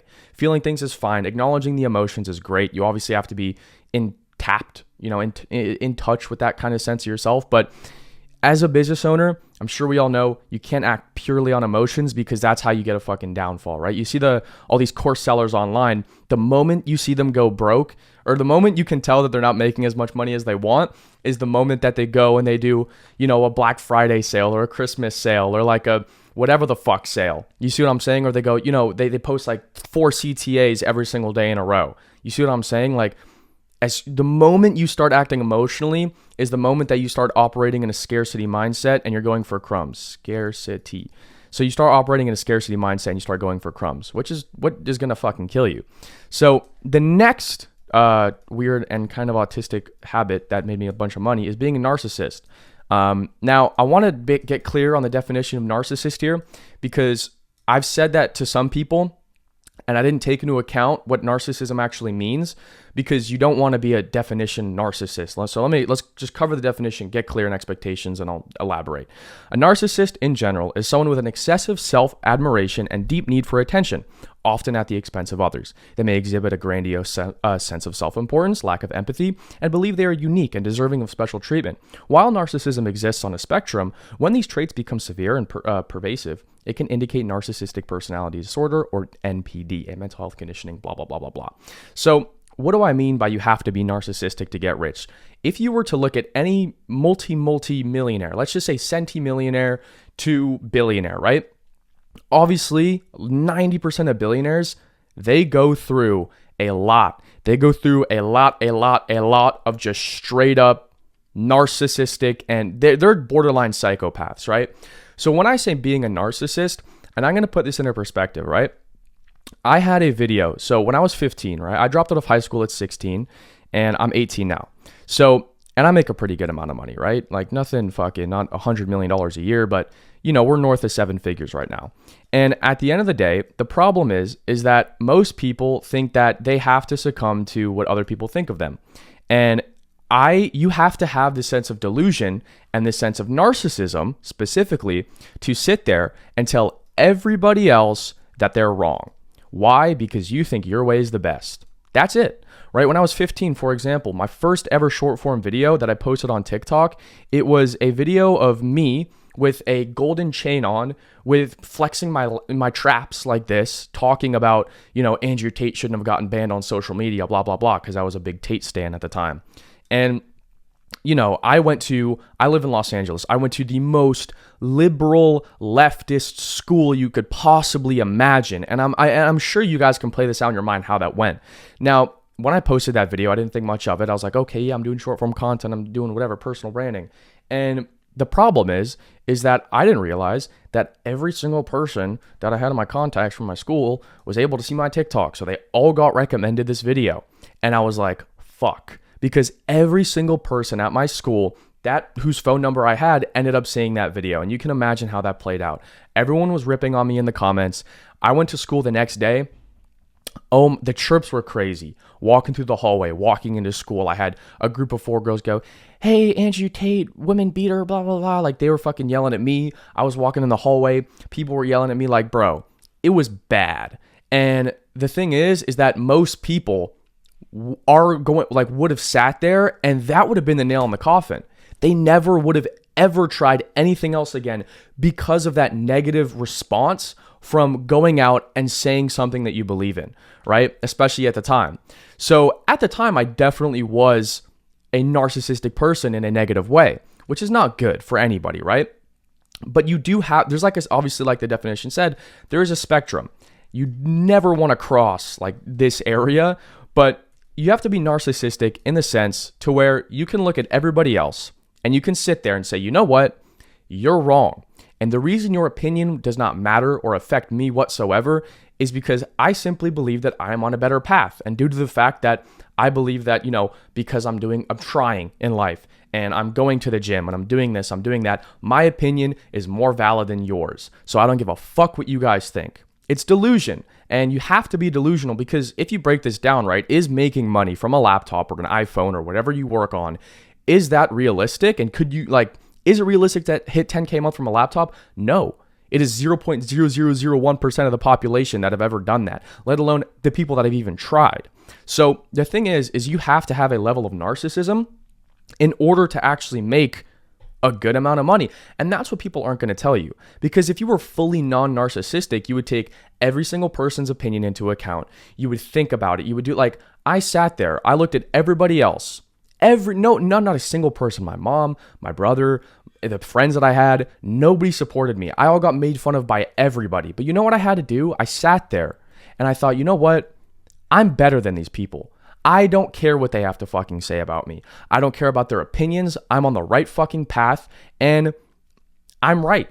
And obviously, clearly it worked out. So you obviously can't be the person to where you're, getting attention or getting money at the expense of others. You can't be an immoral person or an evil person or use people or steal or scam and stuff like that. But when it comes to the definition of narcissism strictly in business, it has helped me a lot for me to just sit there and say, well, you're wrong.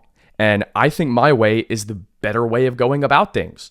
Let's cover the definition again. Excessive self-admiration, self-improvement. I'm not going to compare that, but you see what I'm saying? It really just, if you think of this definition, you're going to think of an entrepreneur. Self-admiration, deep need for attention, and that's where it gets wrong is the expense of others part. But you think you're important. Lack of empathy is not okay. That's another negative that comes with the definition. But like I said, it's a spectrum. So I think being a narcissist to a certain extent has helped me make a lot of money. And I'm sure you guys are going to think that I'm a shitty person for saying this. I'm going to keep it honest with you. I'm not going to sit here and say that I've been a, super amazing person. Because at the time, when I was getting chirped in school when I was 15, I was a narcissist. I definitely didn't have any empathy. I didn't give a fuck about anybody except myself. And that I was that negative definition at the time. I'm not saying you guys should, because that just means you're a bad person. But you do have to be somewhat on the spectrum. And I'm just using that because most people kind of understand what the word narcissist means. So at the end of the day, and you know what? That's why I was able to hit, my first 10K month when I was 16.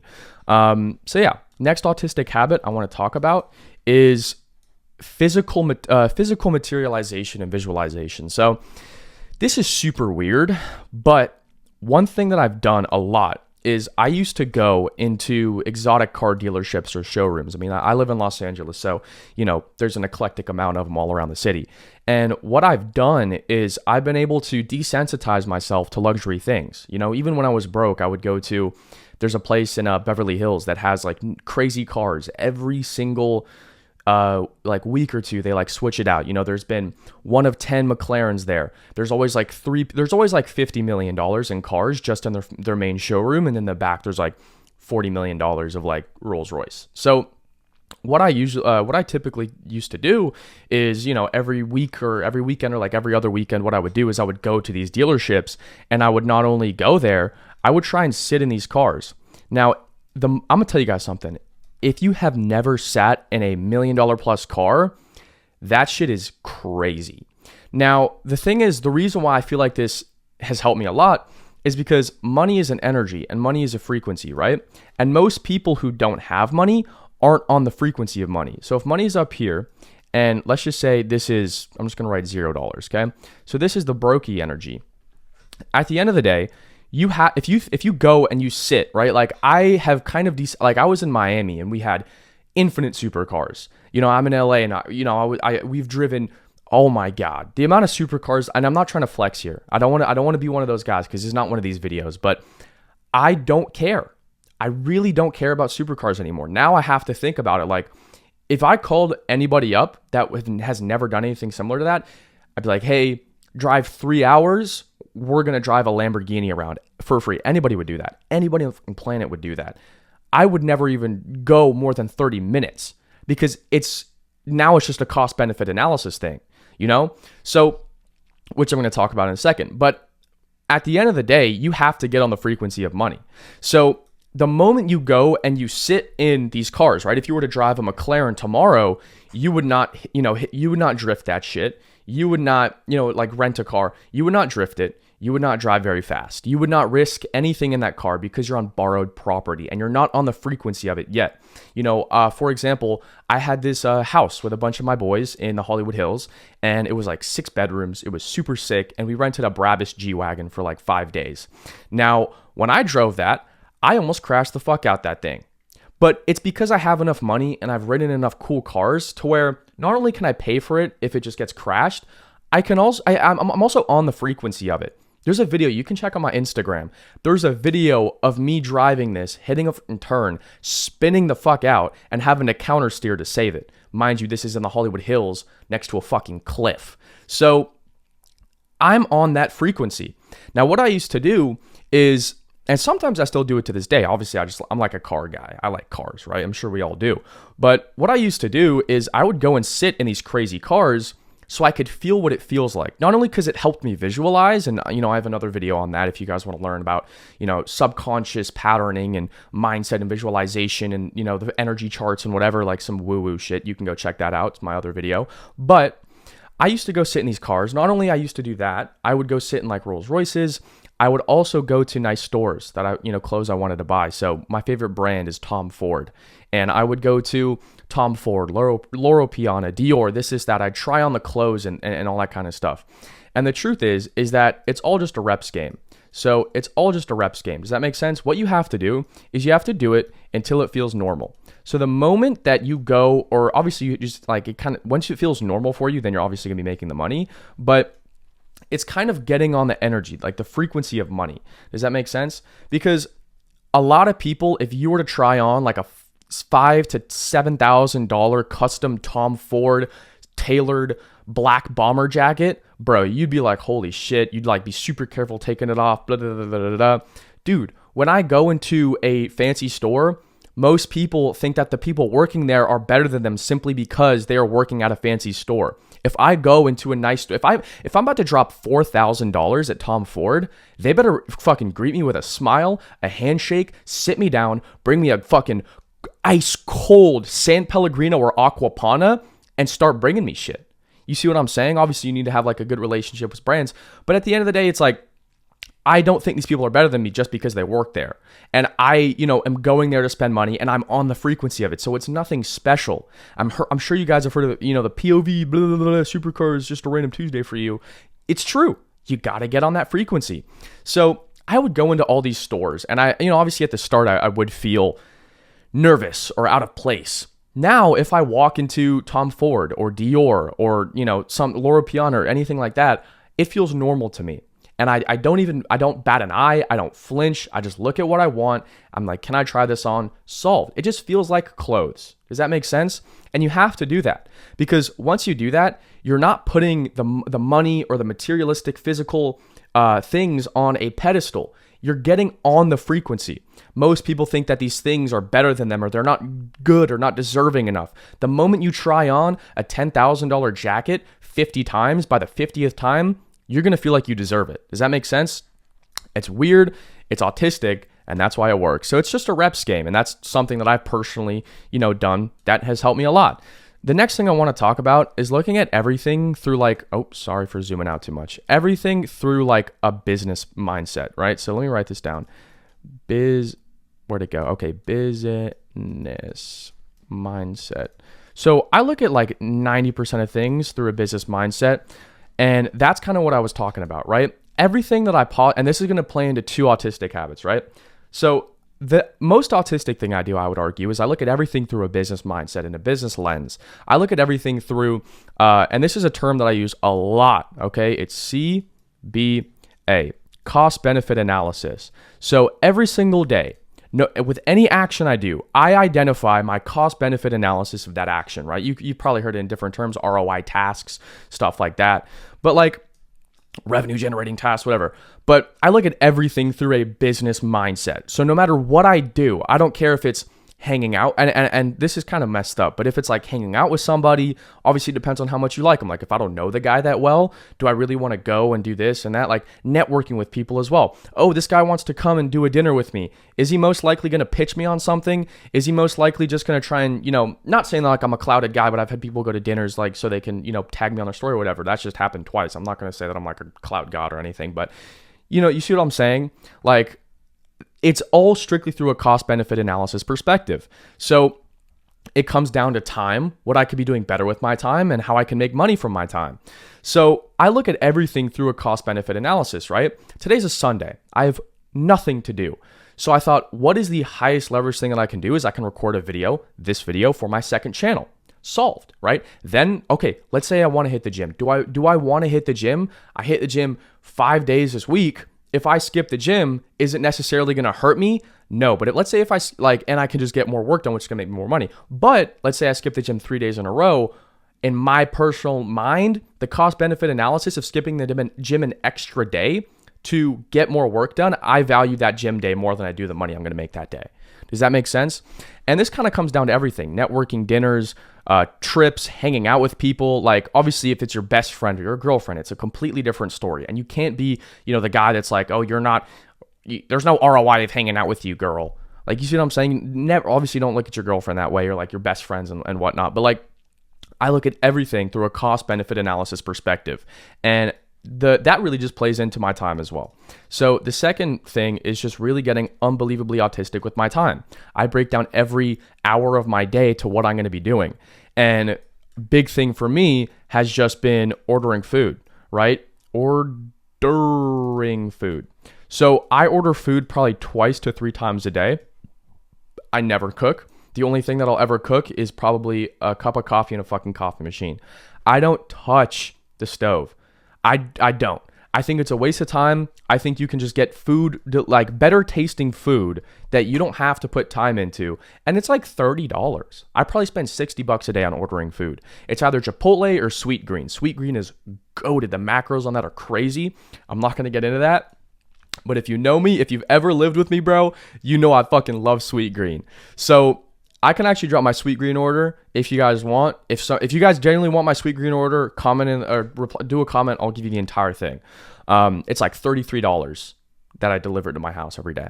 So ordering food and getting autistic about my time, this plays into a cost benefit analysis mindset, right?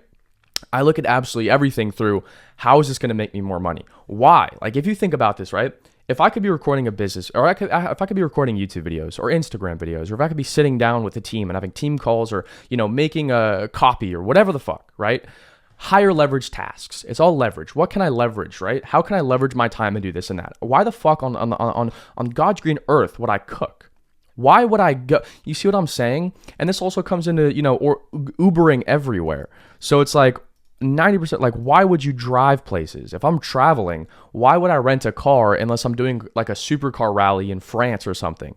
Why would I rent a car? Because I can be in the back texting people I need to text. I wake up every morning to 100 plus notifications on my phone. Every single morning. I got shit to do. I got people to fucking talk to. You see what I'm saying? And that's not in like an ego-y way, but ordering food, ordering Ubers so I can do shit in the back of them, take a call, whatever. Like, I've gone so autistic about my time, it's unbelievably funny. Like, it's not even funny. So if you're laughing, don't fucking laugh because it's not fucking funny. I've gone so autistic about my time. So I look at practically everything through a business lens, and I kind of think every hour and every action of my day, what is the cost benefit analysis of doing this? Does that make sense?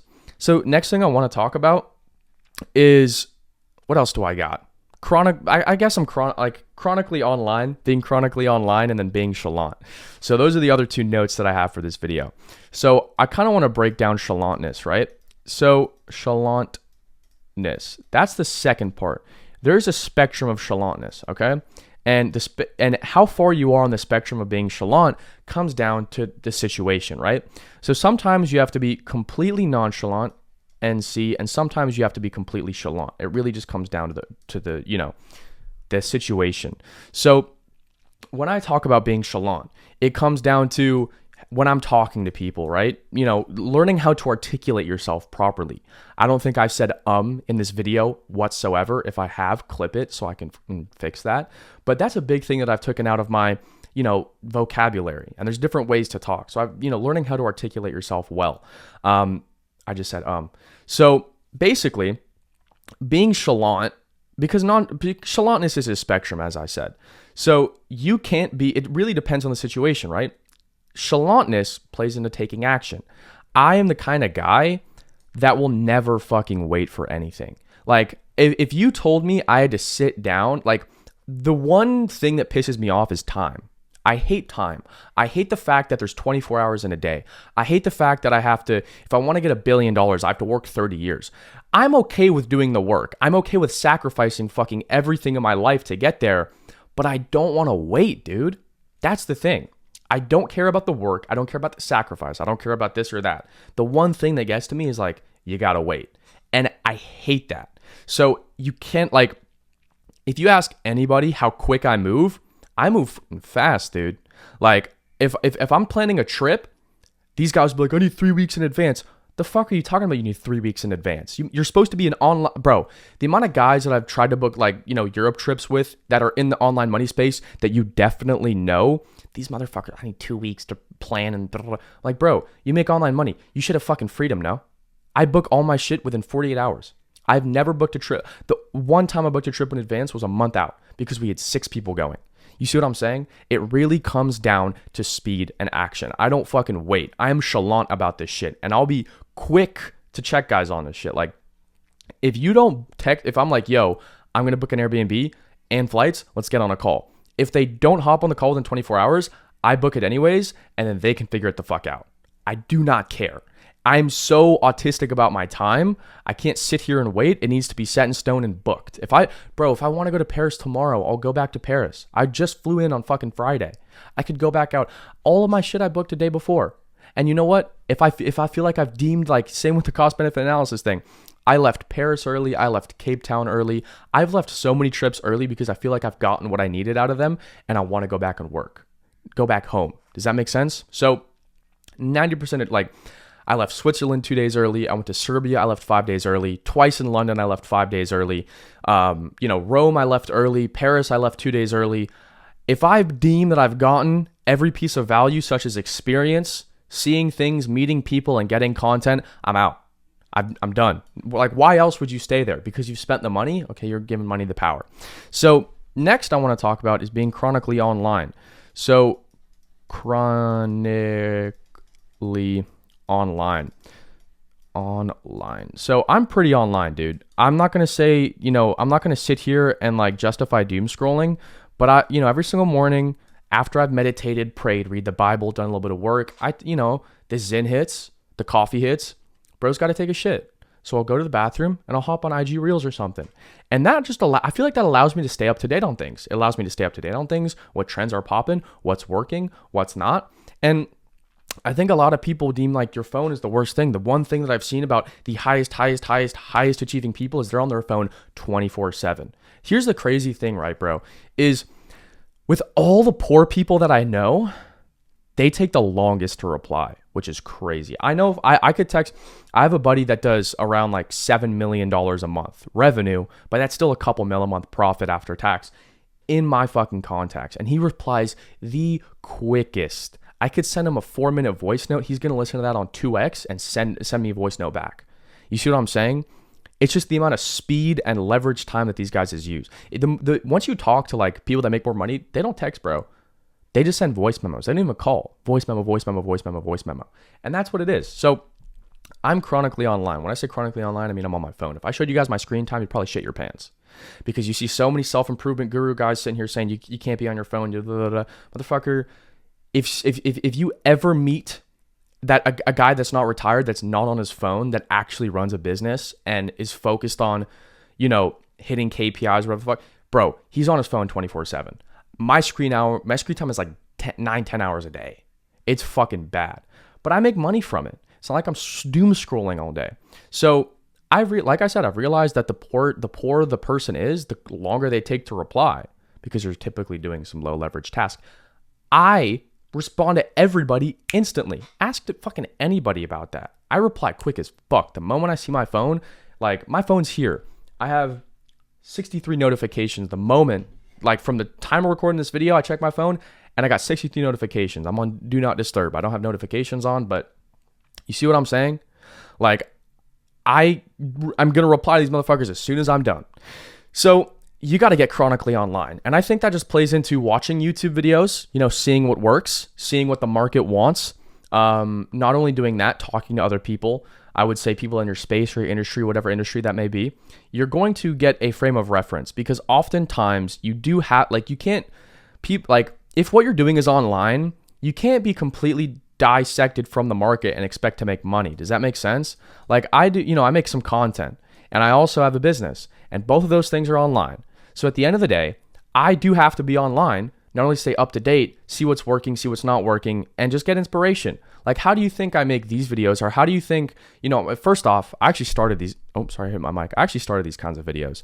But at the end of the day, like, how do you think I'm able to come up with Instagram Reels? The fact of the matter, guys, is that coming up with ideas comes from inputs. You can't just put somebody in a white box for a week and they're going to come up with insane ideas. Like meditation is great because it allows your mind to go and get every single idea in your conscious and subconscious and dissect it and filter everything out to a simple idea. Does that make sense? Think of it like, sampling a song in music. So that's what it is. You have to be taking things in.